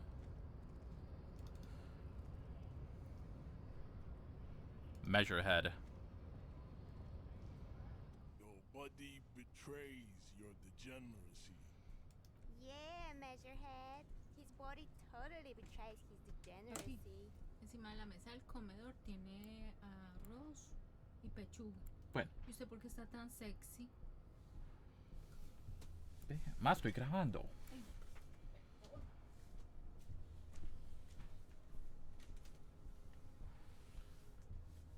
Sorry about that.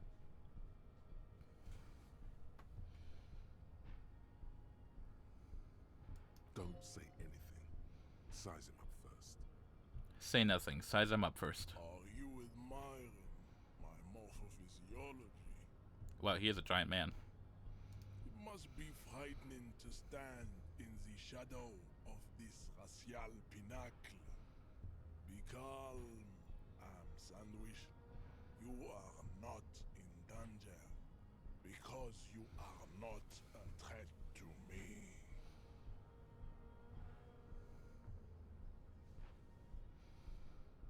My body is unimportant. I'm with the police, and we need to get into the harbor. That is precisely the negligence that has led you to succumb to Al-Ghul.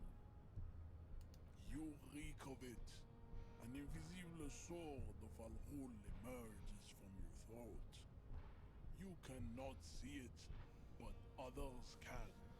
It is making the woman in my company sick. Kim, is it really so bad? It's not good. It's like a rat crawled into your stomach, got drunk and drowned. Wait, Al Ghul? Yes, Al-Ghul. He means alcohol. Do you mean alcohol? Correct. My small skull servant. Al-Ghul is an ancient Ilmaran poison, a parasitic fungus that has colonized your race. It is a trick the desert pygmies played on you for humiliating them and stripping them of their land.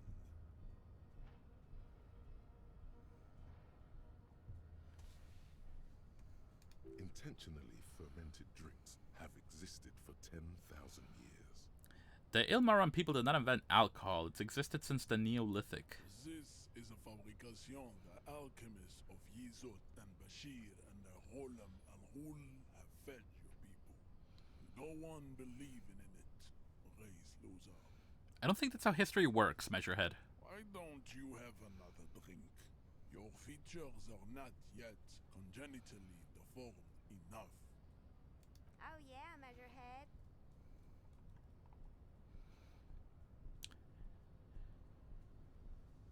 You're right, I'm a servant of Al Ghul, but I still need that body down from the tree. Listen, enough. I need you to take the dead body or let me in. No, you don't. You need to get another drink. Occidental Haplogroup B4 is done giving orders around here. The influence of the ham sandwich race is waning. I don't understand which one's supposed to be the ham sandwich race. Show him the ham still got it. Does this remind you of someone? The guy down there? The fat racist over there? You're just like him after pumping some iron. Look at my craniology. I am the pinnacle of my haplogroup. The pink blob is a bad example, even of yours. It saddens me. You were once a noble and powerful race. So many racists. You gave the world eugenics, electricity, and powerful weapons of war like missiles and aerostatic aircraft. You made great gains in metallurgy, race theory, and statecraft.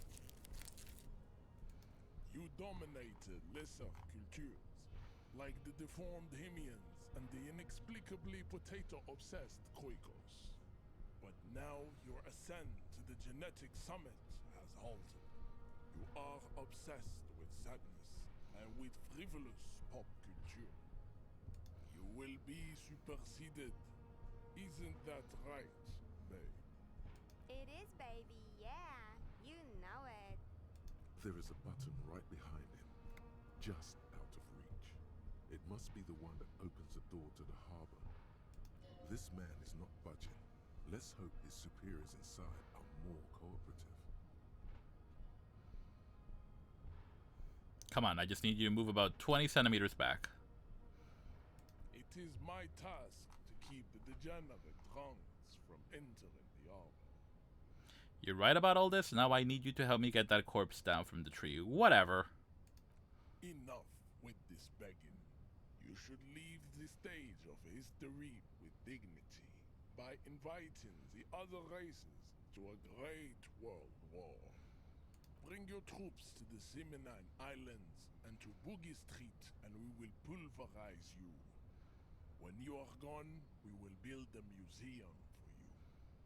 The walls will be lined with bottles of Al Ghul, your beloved beverage. Inside, we will store the odes to homosexuality you call art, and your microcephalic skulls. What? There may be a peaceful solution to this. You could internalize Mejerhet's race theory. He would take you as one of his own. Wouldn't that mean I have to become a Semini supremacist myself? Well, yes. Why? Don't you want to be a Seminese supremacist? So what if you're not Seminese? You can be anything. You serve the Union? Don't you? Aren't they ham sandwich folks? Don't be vulgar.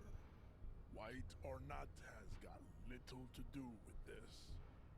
The race enigma runs much deeper than that. He turns his eye towards the harbor, seemingly bored with you.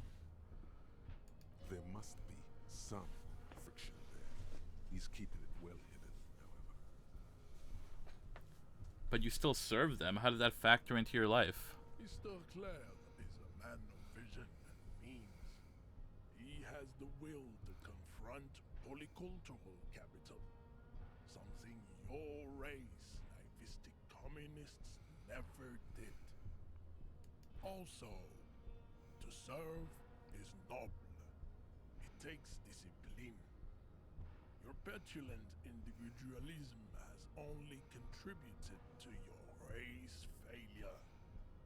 It is lax and moronic. Communism is pretty cool. Idiotic communism is the single greatest contributor to your race descent. Everywhere around you, the fruits of its failure to challenge the world order. Individualism, rock and roll music, sexually transmitted diseases. Above all, rampant multinational finance still reigning large. Tell me, where have you gotten your love of pathetic communism from? Degenerate youth culture? Rock and roll music? It's true, I am a rock and roll star and a rebel. Rock and roll is moribund. Only Khoikos listen to it anymore. There is no life left in it. My people abandoned it long ago. It leads only to neurodegenerative herpes and heroin overdoses. I am not surprised you enjoy it so much. This has happened to many of the side products of the inevitable cultural victory of the Seminese race. Okay, I'll ask, who are the Seminies? The South Island race, haplogroup A4A. We are the rightful masters of the Insulindian archipelago.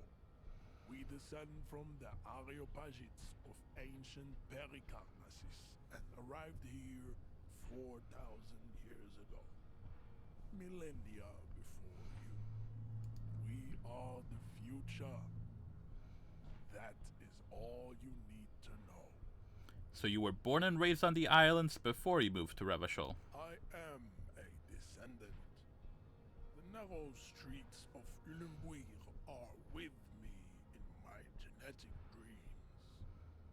I see young Simonese women walk into the grey mass on Ile de Fantôme, waiting on immaculate conception from the Pay. So you did not come from the islands. No. I have heard about it on the radio. So you're not really Seminese, you're just from Revachol. I'm from Couronne. And no, it is not just in Revachol. The city is central to the Simonese strategy. Spreading through its trade networks, our culture will dominate the world.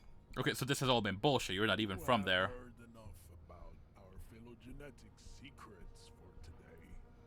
You have extinction to come to terms with, and never getting that dead body down from the tree.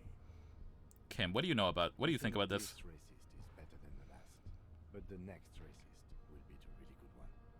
That will be the... That will be our lucky racist.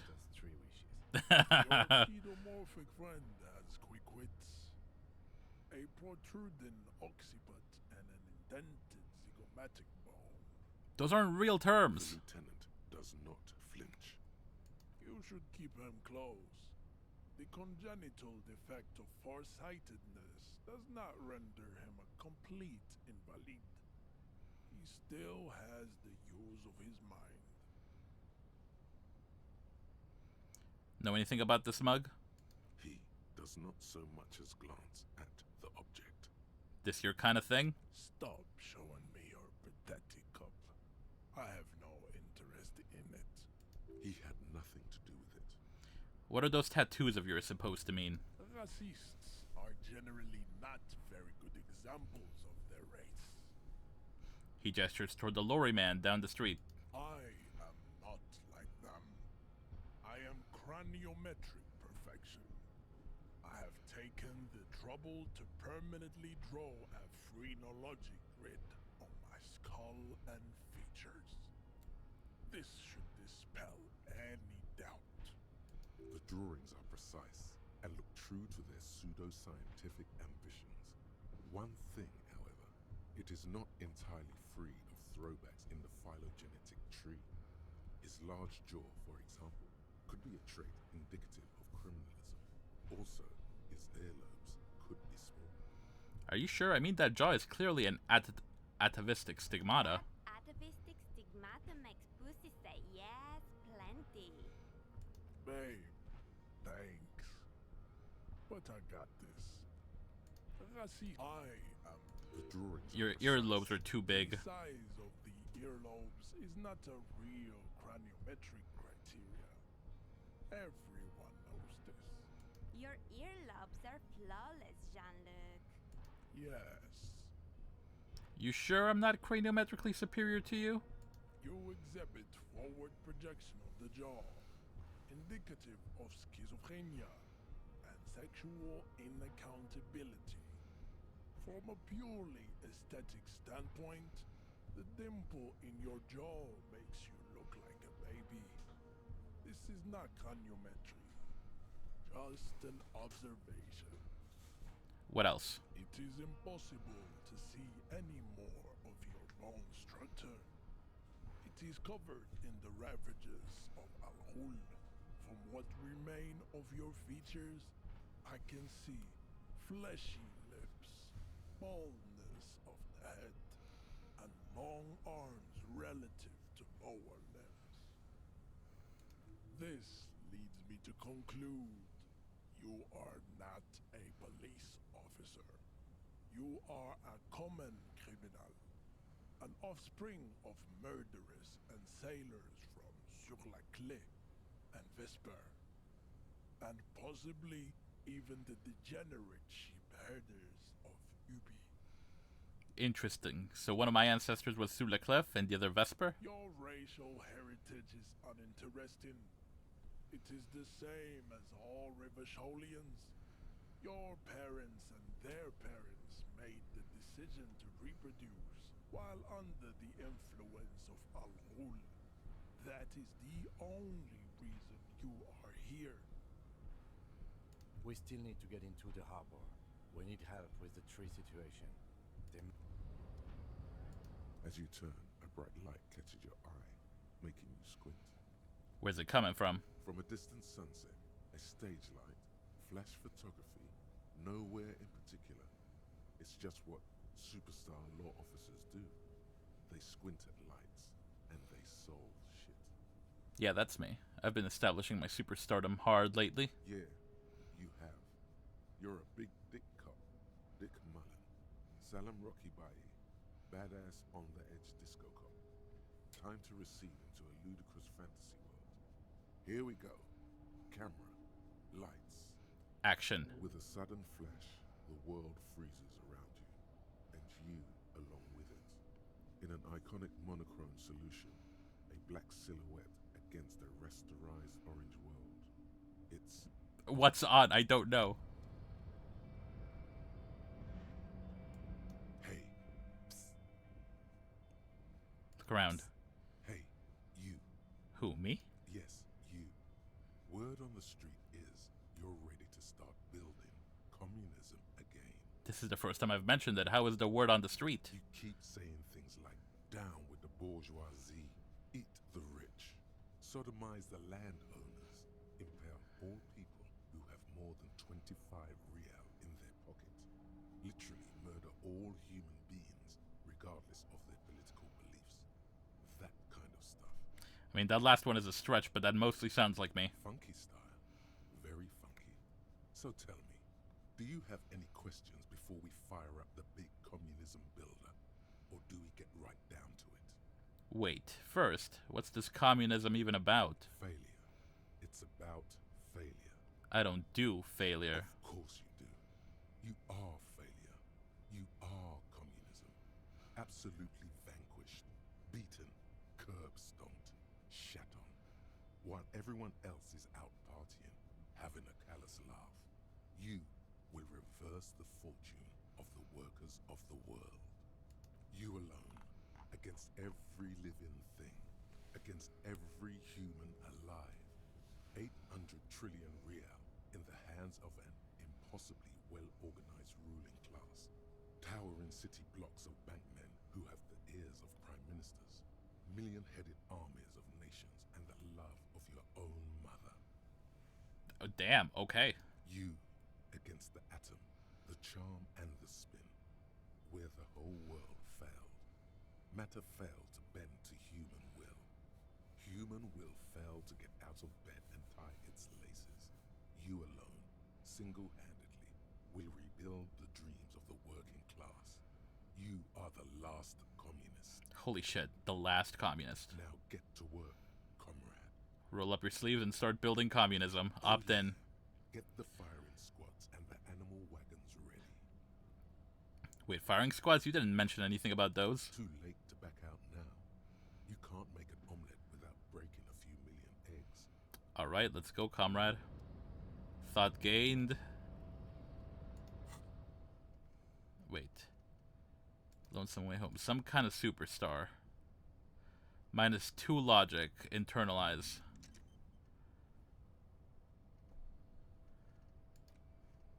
I still need to unlock another slot before I can do the Mazovian socioeconomics.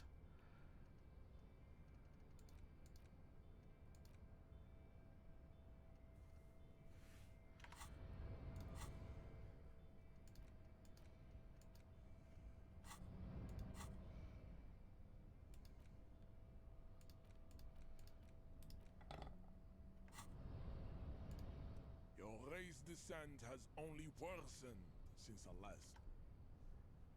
So you have... Alright, it sounds like I'm I'm not gonna try to knock him out. It sounds like we're gonna have to pretend to subscribe to his beliefs and then just, I guess, forget them later. Your race descent has... Ask what kind of races there are first. Classification is core to this stuff. Measurehead, I am new to this world. Help me understand its races. I need to know what kind of differences races there are. Do you? This is for me. This is for the thing.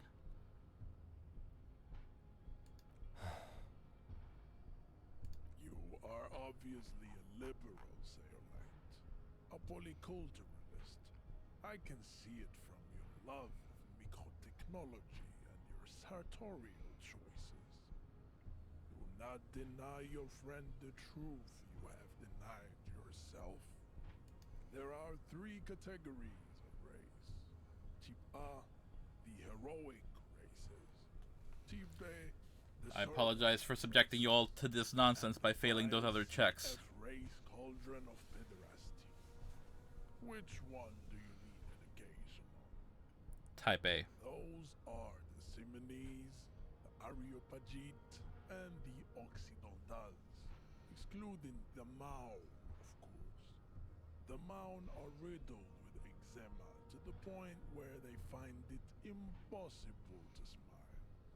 They are all lactose intolerant, a common result of inbreeding. Actually, just one sec, folks. My alarm's going off. I gotta go give the doggo her meds, so we'll be right back.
We are back, y'all. Thank you for being patient. All right, let's finish this asinine-ass conversation. A receding genetic pool has led the Mound on reprehensible street parades. In Mound cities like Stadskanal and Vredefort, wearing wooden clogs on their feet and little green tassels on their hats. He sounds like he's making this shit all up on the spot. You know them by the names of their nation states. The Oranese, the Gotwaldians, and the Königsteiners. My people simply call them Mound. Mahun is a derogative term for first world people of Gotwaldian descent. They do not all have eczema. Also, people of Katlan, like the Suru and the Uhu, are much more lactose intolerant. Why the wooden clogs, though? In some municipalities of Oranje, people do wear shoes made of wood to street parades. Green, orange, and even yellow tassels have also been seen on hats. The Mound are proof that you can have too much Occidental racial purity and tassel-centric culture. Inbreeding has led to a lactose-intolerant subrace whom no one can take seriously. Okay, and who are the Type A then, in your view? The Vespertines and Messenians of Vesper and Messina, the ancient Meteorans of Meteo by the golden Pisantic Sea, the Suren of Sur-la-Clé, and even the North Königsteiners, all have Type A race propensities. The other large Mondial civilization, the Mesk, are too yellow and oleaginous to count as a heroic race. True, they are violent and expansionist, but they have a glandular problem. He draws a finger across his face. Overproduction of sebum.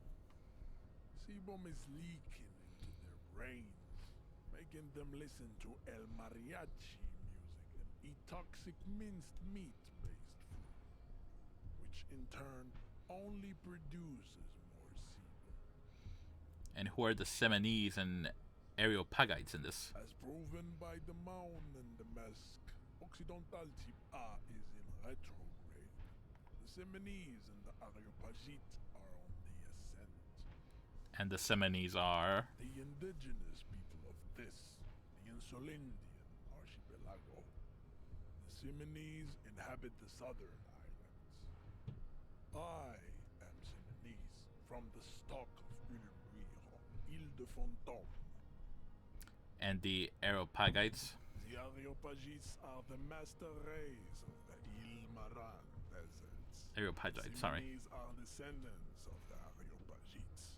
We came here during a heroic migration from Ile Maran to Ansuland, thousands of years before the lactose-intolerant Mound written Occidentals discovered this place. Wait, didn't Il Maran desert pygmies invent alcohol and get pillaged just a short while ago? Weren't the Ilmarans pillaged by my people and then Algol happened and all that? No, those were scimitar wielding race losers of Zahrava, Izet, and Bashir, with their Himmi servants. Big difference. The Areopagites were fasting and conquering while this happened. You never penetrated the western dunes. Jean, baby, you're on fire. I know, bae. What's the difference between the Semenese and the Areopagites? The Areopagites are sleek, long-headed. The Semenese are powerful, mesomorphic. The former is an immutable progenitor, unchanged since the Super Isola of Pericarnassus. Ancient brains rest in their slender skulls. He falls silent, contemplating the beauty and the mystery. Oh gosh. The latter is perfected and adapting. Together they form the Semeno-Areopagite or Simeopagite superrace. That is all. There are no more Type A races in the world. Nature was not capable of more. Type B. Type B are the unheroic races. amorphous non-competitors of the great race. The Koikos and the Vacholier, they are mud-colored people. The Koikos of Grad, Yugo, Zhimsk, Shest et al. Are what you would call white, officer, in a suspect description. You're mentioning all these slurs, I just identify them as white in official descriptions. Yes.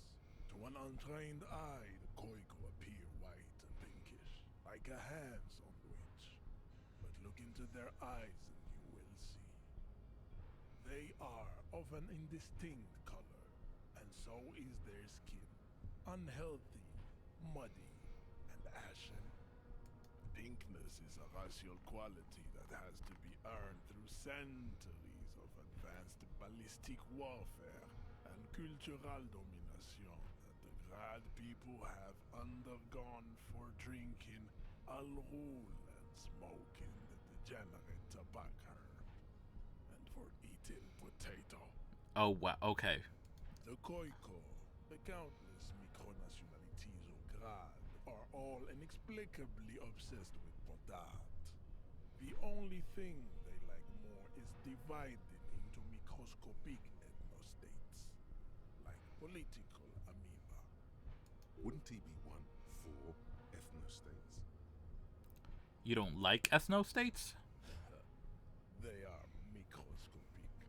The Semeno-Areopagite superstate will cover the entire remaining planetary crust, uninterrupted. From Holy Semenine to the Boreal Plateau of Katla.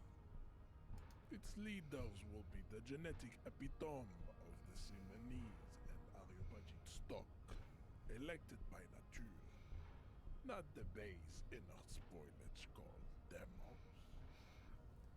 And the Vacholiers you mentioned? The Vacholians, halfway between Type A and the Racial called Ron. Two makes to know right from wrong. You tried your degenerate little revolution, which was the single greatest failure committed by humans in our 82,000-year history on this planet. Is it 82,000 years that we've been recording history? You have very little idea of what is happening, but that seems a little off. I'm pretty sure history hasn't lasted that long. The mysteries of the people of this planet are a tragedy that has played out countless times over, like a fever dream of skin, hair, and bone. Wake up, naive chess. I've heard about this revolution. Mistakes were made, but it was the right stuff. You're wrong about it. You're also, like, making so much shit up right now. The revolution came to Ravachol from Grad, in Zaras written potato cards. It is literally You really don't like potatoes. a prion disease that leaves the parietal and frontal lobe ridden with holes. A soft, sponge-like mass of dementia, hallucination, and paranoia. It is taxing to speak with you, sir. The revolution is fatal familial insomnia. A hereditary prion condition passed from the Koiko to the Occidentals. But not sexually. Probably through trade routes and potate acid, the prime component of the potato plant. I wasn't aware potato acids are a thing, but I guess if we're having potato batteries... Enough of type mediocrity. Alright, what about the rest of the folks? Let's get ready for some real bullshit. CF are a museum of failed chimeric experiments and tragic maladaptations. They are tortured creatures waiting to be put to sleep. Your morbid interest in them worries me. Chimeric experimentations? Some Full Metal Alchemist shit. Lesser races like the mosquito, a grotesque mixture of a masked woman and a Semenese man. Only possible if the mother is masked and the father Semenese. The other way around, they fail to produce offspring. The mosquito is born sterile, like a donkey. All they have left is to ride customized motor carriages with hydraulic suspension, listening to aggressive El Mariachi music to vent their impotent despair. You are reaching. Then there is the Simino Koiki Chimera. Are you sure you wish to know of the Simino Koiki Chimera? It is not an aesthetic sight. Neither are you. The Koiko, as you know, are very servile, especially when they meet the rich man. Racial scientists have toyed with the idea of crossing the Simonese with the Koiko to produce a super worker of Simonese strength and great servility. This will never happen. The Simonese and the Koiko may have similar interbreeding problems as the mosquito. We will never know precisely. No Simonese man could maintain an erection in the suffocating potato stench of a Koiko woman or Koika. The general racial bullshit aside, I am astounded by like his beef with potatoes. It is cruel to entertain ourselves with the deformities of Type F. Were there any able-bodied races you needed education on? Now that we've been through all the types, do I understand advanced race theory? You understand nothing. To solve the great race enigma, you have to first ask yourself, what is the race enigma? You have not even worded the mystery, let alone solved it. Will you help me get that body down if I solve it? We will see. Access to the Union is important for our investigation, but there may be another way, without becoming a race theoretician. Am I mildly worried he might take it seriously, the lieutenant thinks? Yes, I am. He continues. I am. That's a fair concern. How do I word the mystery? You need to internalize what you have heard here today, then return to me. This clarity does not come instantly.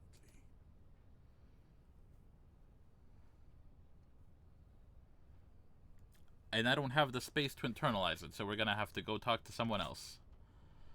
I cannot possibly imagine. There is nothing I cannot possibly imagine. Should I just try to knock him out? Your love for disco music and venereal disease?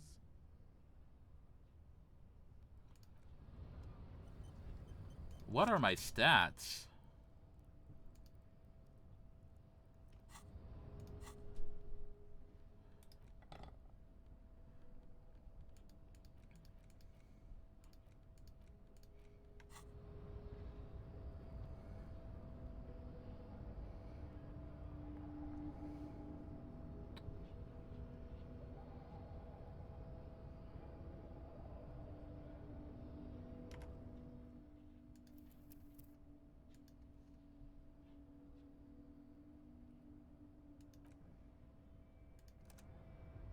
Yeah, I don't even have the space to internalize that shit. The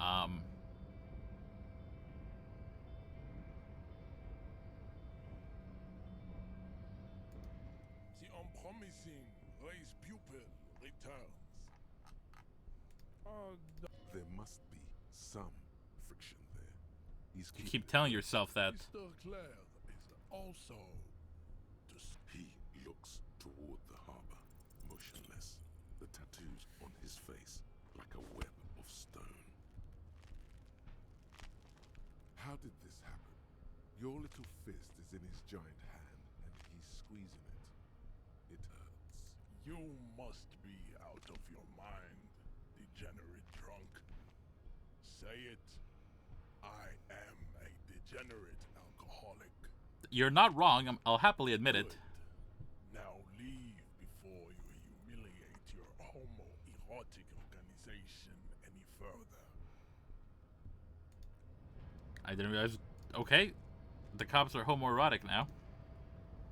I'd appreciate it if you didn't force us into situations where I may have to shoot random civilians, because that won't get us anywhere. I'm not even sure the one bullet my chamber holds would even prick that hook. How else are we gonna get through the gates? There must be some other way. Let's go see the yard again. It faces the other end of the harbor. We're done with Measurehead here. But I was fighting bad, unsavory ideologies. I'm a hero. We are not here on some political quest. We are here to solve a crime. Don't make the situation any more volatile than it already is. Alright, I won't do it again. Let's think of something else.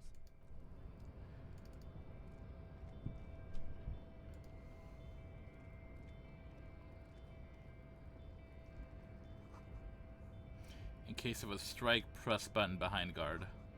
A hermetically sealed door.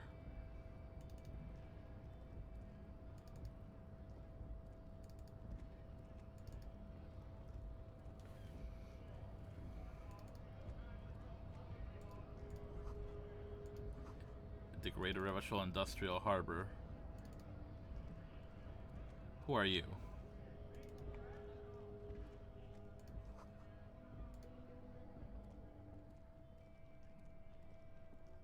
A lorry stuck in the traffic jam.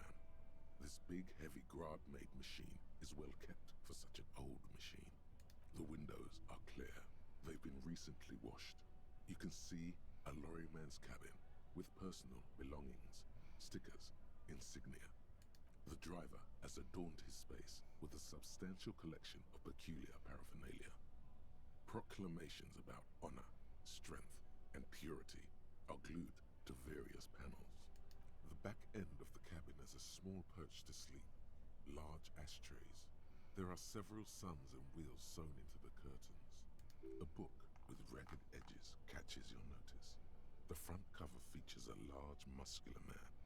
The title reads, Man from Eamdal in the Lost City of the Pygmies. Racist nationalist paraphernalia. Not unusual in this part of town. This is our guy. You think this lorry belongs to our tough guy? Likely, yes. This guy's proud of who he is.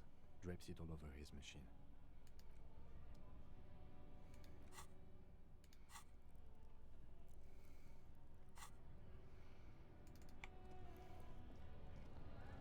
This seems to be the head guy. Nice aggression with the native. Don't let the chief fool you next time. You don't need to be that up in his face. Leave yourself space to move. Not bad advice, actually. This might do the trick. Let's talk about our right to work. What about it? Your right to work. You here to fuck with us? Beat the honest worker down. Why should I? We're here to fight for a cause. Stripes usually have problems with people who have causes. No, I'm with the movement, bro. Good. We're fighting for a cause here. Right to work! Right to work! Besides, we're not that different. It helps if people see us talking, cops and strikebreakers together. Shows authorities are on our side. Builds confidence. What kind of a cause are we talking about? Rights of people. Rights of workers. To have gainful employment. To make a salary. And feed their families. His manner of speaking is wooden. The tone of voice bland and uninspired. Almost as if compiling replies from a set of learned phrases. Regardless, I have some questions for you. Maybe you should ask them the questions. Like, why we're not allowed to make a living here. Shame on you! We have families to feed, you piece of shit.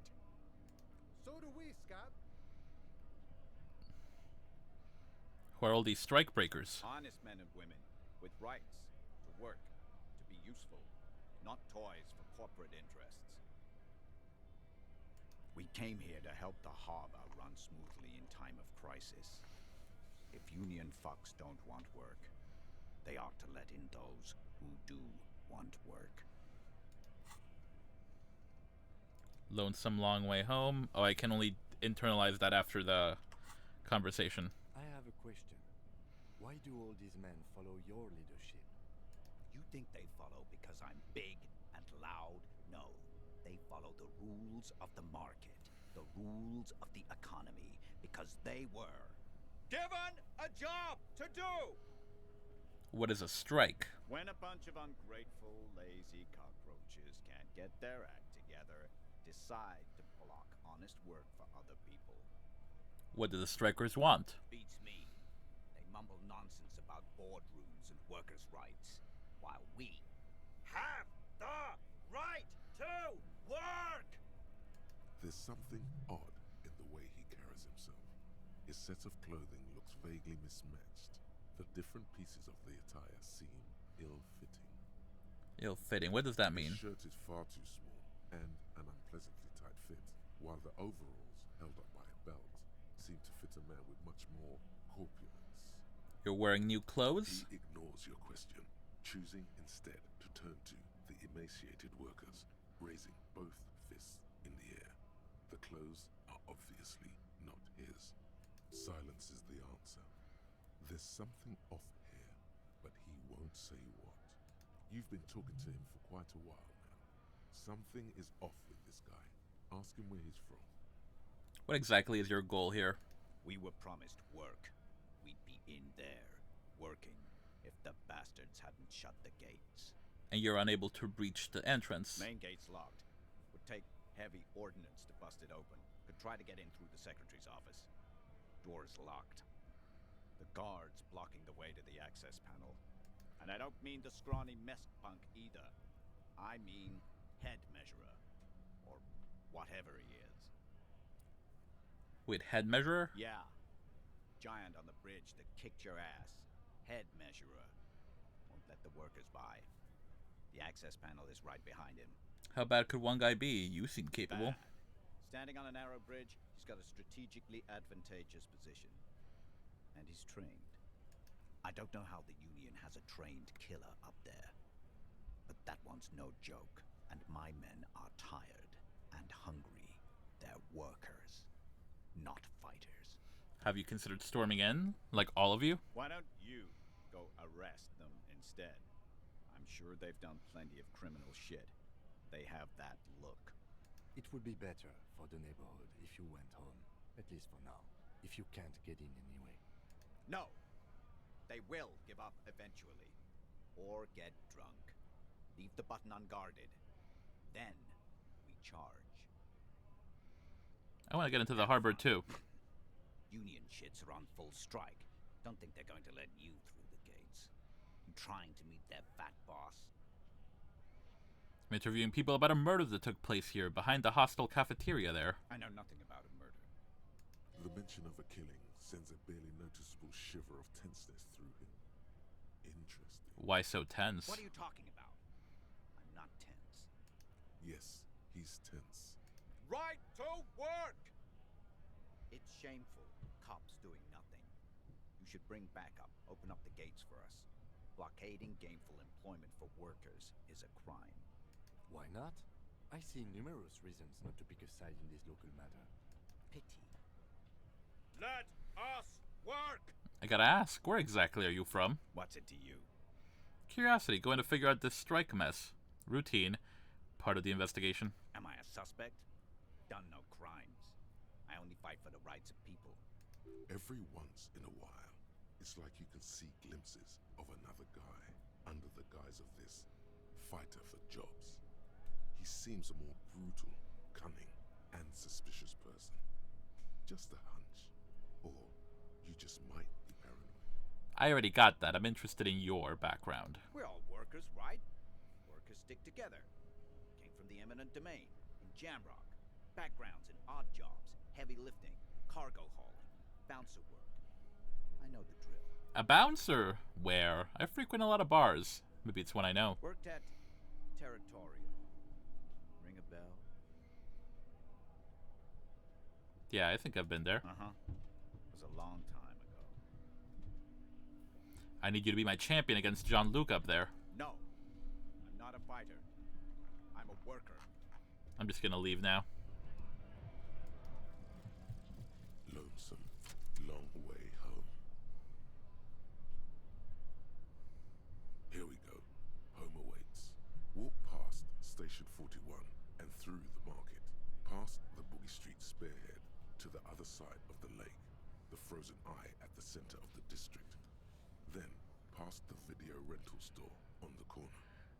There, at the end of a street lined with pine trees, a small house no larger than a matchbox. 11 Voyager Road. You no longer live there. Those times are gone. And so are those people. Why did you come here? Why are you still here? And where's the dealer? You have to get back to work. That's all you have now. Perfect. Some kind of superstar we're still waiting on.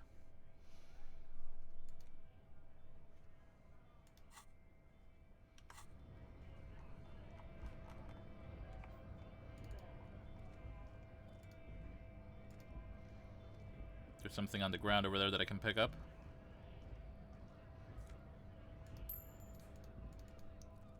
Can I get you to go fight Jean-Luc for your racial supremacy? You can just make out a familiar pattern. It sure is. You'll see what technique. Alright, yeah, nothing new there. I think I can pick up a bag.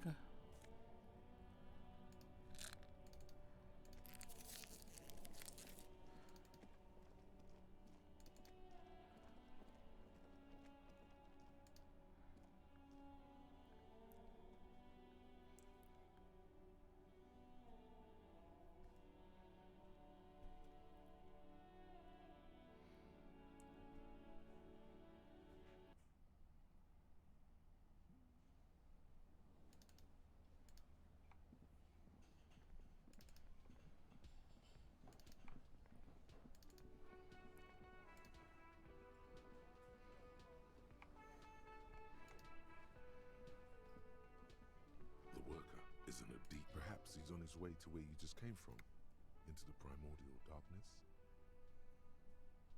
Physical instrument. No, I can't wake him up.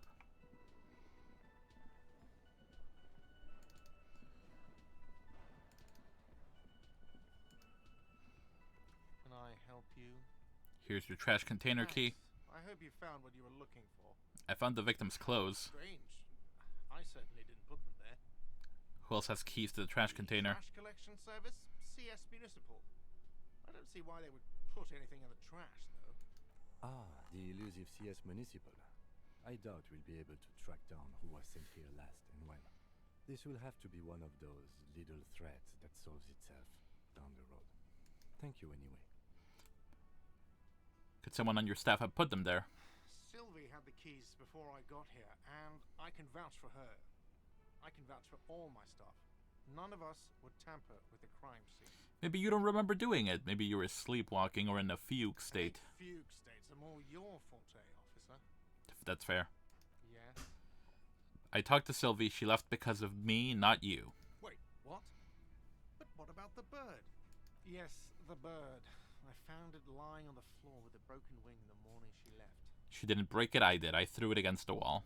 You broke the skewer. His face is flushed with emotions. A rash covers his neck. I assure you it was him. It's as if he can't decide whether to be angry or relieved that it was you. Again. Why on earth did you have to break the skewer? It's a mystery. I can't believe it. I was so sure it was Sylvie. Even worse, I thought she was trying to send me a message. Symbol of hope and all. A tender type of hope. Something stirs in you. Perhaps this is why you broke it. I don't put it past me. Did she say anything else? About me, you know? Did she say anything about me? She said she was flattered. It was just bad timing. Really? I should give her a call then. The man doesn't know what to say. He wipes his brow and stares at the counter. Thanks, I guess. Was there anything else you wanted, or...? I saw another thing at the whirling. Another thing? Great, yes. About the money I owe you. Have you got it? How much money do I owe you? A lot. For the room and broken window, 100 real. I have 2. Let's talk about something else. What?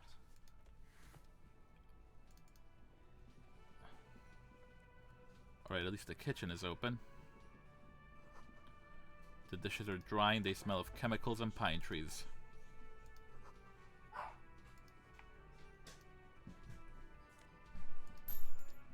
Huzzah, now I have 3 real. You see a heavy steel door with a prominent dimpled lock.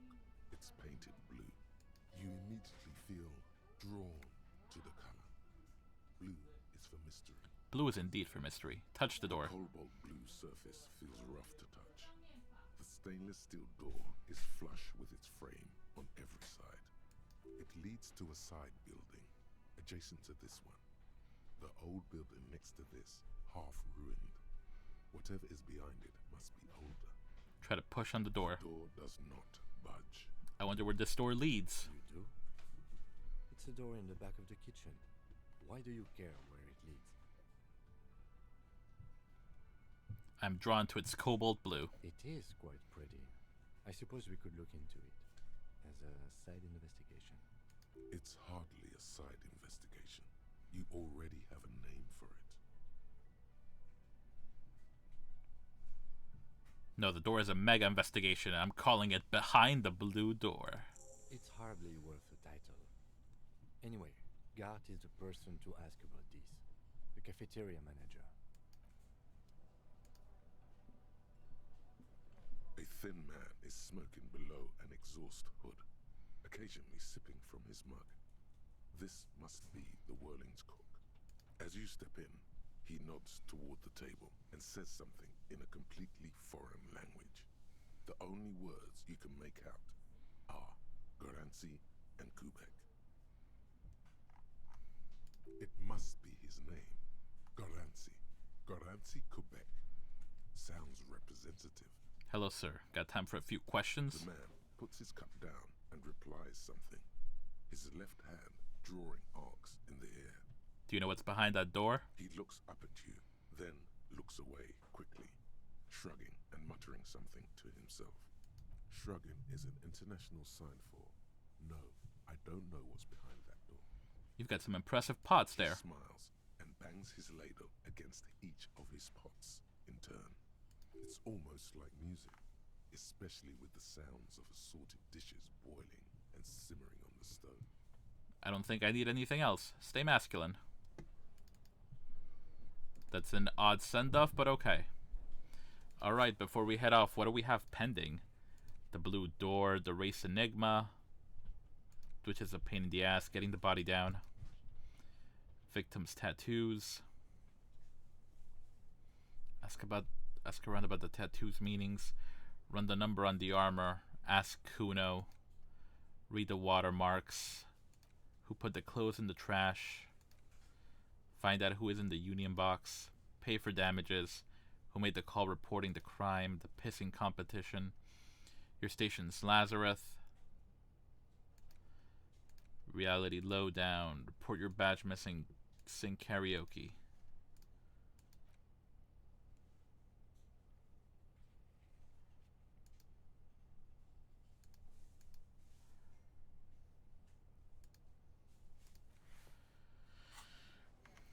Alright, let's save there.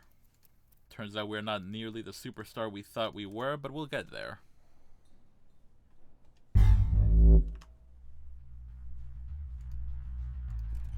Alright, thank you all so much for joining me for our first entry here into Disco Elysium. We ran away late, but you kind of do that with this game. So as always, we're going to go ahead and raid someone on our way out. Let me just go ahead and see who's online.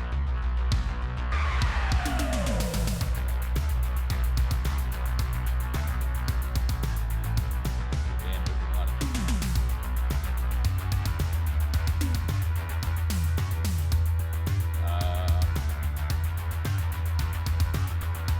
Let's go ahead and raid Rosie Quartz, who is a dear friend of mine.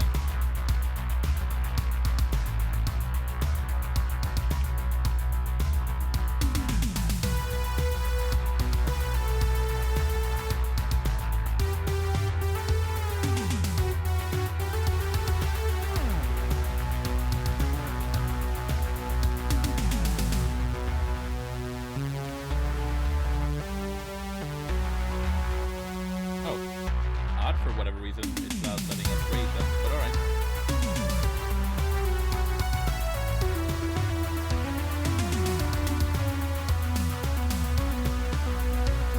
Alright, we're gonna go ahead and read the story.